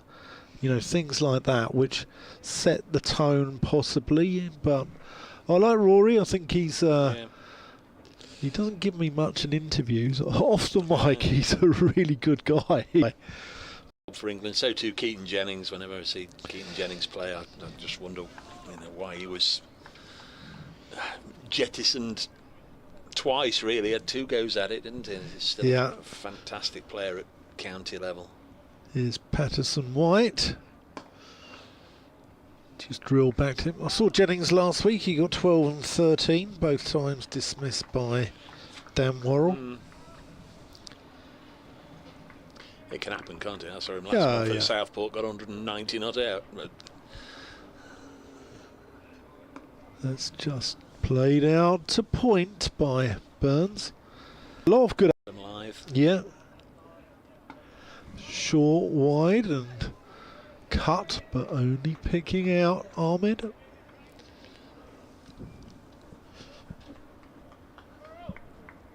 Yeah, I think England went through something like 14 different partners to Alistair Cook, didn't they, at one point? 195 for 1. Drilled down the ground.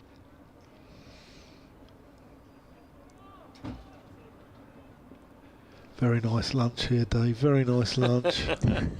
You're only 10 minutes away from a tea. scone and jam and cream. If you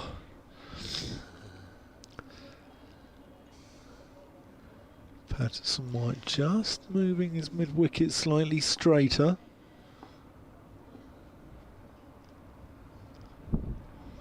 Patel getting on the front foot, pushing that back to the bowler. I think go on. Sorry, Dave. I was going to say they're just setting the game up here, aren't they? This is a fabulous partnership. Left alone by Patel. So what do Notts do here, Dave? What's because at the moment they're waiting for, you know, they're bowling for a run out. Yeah.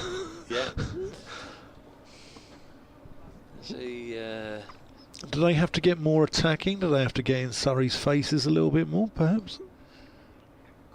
Hasseeba is certainly trying every card that he's been dealt. Is going back to Ahmed, 17 overs, 4 maidens, none for 35, coming on for another tilt before tea time here. Lyndon James out of the attack once more. It's a ball that's 60 overs old, and it's not offered anything really since the first few overs, and it didn't do a deal then. It's a surface that's not offering any assistance, so you've got to plug the gaps, plug the boundaries, and try and manipulate a mistake from somewhere as this is played up to mid-on. I guess it's another old saying in cricket, isn't it? It's easier for those that are in than those that are to come. You've got to manufacture a wicket and hope it, another saying, one wicket brings two. They desperately need those two. There's Burns coming down the track and clips it to mid-wicket. From the Surrey angle, you just hope they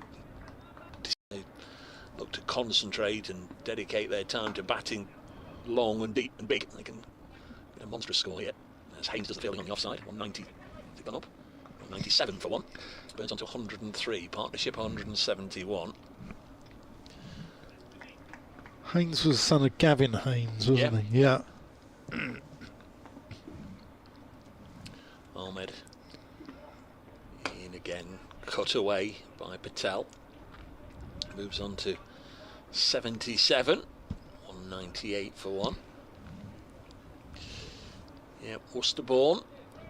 Gavin Haynes, the former Worcestershire all-rounder.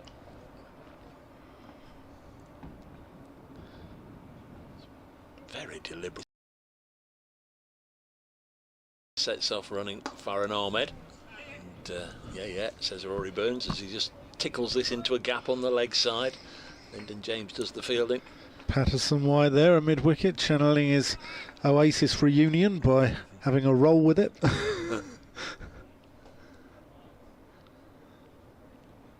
Lots have kept at it. I don't think they've put any chances down. I don't think there's been any glaring errors in the field. There was a good stop right on the boundary from Ben Slater, and the ball just got away from him and just touched the rope before lunch. It can't really go down as a misfield, but they've stuck at it. They've just got to hope there's enough spirit in the camp, enough discipline, enough people out there keeping everybody right on top of the game to keep them going. I just dearly hope that Farhan Ahmed can get a wicket today. It would be a little cruel on the young man on his first day with all the overs he's bowled if he goes to bed tonight without one in the end column. Yeah, he deserves one. He's come close a couple of times. He had Burns, played that full shot. Captain was off the field now. I just noticed he'd just come back after a little comfort break. Ben Martindale was doing the fielding. He's popping off. Another one, a son of David Duncan, that's it. He was in the 80s, was he? Yeah. Patterson wide to Burns, who plays that back to the bowler. So where are we? We're 3:31, and tea will be at 20-4 because we've only got 2 overs after this one to squeeze in. So might get an extra over in before tea. Defended by Burns. Good job I'm on a day rate, Dave, not an hourly rate. I couldn't afford to come up here with the overs that you get through so quick. Yeah, and 200 runs. Well, 199. 199. Yeah. Should make it to 200 by tea, you'd think. That in itself is not exceptional. 100 runs in a session's about right, but the fact that we're going to get tea at 20-4 is pretty rare. Tickled round the corner, no run. In fact, I might get out of a game at 6 o'clock is just unheard of.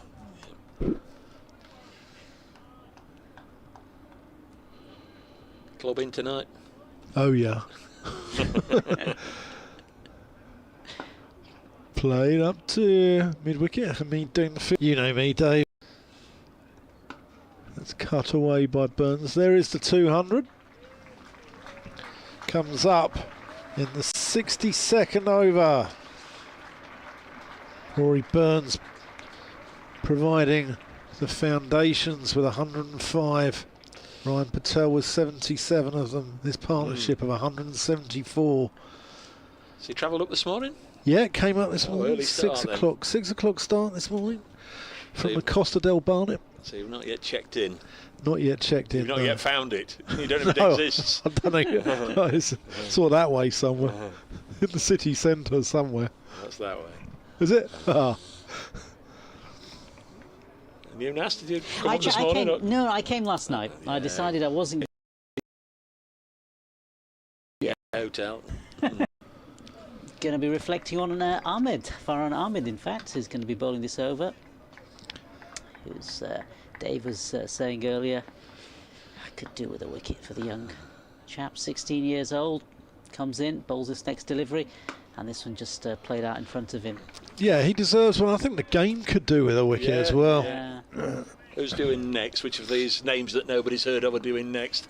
Oh, England's Will Jacks, followed by England's Ben Foakes. Yeah, probably. So it does not get any easier for Ahmed as he comes in this next ball. And that one has been taken, has it? Yes, it has, behind the wicket. A faint edge clipped through to the wicket, and Patel is out. Ryan Patel out for 77. Surrey 201 for the loss of 2 wickets. A great breakthrough. We're just talking about Rehan Ahmed desperately needing a wicket, and it's the commentators, not curse, but certainly good luck that has given him a wicket. The wicket of Ryan Patel out for 77, caught by the wicketkeeper Varane. He was in for 195 minutes, 11 falls in that, a strike rate of just over 47. So Nottinghamshire get this vital breakthrough just before. Saying it would just give. But that's lovely, and it's lovely for actually both debutants as well, because is equally delighted to get the phone. 90 seconds ago there were there was a few frowns, there was a few furrowed brows. What are we going to do here? But that's lovely, isn't it? And now can one bring 2? I guess it changes all that talk at the interval as well, doesn't it? The tea time talk that the players are going to have with the coaches and so on and so forth. Yeah, but this guy will just play the same way, Will Jacks. He won't, he won't sort of hang back. No, he'll just play the same way he tends to play, and if the ball's there, he'll whack it. Yeah. But I'm pleased downbeat or lost his confidence in any way, and I'm really pleased for him. But Ryan Patel, really good innings, 77 off 161 balls with 11 fours in there. But just what I was saying, he's now got to spend the rest of the day reflecting that he's left some runs out there. He should have had a century. He's played perfectly well enough to go on and not only get 3 figures but get a big score. He just let his concentration waver maybe and just tickled it through to the keeper, who of course is top notch as a test match wicket keeper, and he's done most things with.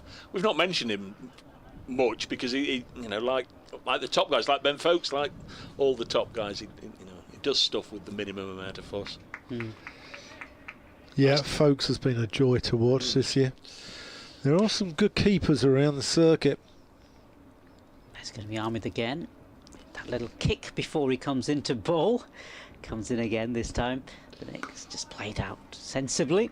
Just before this tea interval by Jacks. He'll take your little cut of commentary of his first ever wicket for Notts there, and his first championship wicket for Notts, and keep it forever. Here he comes again, little kick before he... See if he can pitch it in one of them, but I mean, see what happens. As he comes in again, this next delivery, and played out in front of him into the offside. And that is tea, is it? No, biggest clap of the day. One more. Biggest clap of the day, that was for Farhan Ahmed and his wicket from the Nottinghamshire faithful. 19 overs now, 1 for 39 for Ahmed. Yeah, Will Jacks having been called into the white ball sides this week. The man with a nickname of Basement.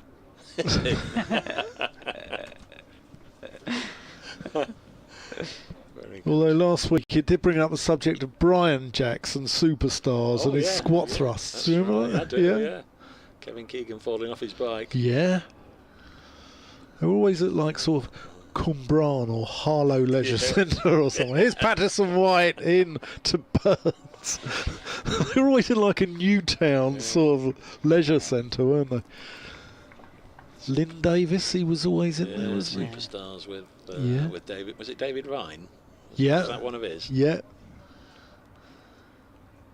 Burns playing that out to long on. Content just to keep the scoreboard ticking. Things that have been no one. No. Everyone likes. No, that fell on deaf ears. We might run that again at another time. But if you weren't with us before lunch, just one or two things that commentators say, including us, of course, that say, and you think,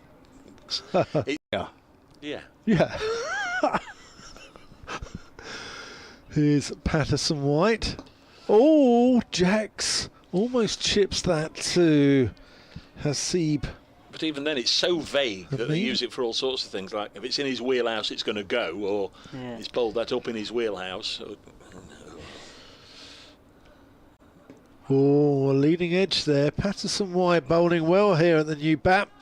I mean, I wrote down a phrase, but it's probably one I use myself. First hour will be crucial. I've probably said that. I'm sure I have. First hour will be crucial, yeah. Big session coming up. That's another one. But we like that one. There's Jax off the mark. One pushed into the covers. And the bowler, of course, he's, we all know him as LPW, but the players all know him as Barrel. Liam Patterson White has in double barrel name. But his name is Barrel. Well, many times done the double-barrelled name with Daniel Bell Drummond, Ollie Hannon Dolby, etc. Yeah, one played back there, no run. Nathan Coulter-Nile. Yeah, there's a young lad who played in the one-day cup for Surrey called Sebastian Stewart Reckling. That's right. Yeah. Yes. Anyway, that's tea.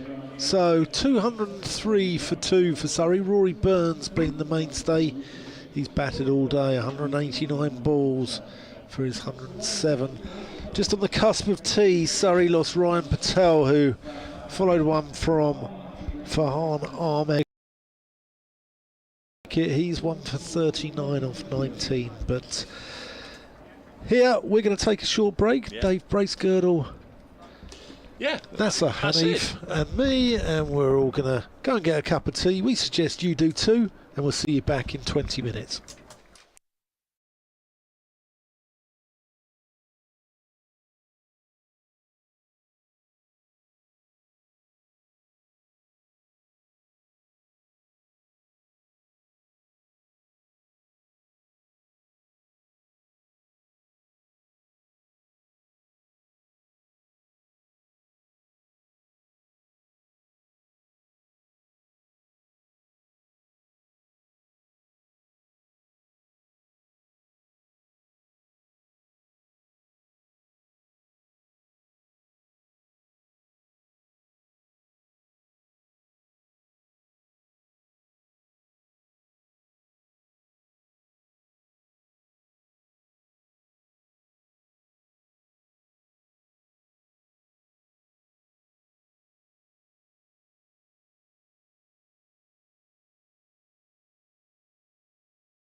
Well, hello everybody. Welcome back to Trent Bridge in good time for the final session of this, the opening day of this Division 1 game between Nottinghamshire and Surrey.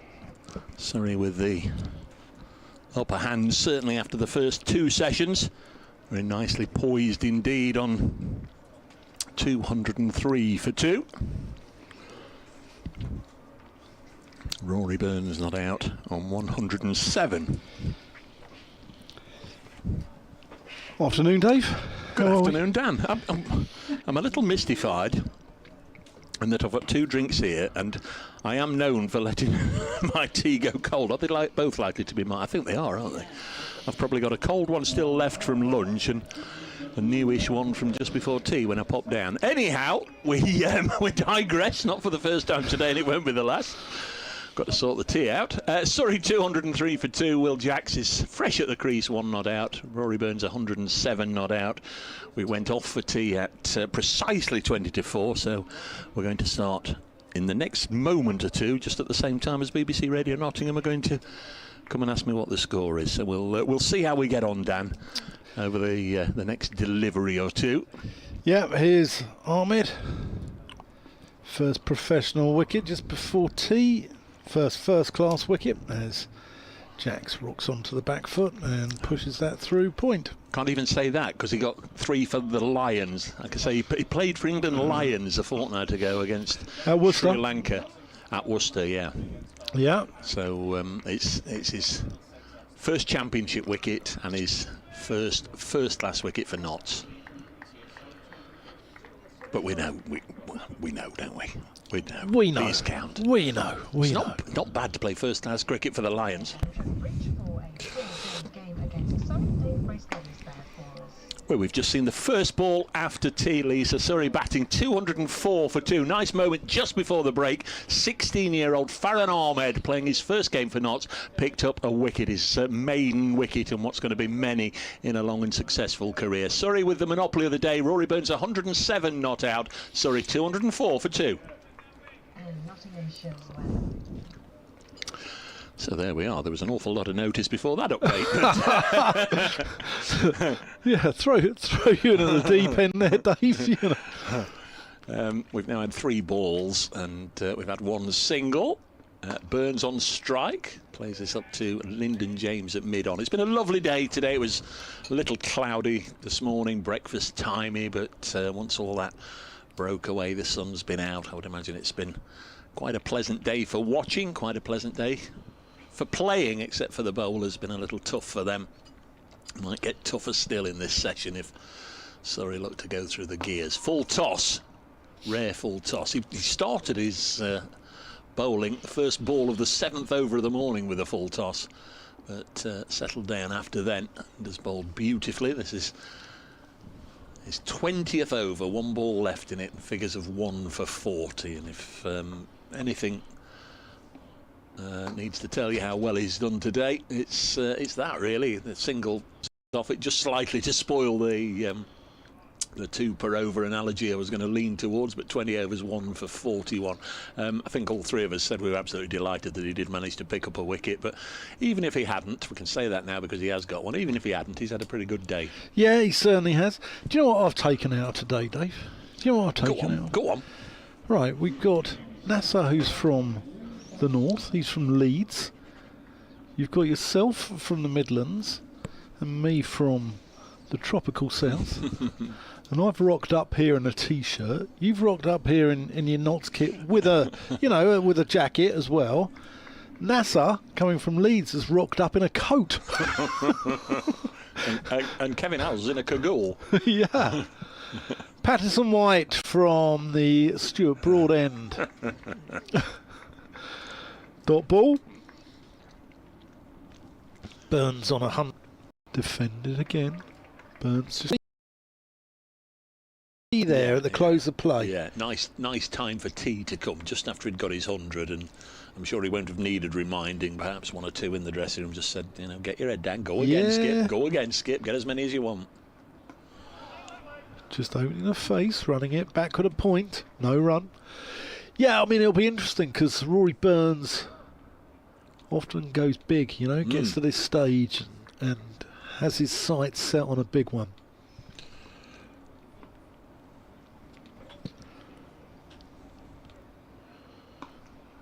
Chop that out to deep cover for a single. Crowd just basking in the Midlands sunshine here. Lovely day, as Dave just said.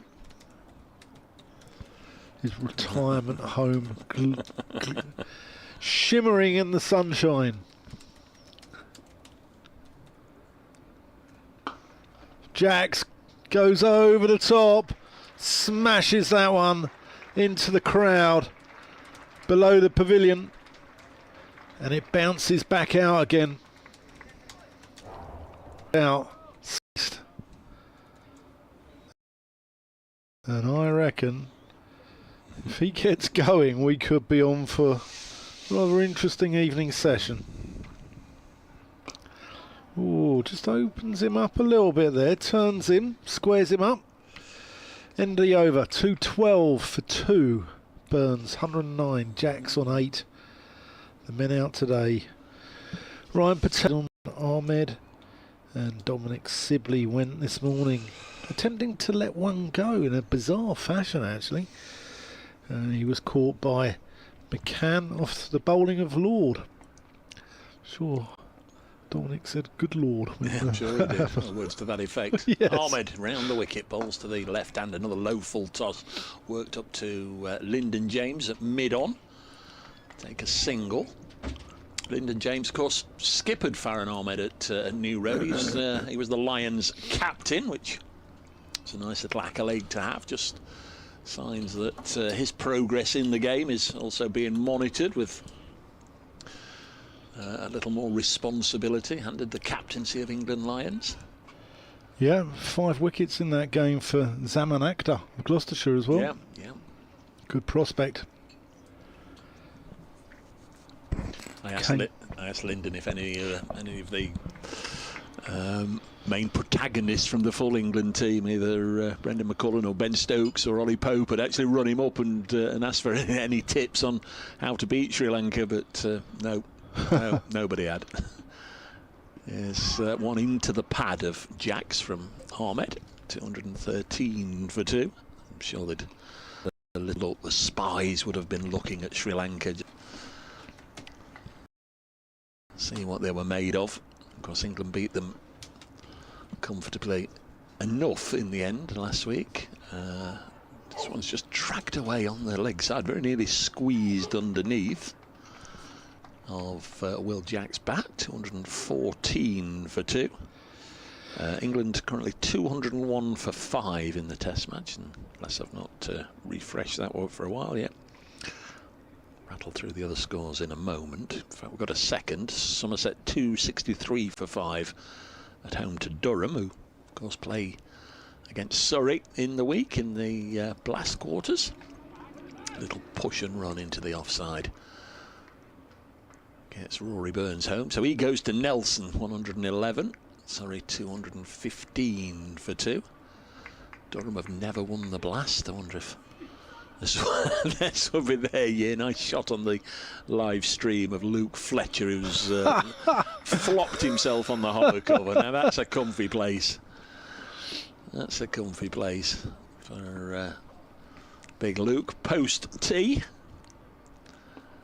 Next ball is dropped on the leg side. He won't be missing this at all, Luke. I'm sure this would have been a pig of a track for him to come and bowl on all day. Won't be missing this one, I'm sure. 215 for 2. Farron Ahmed to Jacks, who's on 9. Pushes this for a single down the ground. Other scores, Warwickshire are 114 for 2, and momentarily that surprised me. Is that all? But of course they bowled Kent out earlier for 156, so 12 wickets already gone down at Edgbaston. At Chelmsford, Worcestershire 255 for 9. And as Dan was saying earlier, they were 10 for 4, so that's a tremendous fight back. Brett D'Oliveira 68, and Tom Taylor, nearly called him Tim Taylor, Didn't sound right. Tom Taylor 57 not out, and Amir Verdi 37 not out. What about that? Well, there's a bit of a Surrey link there because Verdi's on loan from Surrey. 5 4s and 2 6s, Amir Verdi. Wow. Yeah. And Tom Taylor's brother James Taylor plays for Surrey. Yes, he played at Guildford. Surrey. Oh, you know the Surrey score. What I meant to say was Hampshire 203 for 3. Last ball was a dot ball. Division 2, Leicestershire 222 for 8 at Cardiff. Yorkshire 241 for 4 at Leeds against Middlesex. Sussex 310 for 3 against Derbyshire. The one pushed down the ground. Sorry, Dan, I've stolen your over completely. That's all right. And Gloucestershire 125 all out to Northampton. They've got their sights set on the Vitality Blast. just the. Who do they play in that? Warwickshire away. Patterson White over the wicket. Burns drills that one to mid-on. No run. Yeah, you'd have to say the Bears at Edgbaston have got a huge advantage whenever they play against the southern side, because you don't play there that often, do you? No, but Burns plays that to mid-wicket. But, you know, the South provided all 4 finalists last year. Don't know if the London-centric press have reminded the world that happened. Well, it's the first time in forever, isn't it? Because the North have always dominated that competition. True, true. As that's played out to cover. Surrey, bizarrely, have only won it once, the very first year, the inaugural Where was that year. at? 2003. Yeah, where was it here? Entertainment. You're listening to Dave Bracegirdle, making you feel whole again. Here. BBC Radio Nottingham, BBC Radio London. 218 for 2. Farhan Ahmed to bowl the 69th over of the innings. Be interesting to see what Seabermead does after the 80th over. He's got to go new ball, hasn't he? He's got to. I mean, at the moment, he's just in containing mode, isn't he? He's got sweepers on both sides. But I'll tell you what, Ahmed has been his best bowler today. Yep. Go along with that. Seen again and bowls. This is pushed up to Lyndon James at mid-on. I thought Rob Lord bowled. Yeah, with, I thought. Next ball is defended. When this session started 15 minutes ago, NASA was just about to start his scone. I think he's just about got halfway through. That just gives you just a sample of how big it is. Well, or how slow an eater he is, one or the other, I'm not sure. If anyone goes on my Twitter, I've actually posted a photo of it. 219 for 2, yeah.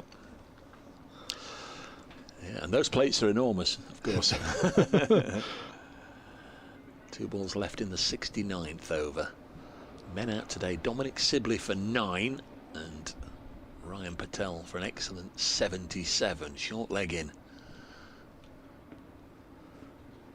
Little Jacks on 11. Tall right-hander. Gives it a bit of a beefy wallop when he goes down the ground. Just plays this one to Lyndon James. No run. Nice, cheap, accurate, penetrative over. 22 overs, 4 maidens, 1 for 46, and they're really not taking any liberties against him. And it really is a sign of things to come. Just how well he's taken to this, like a midduck to water. 219 for 2. Lovely evening here. Trent Bridge bathed in sunshine. The dulcet tones of Dave Bracegirdle. And a night out in Nottingham to look forward to. Yeah. Want a full report in the morning. Patterson White over the wicket. Burns using his feet. Getting on the dance floor, would that be one of your little phrases?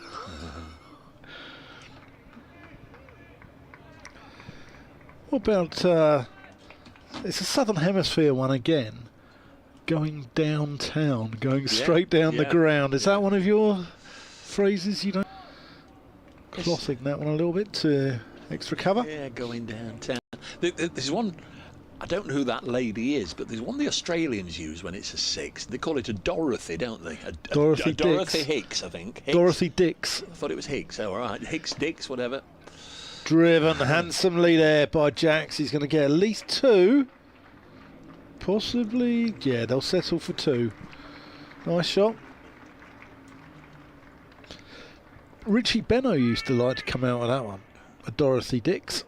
I don't know who she was. No. I'm going to have a look. No, well, I've learnt something already because I thought it was a Hicks, but yeah, that's one the Aussies use a lot. Double Nelson on the board, 2-2, as you mentioned, Richie. There is a single to make it 2-3. I've gone all South African then.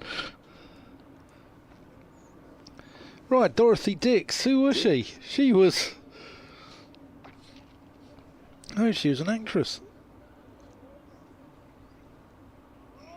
She was a... Yeah, she was an actress. Is that it? Yeah.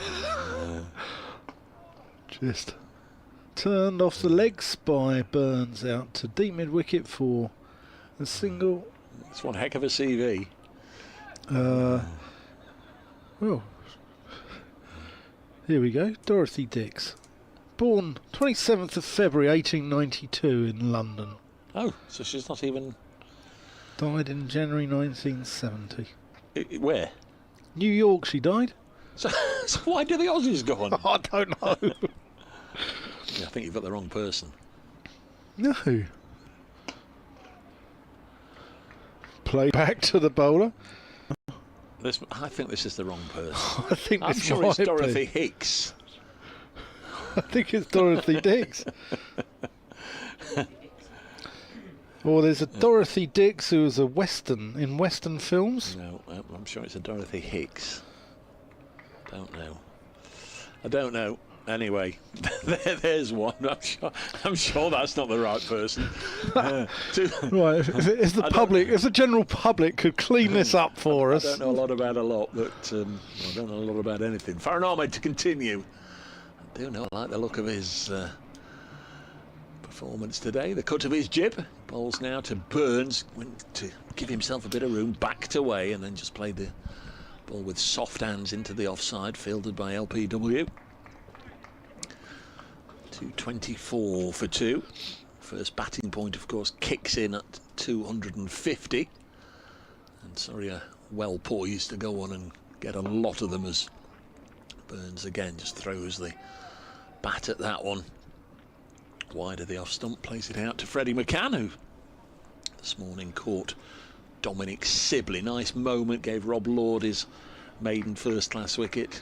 And then Farron Ahmed, as we were just saying just before tea, he got his maiden Nottinghamshire first-class wicket with the dismissal of Ryan Patel. Catch to the wicket-keeper Kyle Varine. And same, of course, the keeper. Was that one, didn't it? He's very straight on, a silly mid-on sort of position, and he's standing probably just right in front of Rory Burns would want to run should he go for a sharp single. He's actually right in front of Rory Burns. He could block him there, couldn't he? In American football, he's going to be a blocker. This one's turned away behind square. Burns somehow manages to get past Hamid, and they take a single. I was going to say then past his former Test opening partner. I know Hasib opened with Keaton Jennings. I think he opened with Rory as well. But down the side of the ground, actually. All the Peter May boys travelled up. 226 for 2. Round the wicket comes Ahmed, pushed into the offside. Where are you looking? Where's the Peter May flag? But on the end of the stand. See, there's about four Surrey flags down there. Yes. There we are. Thank you. Yeah, they always on the live stream. Surrey shots. Yeah, all the shot. They always travel. Those guys. Always.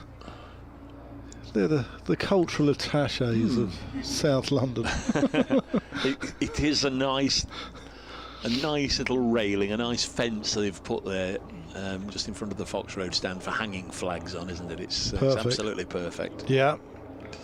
Yeah, they'll probably put a few quid behind a few bars in the city tonight. As that's thick outside edge from Jacks. Matthew's been in touch. Hate to swear, Dave. Went to see Yorkshire at Scarborough last week after Trent Bridge. It's my new favourite ground. Fish and chips were awesome. Well, amazing. I can't even read. Fish and chips were amazing. Same thing. Push to point, no run.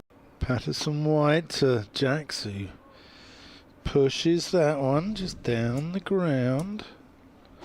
Just for a single. Ian Randall, my partner in crime down in Bristol, he's been in touch, said about the scone, or scone? Scone. Scone. You're right first time, scone. he makes this thing. He makes this thing called a rascal cake. As that's defended by Burns. We call it a rascal cake, and he's put rascal cake Nottingham version. So there we go. Always look on the bright side of life. They're coming here in the one-day cup final. Of course they are, playing Glamorgan. They're saying another reason to look forward to the final. As Burns plays it up to mid-on, no run. The cider drinkers. Yeah. Yeah, the posh part of the southwest. They're pleased now. It's no longer a second 11 competition. Now they qualified for the final as Burns slices that one a little bit out to cover, but picks up a single. Yeah, it was a second 11 competition last year, when they weren't doing very well. And now it's, it's going to turn Somerset's fortunes and finally take them to a county championship title. It'll be the catalyst that propels them to the county championship for next year, because Somerset have never won one. No, so I understand it. Yeah. They came close in 2010. They did. They came close in 2016 as well. Not as close as 2010. No, you pipped them, didn't you? On wins, same number of points. Yeah. Yeah, I mean, it's amazing. I said, I've never. Freddie, see if he can get his first wicket of this is second county championship match. First ball turned by Burns on the leg side, fielded by Hamid, who seems to be in the action. He must field 4 balls out of every 6. That's 2 out of 2. Turn to him at mid wicket, no run. Paul Mockler's been in touch as well. Play up Pompey. I'll be a bit wary of brace cricket going off for his afternoon delight. Oh, right. Round the wicket. This is played to Hamid. That's 3 out of 3 to Hamid. Yeah, I usually put a picture on the afternoon. What's your afternoon delight? I've not put one on today. What is it? I just put a picture on of something that I think Burns has pulled this short ball for plenty. Now then, it's gone out of my line of sight. Did it pitch? No, it didn't pitch in front of the rope. It pitched beyond the rope, in front of the huge screen away to our left. It went out of my line of sight, so there was a good chance it was going to clear the rope. 6 to Burns. That's just damaged Freddie McCann's figures a little bit. I thought it was something like physical, like Angel Delight. No. No. Well, the ball has now been in. Hands the ball back to young Freddie, and this has turned to Hamid. So that's 5 balls in this over. 4 have been hit to Hamid for dots, and 1's been smashed out of the ground. Next ball just helped down to long leg for a single. 5 from the over, 2.35 for 2. I'll just take a photo and stick it on and put afternoon delight, and we'll see what the traction is today, as they say, because it is a nice scene. You can't get too upset with the world, can you, if you're looking out on Trent Bridge? No, it's lovely here. Very nice people.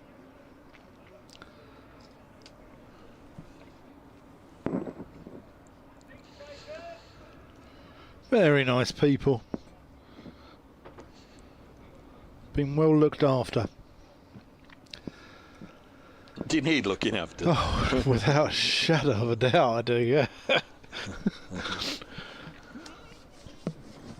NASA's promised to chaperone me all night around the city of Nottingham. Liam Patterson-White in from the Stuart Broad end as Burns plays this up to mid-on, no run. Burns now on 124. Proper vigil this.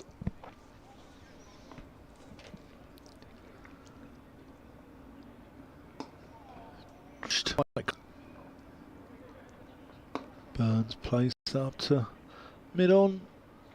Scampers through for a single. And it's looking very flat out there, isn't it? It is. I was just thinking, I mean, Surrey in total control. And then you look at the run rate, 3.2 and over. Yes, they've been in control without... You know, it's not like last week when McKinney was just smashing everything for 4 or 6 up at Durham. Jack's defence.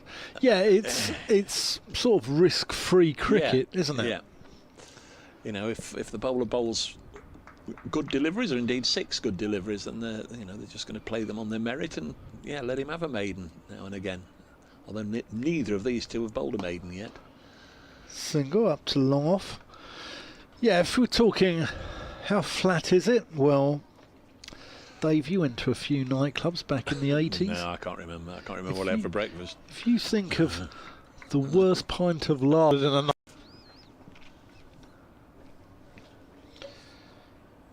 So what? Leave a pint for 3 hours? I don't I don't know. I'm familiar with that too often. End of the over. We've had 74 overs, so 6 more, and then Seba Mead will at least be asked. Well, he won't be asked.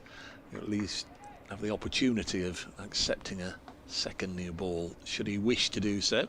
He's got to, hasn't he? He's got to go for it. He's chatting with Lyndon James right now. Brett Hutton's there, having his 2 bobs worth.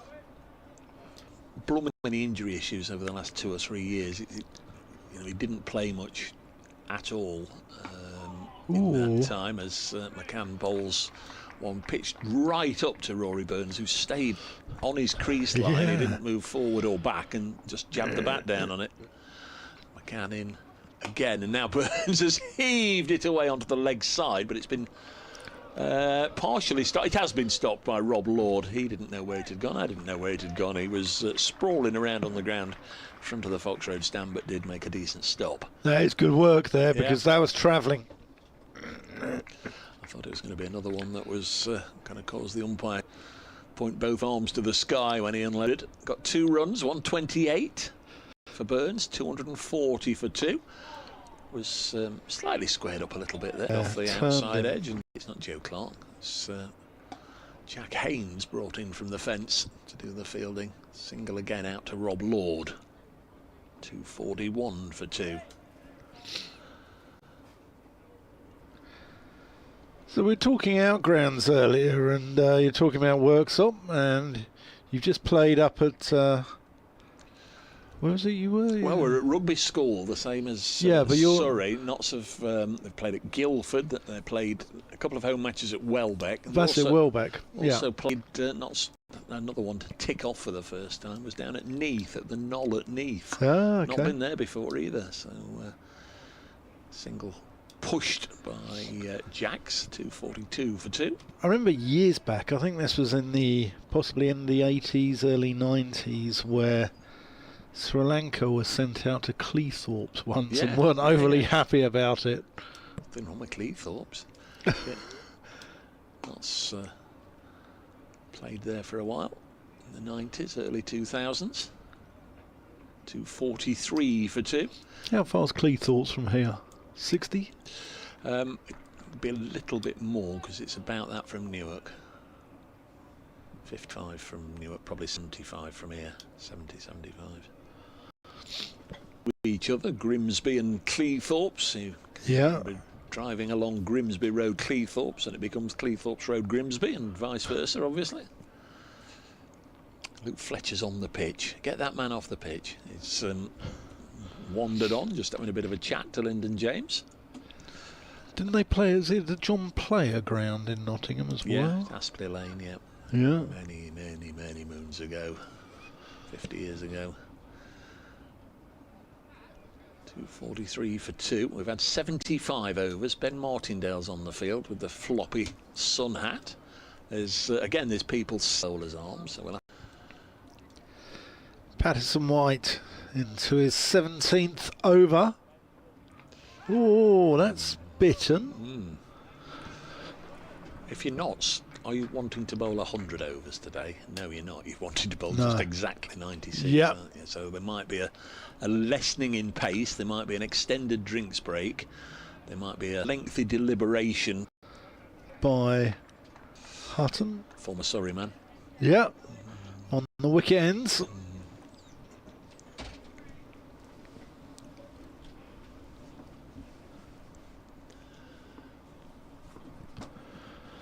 Patterson White over the wicket, past Paul Pollard. Burns drives. Pollard, good player, wasn't he? Good player. Yeah, he's broken his bat, I think, Rory. Ah. So I mentioned there might be one or two delays. This is an unexpected one if Rory Burns has broken his prize bat. Yeah, he was full of runs, ton, and then a double ton, and he said, "Yeah, I've got a number 1, a number 2, and a number 3. 3 is the net back, 2 is the spare, but 1 I don't want anything to happen to that because that's the one that you've got all his runs with. That is in pristine condition." But they find a nice bat. They're all obviously exactly the same grips and feel the same and all the rest of it. But Blatherwick. Yeah, that's right. Because he started off here, didn't he? The Lancashire. Yeah. Yeah. It's his uncle, isn't it? Yeah, I think Michael Blatherwick. Yeah. Yeah. So Rory Burns has a choice of a couple of bats. Like I've just said, they all have the same handles and whatever. I think he's just put another grip on that one that's been brought out to him, which is good work if he has, because it's not normally a job that you can do in 10 seconds, putting a new grip on a bat handle. Yeah, looks like Jamie Overton doing his 12th as duties. I'll see it through to the end of the over, and then Nasser will come in. You know, it's a fairly soporific afternoon when a Seba Mead can stand there turning his arm over as if he's bowling. Stephen Mullaney brought him on, he got a wicket straight away. Patterson White driven again by Burns. I'll tell you who I always had a lot of time for, who was here at one point, is Zach Chappell. Here's another one that get him on the park and he's okay, but he had a lot of injury problems for Notts. Because last week he got a 6 for Derbyshire, didn't he? Burns plays that back to Patterson White, who misses it, but Hasib Hamid gets round, defends it. He was known in Bristol as, because he went on loan to Gloucestershire. Yeah, he did, yeah. He was known as Zach Chappell because his shirt came back from the printers with only 1p on it. All right. So, yeah. Tossed up, thick outside edge. It's going to be just 2, I think, as that is Freddie McCann in pursuit. Keeps them down to 2. I'm going to go and have a little wander. Yeah, go and have a break. Yeah, go and have a little wander, and I'll leave. Well, we'll find something to talk about. Exactly. Oh, like Michael Vaughan, I'll depart, and Nasser will take my place. Yeah. 2:45 for 2, Surrey, so they're one mighty wallop away from a batting bonus point. Notts are also 1 wicket away from a point were they to break this partnership. They're 4 overs away from that second new ball becoming due. 2:45 for 2. Freddie McCann to continue, as Stan said. He has metamorphosised into Nasser Hanif, who's eventually finished that scone. Welcome back. It took it. Thank you very much, Dave. It took me a while, but I eventually got there. And it's going to be Jax's facing, and it's going to be McCann who's bowling. McCann first delivery of a new over, and that's just played out to the skipper, in fact, to Hasib Hamid. You were talking about Gunn and Moore there. I was lucky enough a few years ago to get to go to the Gunn and Moore factory as we see the next making of a cricket bat. I remember it well. Yeah, it's brilliant what they do at that that little factory. Not a factory, some more a workshop type place. Yeah, a bit bigger than a workshop. Bit bigger. Yeah, probably. Yeah, not far off with a factory. Yeah, as this next delivery is played down the ground for it's half Gunn and Moore and half Unicorn darts. They make the darts and the darts accessories and the boards and everything there as well. Yeah, brilliant little operation. As this next delivery is played just off his hip, a quick. It's going to be McCann to continue. Bright sunshine here now, Trent Bridge. As in comes McCann. This next ball played back to the bowler. In fact, passes the bowler. Leaned down, but it went straight past him. Could he have saved that? Yeah, it didn't go down quickly enough. Past him. And batsman collect another single. Sunshine certainly favouring batting condition of the over even. And the bowler takes his cap, and the end of the over. It's Surrey 248 now for the loss of those two wickets. 19 overs remain in the day. 77 overs have been bowled. So Surrey still ticking along at just under 3 1/4 runs per over. Let's just looking to eat away these final 3 overs and then see what should be done. Hasib Hamid, I think, that's the second time today he's just popped off. Maybe just to speak with the coaching staff about the second new ball. This is pushed out to Lyndon James, no run.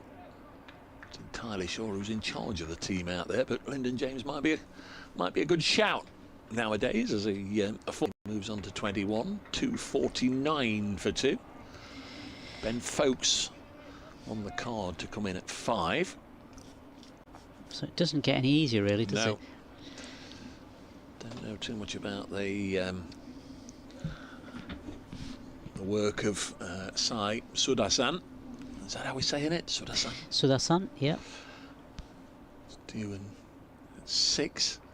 Next ball's pushed into the offside. In fact, our card on here still got Jamie Overton in the side. He's not going to play the Cameron Steele in there as well. Shall we cross him out? That's the 250 up for Surrey, and with it a batting bonus point. So Surrey lead 1-0 at this stage of the game, but you sense there's rather more between the two sides at the moment. Still plenty of time for Notts to fight back, both with the ball and indeed when it's their turn to have a bat, if they can. Yeah, the Surrey press chap downstairs, he was saying that Sudasan has played for the Gujarat Titans, I believe, in the IPL. Last ball was pushed to cover, no run. Now Patterson White in again, bowls Jackson. Plays it back to the bowler. So he's been getting a few runs for them, and he's also played for India against Zimbabwe.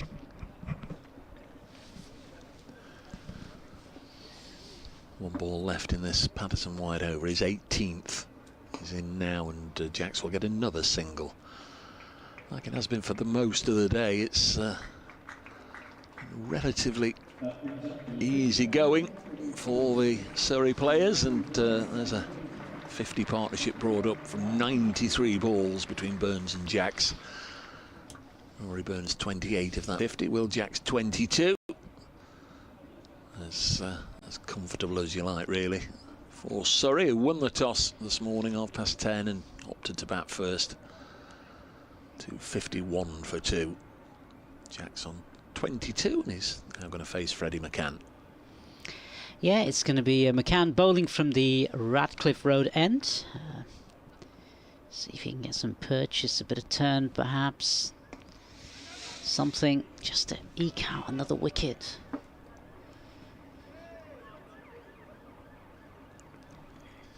Off that top, square cut, and to the fielder there, and there's no, well, there's one further run. Good bit of work from Rob Lord, actually. He was in danger of having to chase the ball out towards the boundary, but elected to dive and timed it nicely, made a good stop.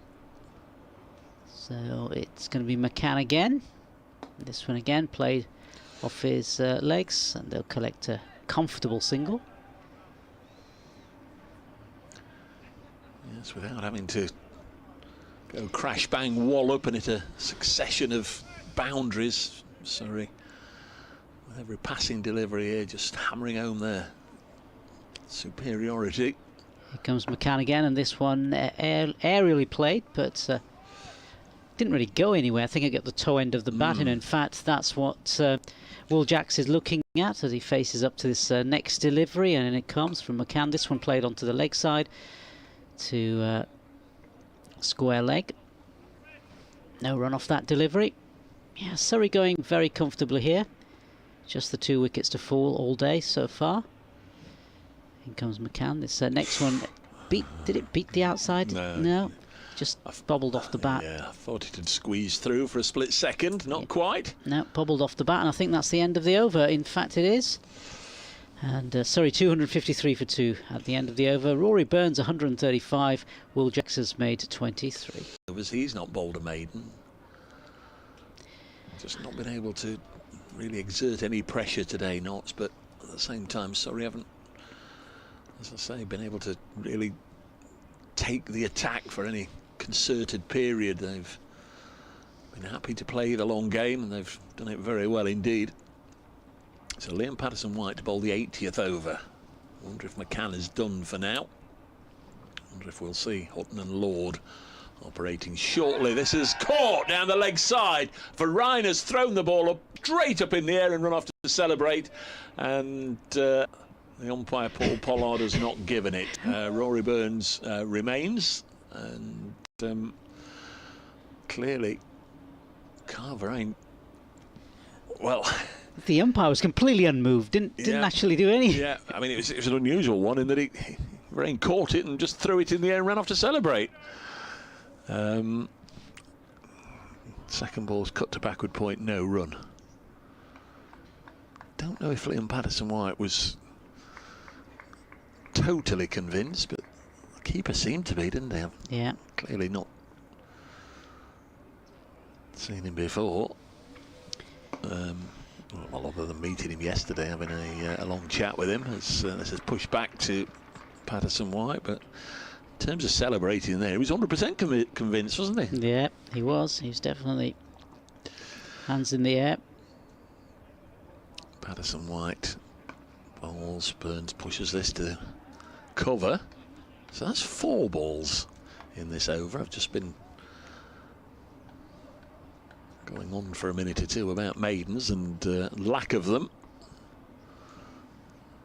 But now mid-on is pushed deep just to stop, I guess, Rory Burns, or try and persuade him not to dance down the track and lift the bowler back over his head. But there might be an opportunity just to push the single instead. Let's see.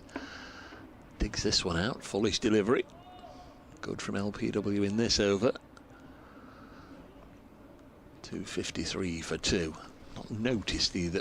Oh, there you go. Brett Hutton. Look, Brett Hutton's turning his arm over. So I think that second new ball will be taken. Patterson-White bowls. This is hit into the offside and past Brett Hutton and away for 4. Last thing he wanted, Brett Hutton, if he's going to have a bowl. Flung himself to the ground there, and 4 runs to conclude the over. Burns going on to 139, 257 for 2. And let's have a look then. Are we going to get the second new ball? Back on the field right now, and Ben Martindale going off, but he seems to be pointing to this end. It's Freddie McCann's not sure. McCann's taken his cap off and is going to continue. So Hamid's been in the dressing room. He's obviously sought the counsel of the coaching staff and come back on the field to say, we won't take it just yet. Yep, as you were. Deja vu, the last over. Freddie McCann bowling from the Ratcliffe Road end, and he comes in. First delivery is just pushed out towards mid-wicket, and they'll collect another single.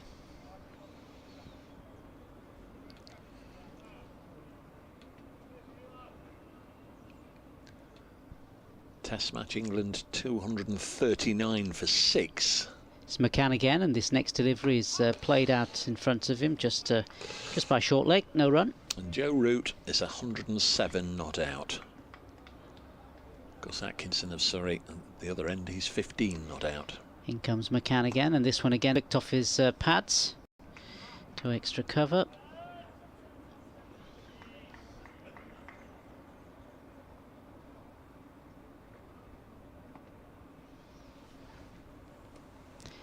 Rory Burns gets ready and pushed out in front of him. No runs, so tidy over. Elsewhere in Division 1, Somerset going well. They're 326 for 5 at Taunton against Durham. In comes McCann again. This next delivery, again, played off his pads. Tom Abel made 124. Tom Banton 73 in that one. Bright sunshine here at Trent Bridge. As McCann comes in again, this one just played correctly and straight down the ground to the bowler. End of the over. Surrey 258 for 2. Rory Burns 139. Will Jacks is on 24. At Edgbaston, Kent all out for 156 earlier in the day. Warwickshire are close to wiping that out. They're 120 for 2. Still no sign of the second near ball. Liam Patterson-White's going to continue. At Chelmsford, Worcestershire, who this morning were 10 for 4, they've done well to reach 266 all out, just been bowled out. At Old Trafford, Hampshire, the visitors there, they're 248 for 3, so a bowling point for Lancashire. There's Patterson-White bowling to Jacks on 24. Make that, nope, they won't get a single there, fielded by Jack Haynes.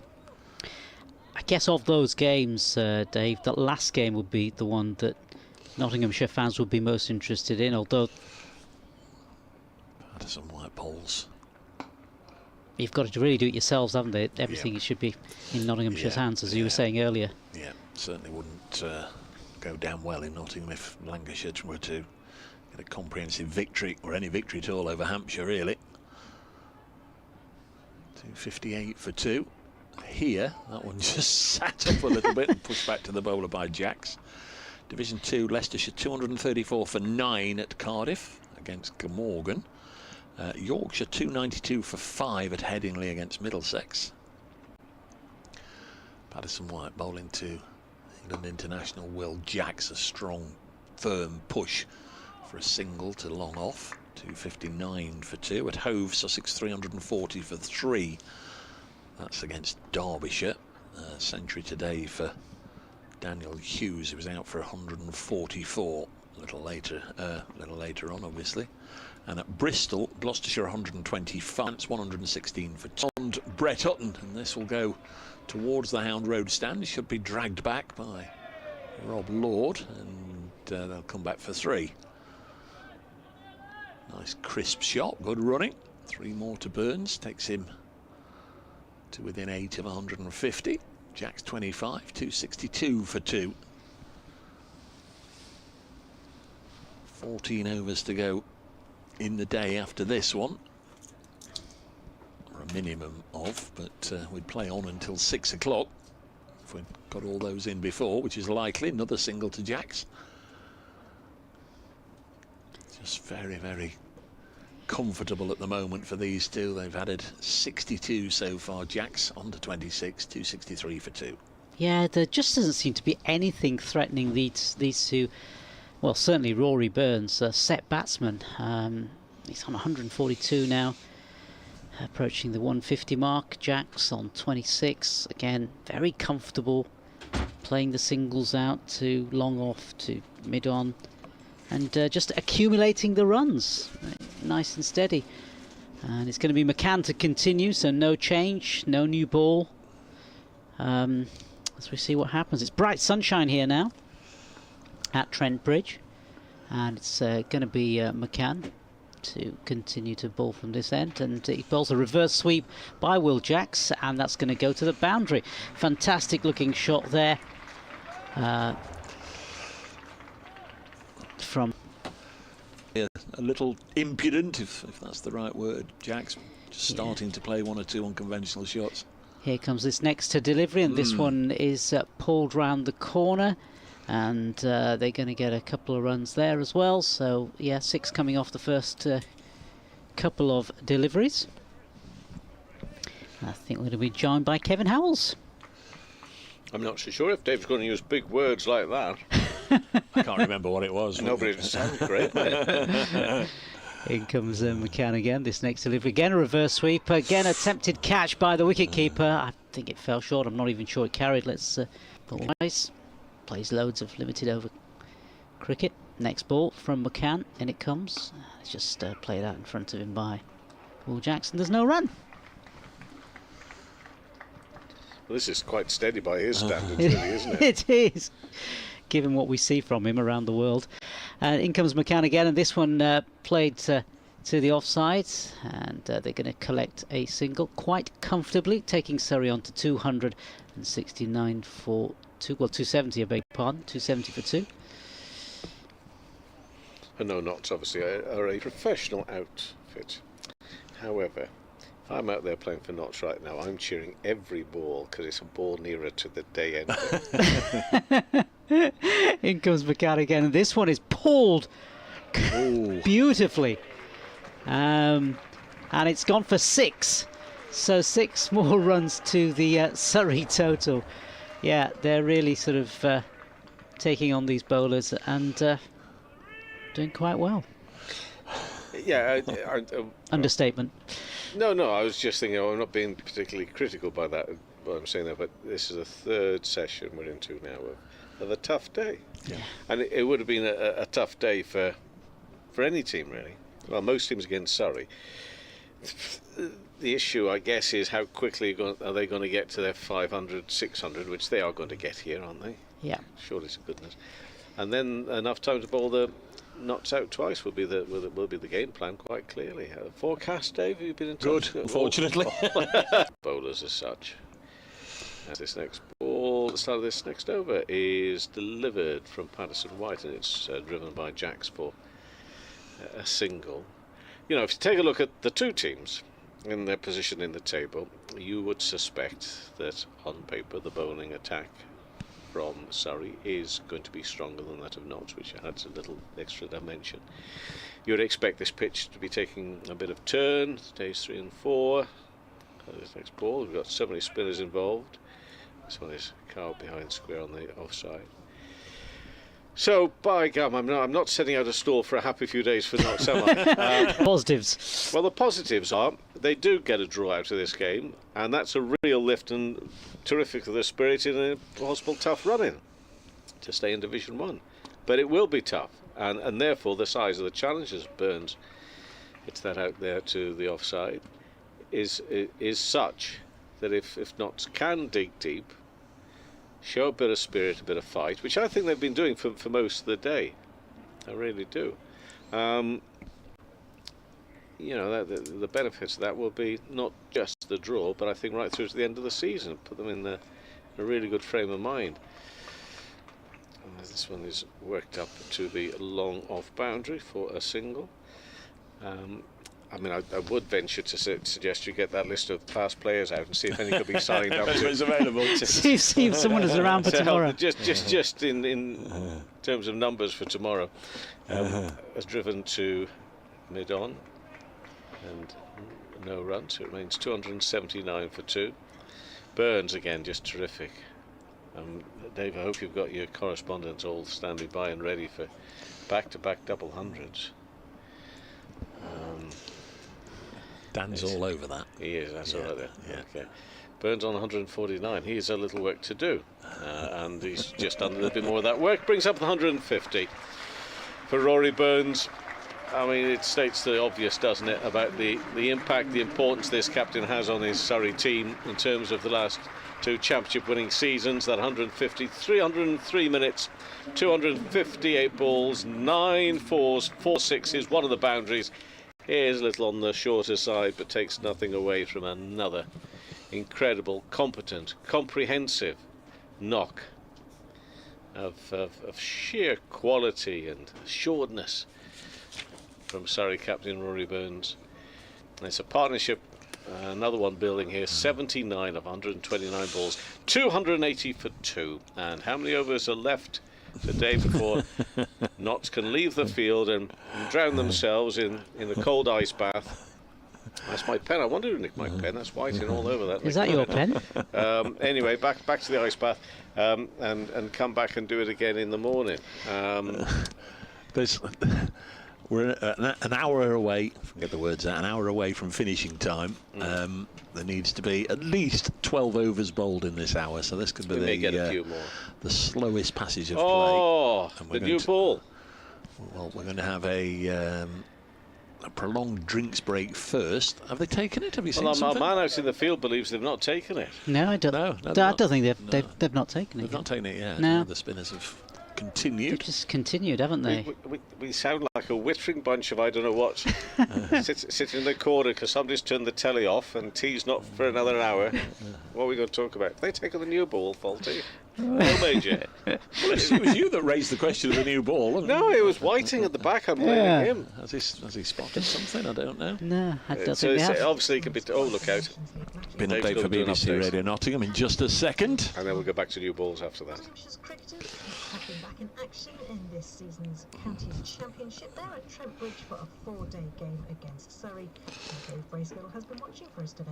Another hour to go today. We will finish on time at 6 o'clock. There's only 12 overs left, so it's going to be a fairly slow hour. Nottinghamshire, I think, will appreciate that. 280 for 2, the Surrey score. Been a really tough day for the Notts bowlers, with both wickets going to debutants. 16-year-old Farron Ahmed and Rob Lord are the 2 wicket takers. A century from Surrey's Rory Burns is currently 150 not out of 280 for 2. And there's a new way of listening to ball-by-ball commentary on the match. New way of listening to ball-by-ball commentary, Kevin. Ask BBC Sounds to play Notts versus Surrey, day 1. I tell you what, if I don't get a Brewster bonus in my Well, a BAFTA. You should do. You should do. Do you get a BAFTA? Is the new ball being taken now? I wonder. Well, I don't know. Whiting's been asking the question. There's some ball with the umpire. Well, Brett Hutton's taking his cap off. I saw the umpire with a ball in his hand. It's the only time in our lives we mentioned the word poly. They were scouting for reinforcements to fulfil a first-class fixture against the Sri Lankan Development 11. Brett Hutton went down and played here. Sorry, player. Can't take it away from him. Well, you help out where you can, Dave. I guess that's the Notts perspective. It's nice to see, and actually I spoke to him about it, and he said, if it's a first-class fixture, I'll go. If it's just a friendly, I'm not. That's what he actually said. 280 for 2 is the score. They've managed to get through 5 overs without 5 minutes without anything happening. And it's going to be Hutton. He's going to be bowling the first delivery down leg side, straight through to the keeper. So not a 880 out in the field, to be honest. Has he spotted something? Well, now he's telling me that they've come off, but the game between Gloucestershire and Northamptonshire due to delayed by the pitch condition. I didn't see play suspended, but a what? A hybrid pitch. Hybrid pitch. Well, that's a shocker, everybody. I'll tell you, he is Kate 80. He's in further investigations. In comes Hutton again. This next delivery is played. In fact. Yeah, it's played to the fielder and played, in fact, to the boundary over the fielder, close in on the leg side, and 4 more runs. So Hutton, as we sort of said earlier, not doing too well. Being taken for 5 over 5 and over, and that carrying on in this over. So no real control from him. If word gets out that you can delay a pitch with pitch conditions. That is definitely a new one. Not heard that one before. Oh, well, I guess yes, test matches have been a few. It's happened. As Hutton, he comes in again. This delivery It's played again and cracked, in fact, through the leg side for 4 more runs. Playing it so easily. Yeah. This taking a new ball is supposed to bring this added jeopardy and intrigue, and all it's doing at the moment is it's bringing fours. Yeah. Nice looking shot. 116 for 2 in reply, which suggests it wasn't something.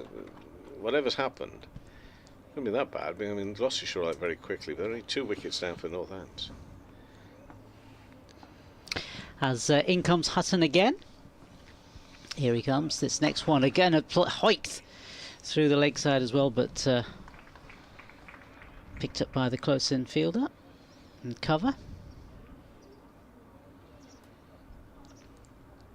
I wonder if you'd put 2 in there, because I mean that's the shot they're going for, isn't it? Yeah, I think there were 2 earlier on or was it on the offside? I think it was more on the offside actually. They had 2 close-in fielders.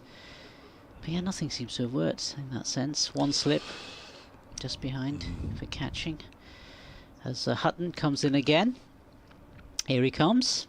This next delivery played squarish to the fielder out there around the boundary rope. He'll pick it up, collect it and throw it back, and the batsman will cross over for a couple of singles. Surrey move on to 290 now for the loss of 2 wickets. I've just found a story of when there was an unsatisfactory pitch here at Trent Bridge. It happened in 1989. I've just got a little paragraph on what happened in that particular match way back then. Just after this final delivery of this over. Bright sunshine as Hutton comes in again. See if you can get a wicket here. Comes in, bowls this next one. Just played out for no run. Monday the 21st of August 1989, so we're going back 35 years. The second morning against Derbyshire at Trent Bridge began with 20 wickets having already gone down on the Saturday. With a 20-run advantage, Nottinghamshire began again, but both openers, Chris Broad and Paul Pollard, who's standing here, were both struck whilst batting. At the fall of Broad's wicket at 11:40, the umpires left the field to telephone the TCCB, the ECB as is now, to ask for guidance. After a 2-hour delay, play restarted on another wicket, the one used for a recent test match at Trent Bridge. Derbyshire's West Indian fast bowler Michael Holding disagreed with this decision so strongly he refused to take any further part in the contest. Wickets continued to fall. Notts all out for 114. Derbyshire fell for just 64 in their second innings, but despite winning by 70 runs, Nottinghamshire were docked 25 points for an unsatisfactory wicket. So there we are. Makes you wonder why they bothered. There you are. Story time with Dave. Lordin. I'm just going to speak because nobody else did. Jax drives that out towards the boundary rope. Is it going to get there? Yes, it is. 2 players in pursuit, but they couldn't cut that off. So Rob Lord is back. He's another one on a debut today. He's in his 12th over, 1 for 45. A couple of maidens. Jax moves to 39 without 4, and Surrey 294 for 2, worth keeping a note, of course, on bonus points and batting. They've got 294 on the board. We're in the 86th over. You can only get your batting points up to 110, of course. Never mind your batting points. I mean, points down the bottom are all very, very useful at the moment. Notts haven't got one. They will when they get a 3rd wicket. When they do, dare I say, if they do, I'm going to go with when they do. Jack's on 39. And that's carved away out the square again. Races along the ground, but straight to the fielder. Jack's with a single goes to 40. 295 for 2. Another of my regular pet irks is when that's brought up. Why can't you get 6 batting bonus points if you score 500 inside the 110? Oh dear. Did you not have a good night's sleep or something, Dave? You said on this one quite early this morning. It's the bit where you say it doesn't really wind me up. I must contend. I go back to that one. Why must you cap it? Why not encourage sides to score quickly in the first 110. Get an extra point if you can get to 500. Burns on 160. Lord bowls to him now, and that's played square on the offside. He will get one. He'll move to 161. 296 for 2. Yeah, you're claiming not to really be wound up by any of this, but you does that not make sense? Yeah, no, you make it, Dave. I've never known you not make sense. But sometimes the world in which you live is not the world in which you do. Yeah. And may I say, the world is the worse for it, Dave. I've got to wait until I'm in charge, haven't I, before I bring in these recommendations. Yes, you have. I'm looking forward to the day. Jacks is on 40, and Lord bowls to him now. And that's played behind, square on the offside, and another 4 runs. Again, there's 2 fielders out there. Can't cut it off. Trying to chase that down. That's Ahmed out there, together with Patterson White, and it brings up the 300. There's that boundary for Surrey, 300 for 2. Jacks moves to 44, not out. The partnership is 99 off 139 balls. That's incredible, isn't it? 2-0 to Surrey in bonus points. Will you still wave to me when I'm in my dotage up on top of the Dave Bracegirdle residential care home? Dave, I won't be waving to you. You'll be up there with me. I'll be pressing the buzzer saying, "Get the kettle on, Dave." As Lord comes in and bowls, and that's worked for no run to mid-on. I'll say, Dave, I know it's Holmes under the hammer, but still, it's time to put the kettle on. No, I've never watched that. I'm more of a bargain hunt man if I have to watch anything. Just for a broader look at the world, that's right, isn't it, Dave? Bargain hunt, buy a bit of Moorcroft off the market stall for whatever. A bit of Moorcroft or a bit of nice bit of glass or pottery or something. Lord, with 1 ball left of this over, in now, and drilled. It could be a shot at the stumps. It wasn't too far away. Had it have hit, Jacks, I think, would have been in, but it had been very, very close. Set off very quickly for that run. That's been Mead with the throw, the shot at the stumps, and 301 for 2. Burns on 161, Jacks 45, and a partnership, everybody, of 100 runs. It's been a good day for Surrey. Right down at the bottom, look, it says Surrey won the toss and elected to bat. There should be a very smiley emoji, smiling emoji next to that, really? 301 for 2. It's a very modern ground, but we don't have emojis on the scoreboard. On the Batman board. Not yet. On the Batman. Dan liked that when I showed him that this morning, the Batman board. Yeah, was it your call? I think it might have been your call, all those years ago. How long has that been up there now, Dave? That board? Oh, a while. It has, yeah. Well, Brett Hutton, like this morning, was into the attack and then out of the attack. We've only had 2 overs with the second new ball, and Farhan Ahmed's coming back. Very bizarre. Yeah, you'd have thought they might have bowled him a few more overs, but no, it's going to be Farhan Ahmed. But he's not leaving the field or anything. It's just back up the theory that he's. I think Brett's in for his batting. So maybe the new ball, perhaps, and it'll be interesting to see what happens here. Farhan Ahmed, who's bowled a lot of overs today, 23 overs. 11.25 on the first morning against the defending champions. On your 16 years of age, on your debut. 16 years of age, wow. Oh, mamma mia. He looks as though he still should be at college or something. He's very fresh-faced, isn't he? He's very fresh-faced, and he's going to come in, and he's going to hop and a skip and a jump, and he's going to come in and bowl his first ball, brand new over, and he's going to get hoiked over his head for 6 runs. First delivery, brand new over, and it's Will Jacks doing what Will Jacks does, and a 50. 51 to him off 63 deliveries, 3 4s and 2 6s in that strike rate of 80. That's one part of the ground I was sitting in, just watching 15 and 20 minutes just after tea today. I have to say, something which has been said many times before, gosh, good watching cricket in this ground.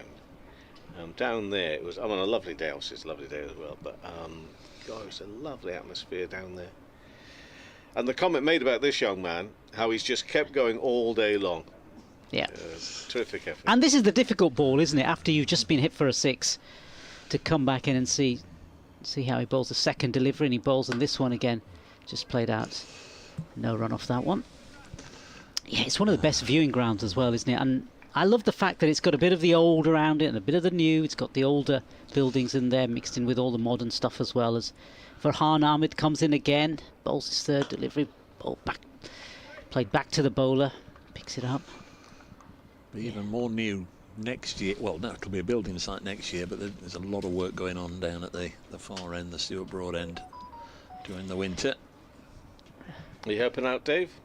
Here comes Farhan Ahmed again. This one played through for a single. Batsman crossover. Yes, Surrey 308 now for 2. What are they doing, Dave? Pulling the squash court down? Seriously, are they, what's going on down there? Well, the main block at the far end is all being knocked down and rebuilt, as I understand it. The offices, yeah. Ticket office, I think, used to be in there, didn't they? No, the bit with the clock and the presidential suite. Oh, and, all that, yeah. And all of that, the committee. Farhan Ahmed again and again. It's upish, has hit it, and I think this might be taken on the leg side. Yes, it has been taken, so Farhan Ahmed gets his second wicket, and a big wicket it is as well. Huge wicket for Nottinghamshire, and the catch has been taken by Lyndon James. Catch by Lyndon James off the bowling of Farhan Ahmed. Second wicket hit for him, 2 for 55 now his figures, and he's persisted. The wicket of Rory Burns, 161 to Rory Burns. He batted for 320 minutes. There was 11 fours and 4 sixes in that total. So great knock from Rory Burns. Not quite the 200, but still a lot of damage. Yeah, well battered Rory Burns, 5 hours 20 minutes at the crease. Made the point with Ryan Patel. I think he left a few runs out there. Rory Burns may well have gone on and on and on and got that second double 100 in a row.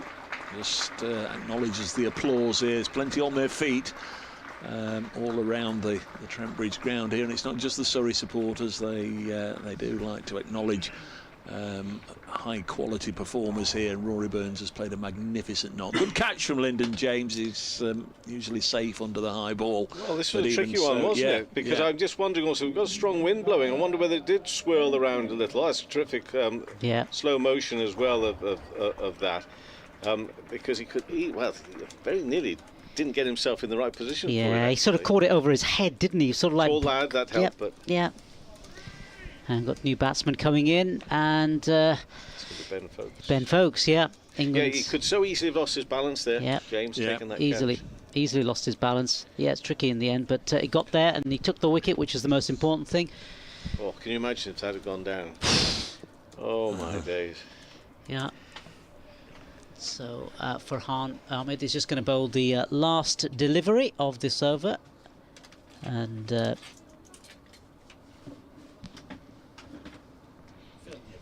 as I say, he's kept at it. Yeah, certainly has. He certainly has, even though he was hit for plenty by Will Jacks in that over.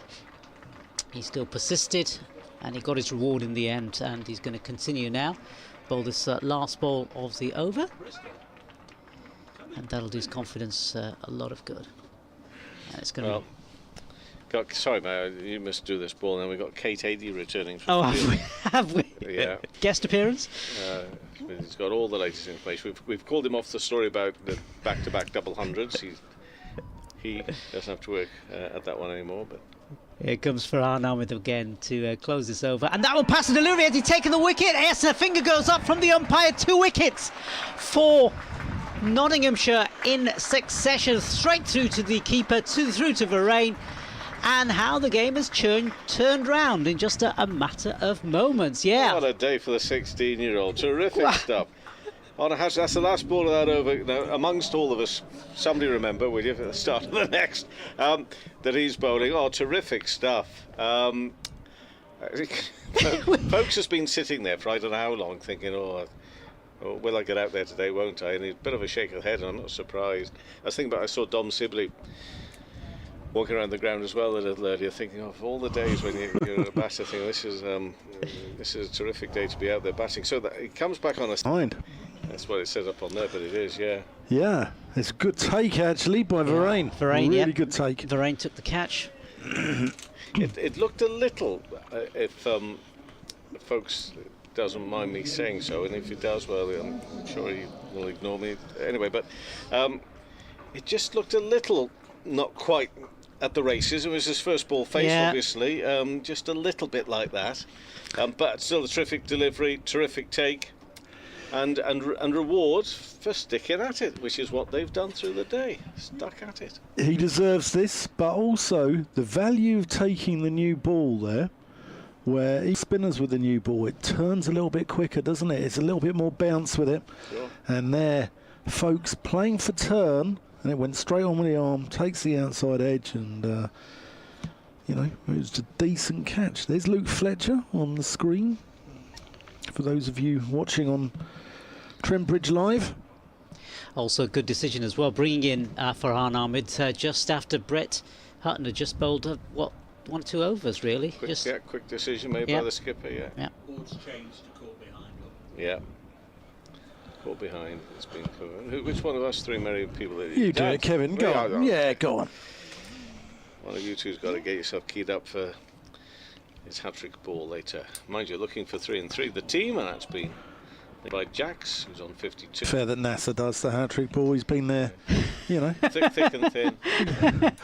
We don't even be like Meatloaf. 2 out of 3 ain't bad. Yeah. Hard hours, soft hours. This one's driven past the bowler. There will be a run for Jax. He moves to 53, 309 for 4 now. Well, take a couple of wickets and you're looking at this and you're not thinking, oh, this is a good day for us. Well, actually, I think you are. Actually, if you're not in these conditions, you didn't win the toss, so things can turn around quickly, even against the defending champions, even on a surface like this. So yeah, it won't be that easy because we've seen partnerships build. But that 2 and 2 is a real lift, and what an occasion! In front of his, I think his dad's still here. Hopefully his dad's still here. He's been here through the day. Farhan Ahmed. Apparently, McNewell was on at tea time having a bit of chat with me on another programme. Hasib Hamid apparently reckoned that they perhaps should have given him a debut when he was 14. Wow. Mick says, I wasn't too sure about that. However, I wonder if he's thinking, well, maybe we should have done a couple of years. Maybe. Yeah, maybe. But I mean, seriously, hasn't he looked the part here today? Certainly has. Certainly has. To trust him from, joking aside again, all those 24 overs on the first day as well. 3 wickets now on a hat-trick. The hold-up in play here is because pads have been brought on, fields have been brought close in. So you were asking for maybe a bit more attacking earlier, weren't you, Dan? I was, yeah. I mean, this is the new ball taken now. When you were talking about that first ball was quite some overs old, I guess. But yeah, but I mean, even so, well, yeah, he's bringing in. Is it the silly point on the short leg? Oh, they're both. Why not? Short leg he's going to go into, that man. Putting on the pads. Sudarshan is the new batter. And he faces his first ball and goes back. And, well, initially I think he was going to punch that away through extra cover, or the cover area had to straighten it back up to the bowler. Isn't it funny? A couple of wickets like that, and you feel real jeopardy. You do. You do feel jeopardy. It might change. It could change quickly, but right now, not sense a chance for them to get back into this game. This one's pushed behind square. And you've got a player. Sorry, you've got a player in who's played largely over in India for the Gujarat Titans now. So different conditions, different type of pitch. Anderson White bowling his 22nd over. Bowles goes back deep into his crease. Lovely use of the rest there from Sudarshan. It's 311 for 4 now. Got 8 overs just over to bowl. Well, we're going to will we get more than that in? Don't know, maybe, but 8 overs anyway, minimum.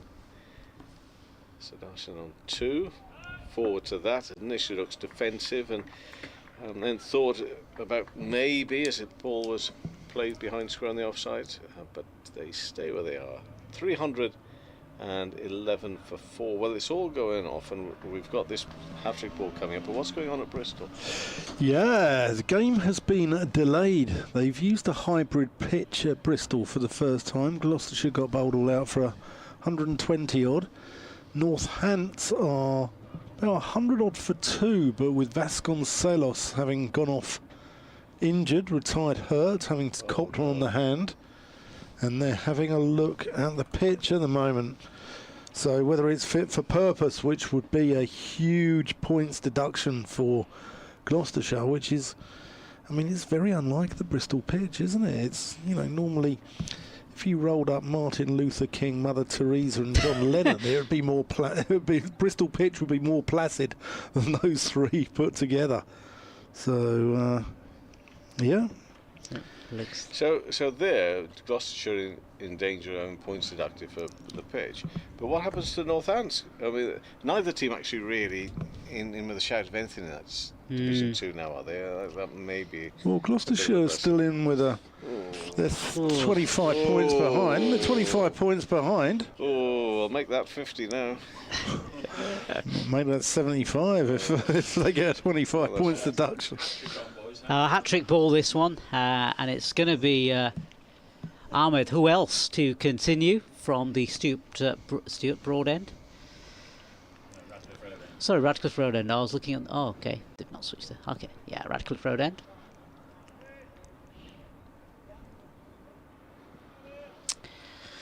And he readies himself. You got some close infielders there.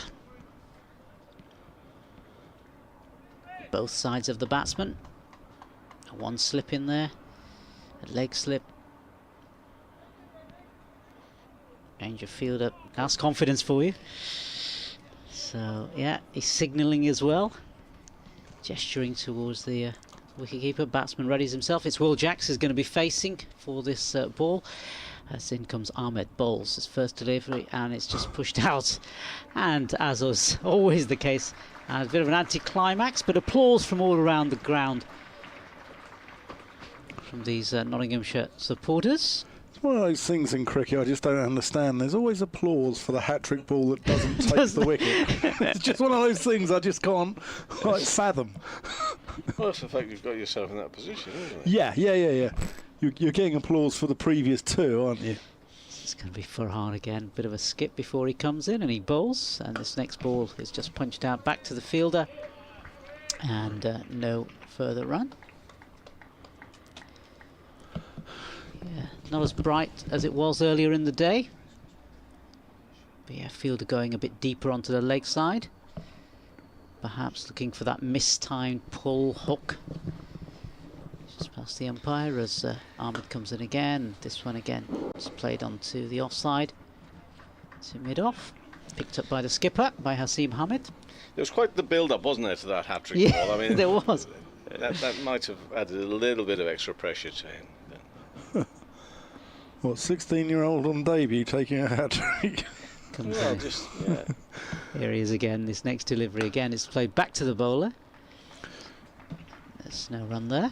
But what I've been really impressed with him today with is he just doesn't, you know, he just bangs away at the same spot ball after ball. He doesn't bowl much rubbish, does he? You get youngsters bowl one bad one and over. 100%. Comes in again, and this next delivery, and this time it is hoiked, and it's going to be hoiked all the way for 6 straight over the bowler. So yeah, 6 more runs to Will Jacks, takes him on to 59. So yeah, in between the wickets, of course, yes, he's been hit, but his temperament has been fantastic throughout this last over or two to get those 2 important wickets for Nottinghamshire, and certainly to keep them in the game. And that's not to be taken for granted. And I don't want to pick on a Lancashire lad, because I'm very fond of the Lancashire player Tom Aspinwall. I think he's got a really good future. But he's not 16, he's a little bit older than that. But last week he did look as if he was a little bit rattled by things, a little bit of pressure. Everything looked just a little bit frantic. So you mustn't take it for granted that, you know, this just comes with youth. It doesn't. No.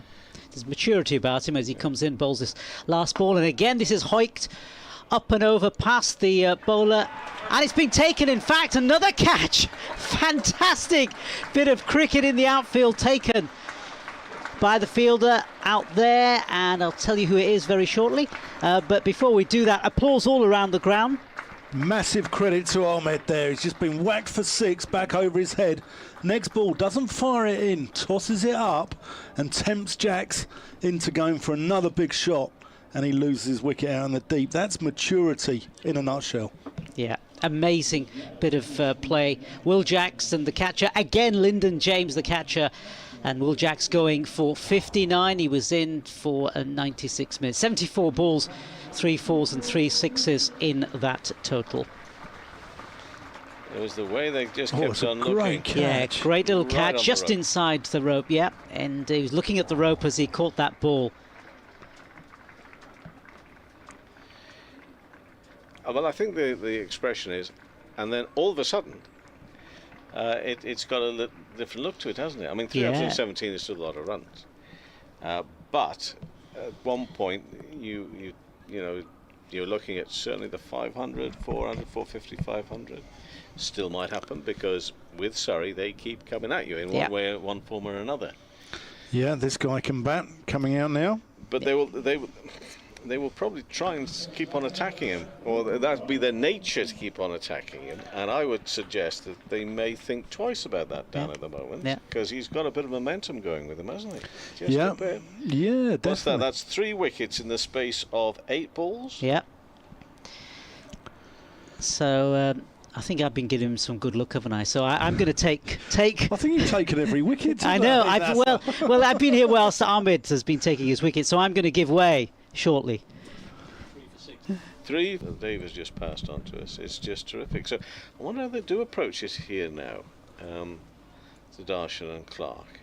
I blame myself for coming back on air. I was going swimmingly when I was out there, just talking to a very nice Nottinghamshire member called John. We have nothing to do with it. But I tell you what we do have to do with it. We have the enjoyment and the intrigue of seemingly the narrative, the story of the day being runs. We have been saying of Ahmed how he's just kept on going. From 11.25 this morning, 25 overs, 4 maidens, now 4 for 61. Lord is coming in from the far end.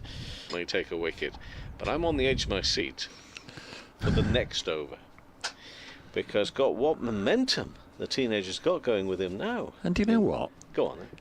He's got out Dominic Sibley, Rory Burns, Ben Folkes, Will Jacks. They've all played for England. Terrific stuff. Amazing. So the 370 out of it then, because he comes in and does a bit of fielding.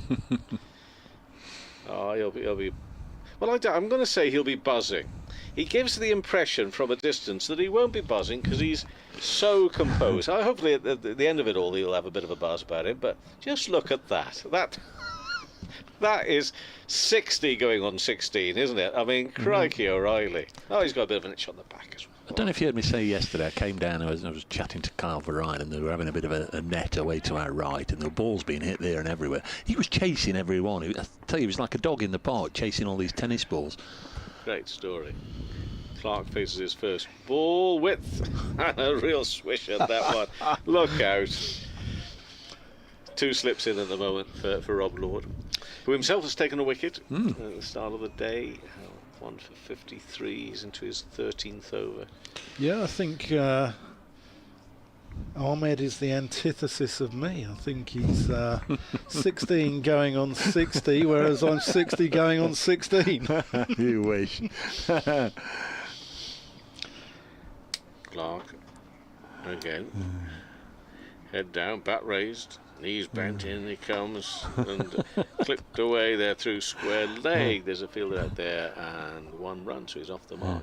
319 for 5. I thought you were doing the old preschool song there. What's that?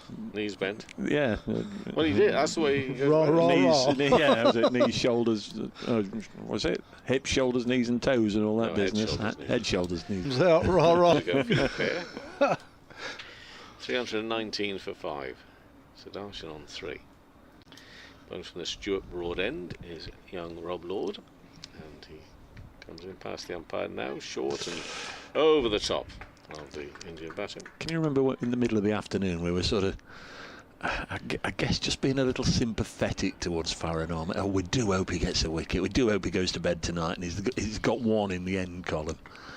He's got a fourfer, and he's practically first up there as soon as the umpire at the far end calls over. He's up there. He wants to bowl. He wants to keep going. He'll be disappointed now if he doesn't get 5. That's the thing. Don't be nice in cricket. Gareth Batty in the hotel tonight hears me say that. Sudarshan fends that one into the offside. They'll have to be quick, and a shot at the stumps. I'm not too sure if it accidentally came off the bat of folks running to the danger end. Either way, it deviates away from the stumps. 320 for 5. Sudarshan on 4, Clark on 1. Next up, everybody, with a hush around the ground. 16-year-old Farhan Ahmed. Whoa! We've lost NASA, Dan. We've lost NASA. You've got to play the NASA role. Well, I'll allow you to, but I better move out and let others come in. But I'm not going to be going very far with this kid bowling, I tell you. Well, right. 308 for 2. Do you know we've got 6 overs left? Nottinghamshire it's 22 minutes to 6, and there's only 6 overs that needs to be bowled. Nottinghamshire were looking at 600 there, I'd say. And keep the faith. This young lad has just dragged them back into the contest and really started to make things happen. Often happens though when somebody scores big, in this case Rory Burns, that when they get out, then there is a little mini collapse, and you know the eyes, the focus will be back on Rory. You know, why did you do that? Why did you play that shot? Why did you get out? It always happens. In this case, it was Ben Foakes, wasn't it? As we said, he'd been up there with his pads on for an absolute age, comes out and gets a first baller. It can happen, but I reckon NASA's taken the wickets. It's NASA. It's all down to NASA. Here's Ahmed around the wicket to Sai Sudarshan, who just plays that into the covers. I know you've seen him a couple of times. Is there anything at all you can pass on? What sort of player he is? He's quite dogged. He obviously plays a different way in T20 cricket, and from what I've seen of him, he looks quite solid. He's got an elegant cover drive on him. As that's pushed back. Very polite lad. He allowed me to go first at the breakfast counter at Worcester. And then regretted it when there was no sausages left. Ahmed in, and that decapitates him. Poor Jack Haynes. Getting it from both sides.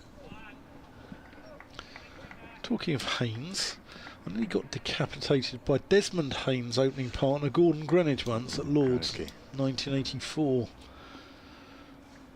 So the kids could sit at the front on the grass.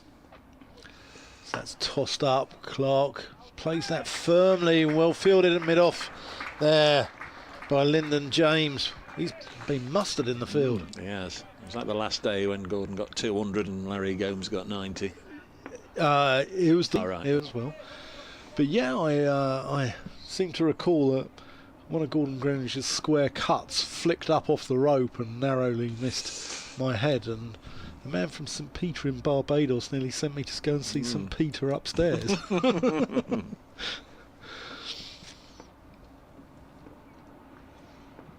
Ahmed Hunter 5 for. Oh, nearly gets it. Almost gets one through. Jordan Clark's defences.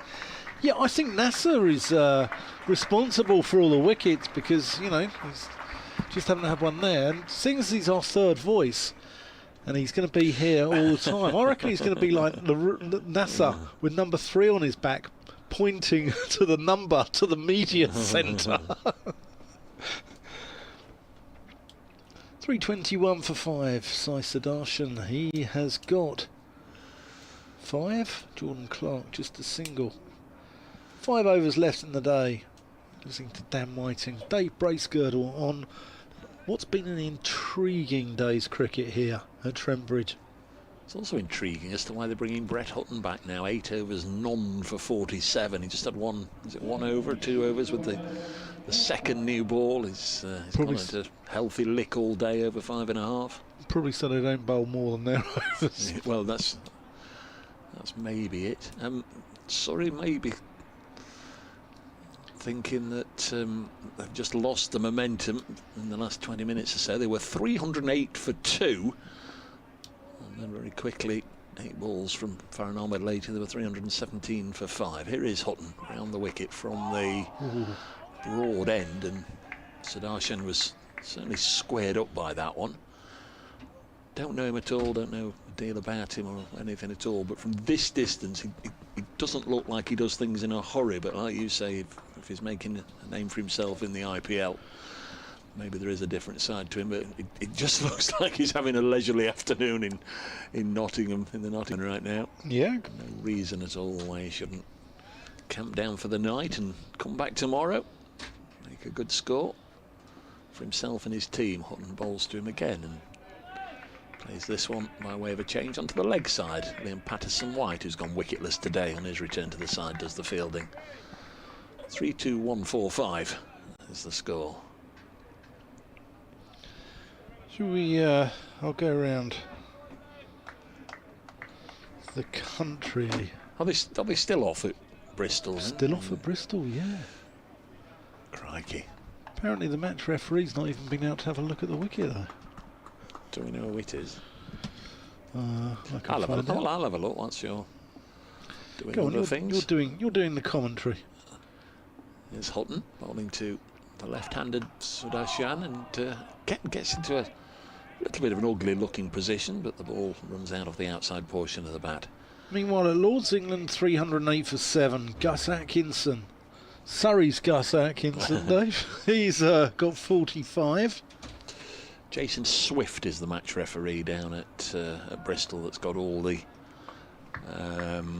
paperwork to do, and the umpires are Chris Watts and Sue Redfern. That looks a little bit of an inexperienced panel, relatively speaking. Chris Watts, Sue Redfern, Jason Swift. It's a nice looking shot from Sudarshan on the back foot, down the ground for, I think it'll go for 4. It will go for 4. Serious shot. Plenty in that. Yeah, lovely looking shot, 325 for 5. But no doubt they've gone off and they're speaking to the powers that be about how best to proceed. Well, apparently a couple of balls have really misbehaved. Vasconcelos got wrapped on the hand, and, you know, a couple of, not only misbehaved, but as Danny Dyer would say, proper naughty. 325 for 5. Brett Hutton bowls to Sudarshan. Plays this to mid-wicket, fielded by Patterson-White. No run. OK, Chelmsford, Worcestershire, 266 all out. Essex, 38 without loss of 12. Worcestershire will be happy with that recovery.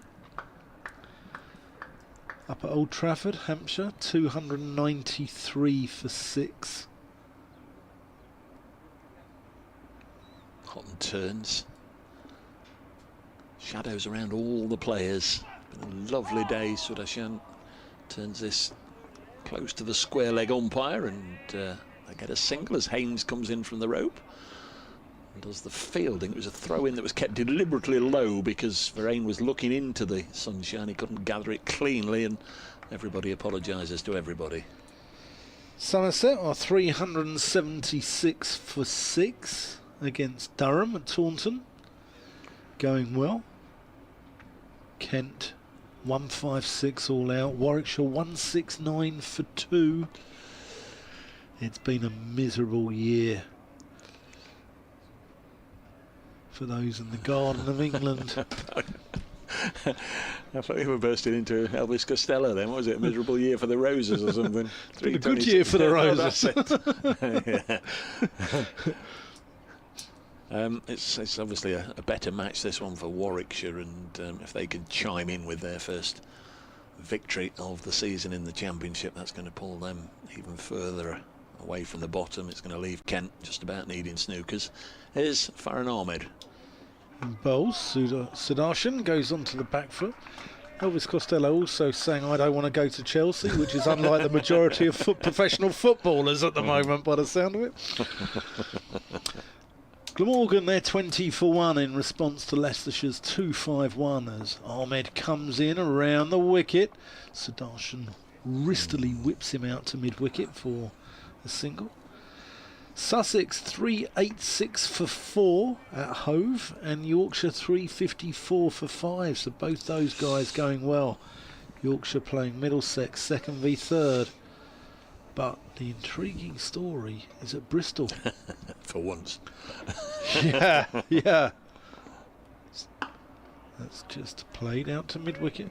It's not very often that Bristol the pitch. All eyes of the cricket world are on Bristol. It would be the last place that the pitch would misbehave. It's docile. I mean, it's like sort of, like an old Labrador, that pitch. That's played out to long on by Jordan Clark. Yes, so it's Northants trail that game by 9 runs. So Gloucestershire got 125, Northants 116 for 2, and then the umpires took them off due to the state of the pitch.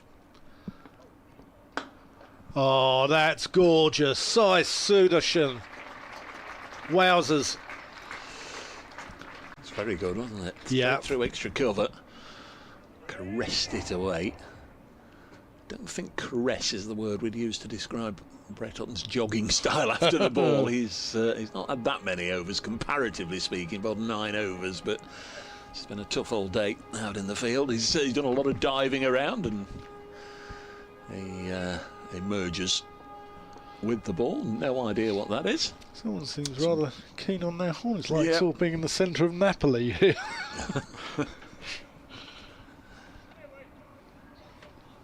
It's looking shot off Farhan Ahmed, who's now had 68 taken from his 27 overs. Sudarshan just covers up, pushes that one into the ground. England's total underpinned by 143, by the way, from Joe Root. That's brother of ex-Nottinghamshire player Billy. Yeah. Nice to see Billy down at Neath earlier in the month. That's a long way. It's west, isn't it? A long way west. It's a long way. And then you've got a bit further to go as well. It's a long way. It's like I heard it described as, this might be being harsh, a poor man's Headingley, because you're next to the rugby ground there. Well, that's how I described it. Oh, was it you? Was it you? Yes. Ah. But there was an anchor at the end of the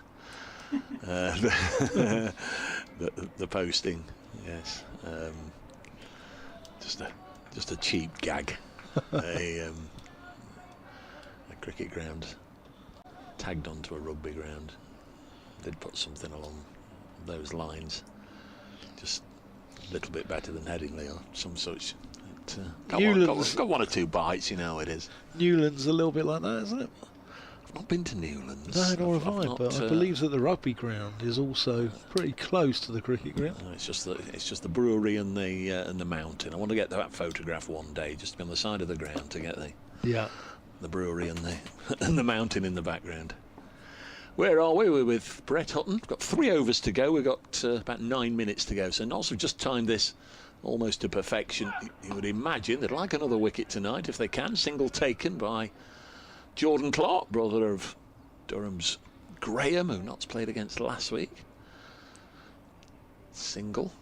Triple Nelson on the board. 3 for 5. Bonus points to Surrey 2, Notts 1. So if Notts were to get a wicket now, they'd actually tie this all up at 2 apiece in terms of the bonus points. Still some very good players to come. If you wanted to walk to Newlands. Hutton round the wicket, 1 slip there, and Sudarshan drops it on the leg side, gets a single. Want 3, 3, 4 for 5. You can walk to Newlands. If you wanted to. It would take you 2,715 hours from here. No, I don't think we'll be doing that. 3-3-4 for 5. Cameron Steele. That doesn't he sound like a TV detective? I often say that about Cameron Steele. Magnet and steel, sapphire and steel. Remington Steele. That's it. This ball's played on the leg side. No run. American born, wasn't he? Cameron Steele. Yeah, Californian. So. Yeah. Brought up in Australia. Played all his first class cricket in the UK. So he's to come. Who else have we got? Tom Laws and Dan Worrell. There must be more than that. I'm missing somebody. Connor McCurr. Oh, how can we miss Connor? Connor will give it a whack. The former Notts man, of course, who did give it a whack down at Guildford with 70 didn't yeah. Yeah. Career best one-day score for him. 3-3-4 favours. He makes the stop. But Cameron Steele can bat. He's really underrated cricketer. He's one of my favourite. He's one of my favourite cricketers, and also one of my favourite human beings. He's one of the politest people in the game. He really is. He's a lovely, lovely man. Dominic Sibley made 9, Rory Burns 161, Ryan Patel 77, Will Jacks 59, Ben Folkes first ball duck on bowls and a leave, and it goes through to the keeper. We did have the sight last week. I'm not making comparisons between Jordan Clark and Luke Fletcher, but we did have the sight at Durham of Luke Fletcher wandering out at the end of the second day. The third day as night watchman, and decided to shoulder arms with his bat pointing up towards the sun as he lost his off stump, which made me chuckle a little bit. 3-3-4 for 5. This is pushed into the offside, and there's no run. We did have a little bit of a laugh about it afterwards. 3-3-4 for 5. It's not exactly the role that he was sent out to perform, just shouldering arms to one that was demolishing your off stump very late in the day. But there we are. We've got 2 overs to go. 3-3-4 for 5. We're only going to get those 2 overs because it's 5 to 6. It's been a fascinating day's play, though, hasn't it? Surrey have been in the ascendancy for most of it, but Nottinghamshire haven't let them get away, and that's mainly thanks to Farhan Ahmed, who's been absolutely superb. And here he is, bowling the last over of the day from the Radcliffe Road end. Coming in around the wicket to Sudarshan, who gets right forward, big stride in. Ahmed's going to end up bowling 28 overs. I mean, for most 16-year-olds, that's longer than... Oh, that snakes along the ground. Sudarshan going back to one that possibly he should have gone forward to. And just about jams the bat down on it. They've just touched knuckles, haven't they? I think I saw that out the corner of my eye. Sudarshan coming down, they said, might have said something, and I think they knuckled each other. He's a polite lad. Yeah. So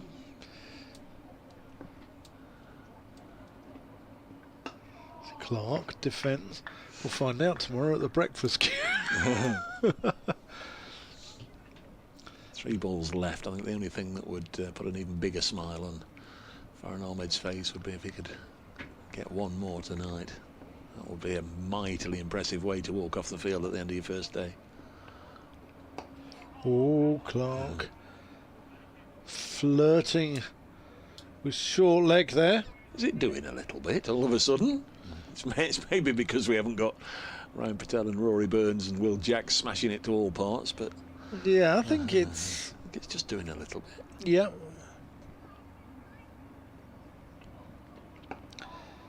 Defended. No run. 1 left.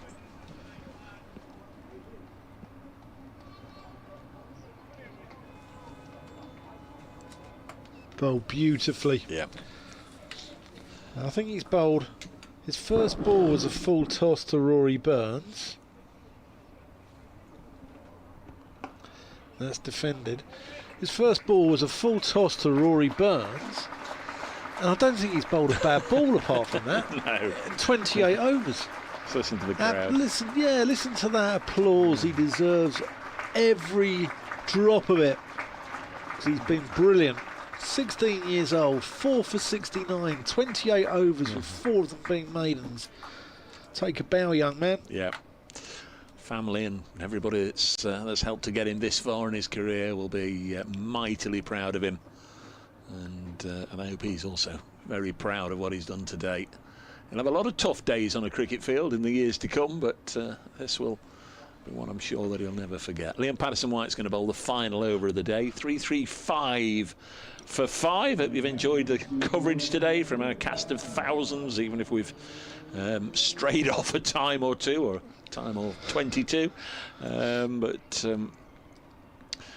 it's been engrossing cricket. Surrey got themselves into a strong position, maybe not quite as strong as I think at one stage we wondered if it would be, but they could still go on and post 500 from here, which would be a really tough challenge. And Sudarshan hits this ball. He's not playing for stumps as his first ball of the final over of the day. He obviously likes that shot outside the off stump, and again has caressed it through extra cover for 4. So certainly not looking to block out the last 6. 3-3-9 for 5. Rob Lord got the first wicket of the day. Dom Sibley relatively early on. Patterson-White bowls. Sudarshan drops it down. On the offside, McCann fields. Sibley looked difficult to tell if he was deciding to play at it late or was looking to leave it, but managed to edge a delivery from Lord, also on his debut, of course, to Freddie McCann at slip. Some white bowls, and Sudarshan just about brings the bat down. That was in the 10th over, that first wicket, 26 for 1, and Notts had to wait a long old time, nearly until tea, before they got a second wicket. Partnership of 175 between Ryan Patel and Rory Bird. Keeper Kyle Verheyen taking the catch to give Farhan Ahmed his first wicket, so that was just before tea. Then Patterson-White bowls, Sudarshan defends, 1 to come. Patterson-White, though, I think he's bowled better than none for 67 off 22. Yeah. He has indeed. Rory Burns, a splendid century, his second on this ground, his second against Notts. Highest score against Notts, went on to get 161.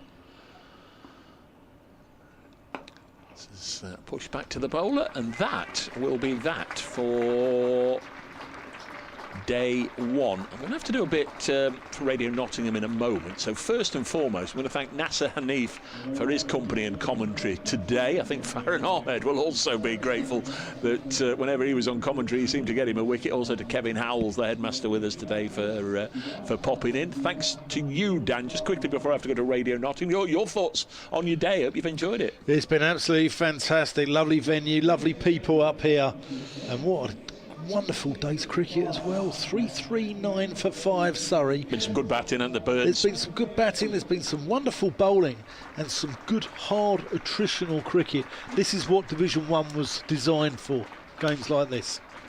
Enjoy your evening. We'll see you in the morning and learn all about it. Big day here tomorrow with the Past Players Day. We'll hopefully get a few of them up to have a chat to through the day. Also, it's the forum day, the fans forum day at lunchtime.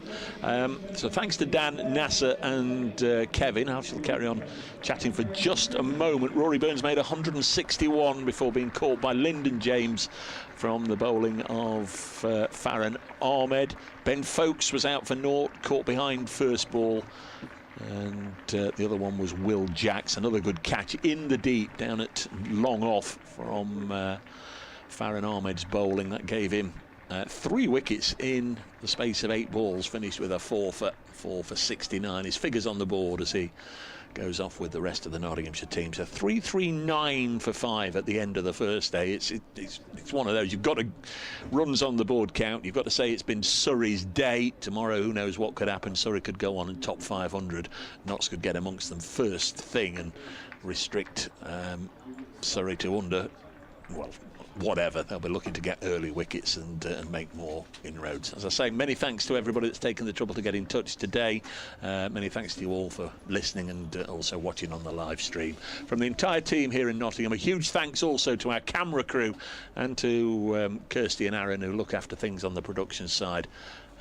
Enjoy your evening. We'll speak to you, God willing, just before 11 o'clock tomorrow morning.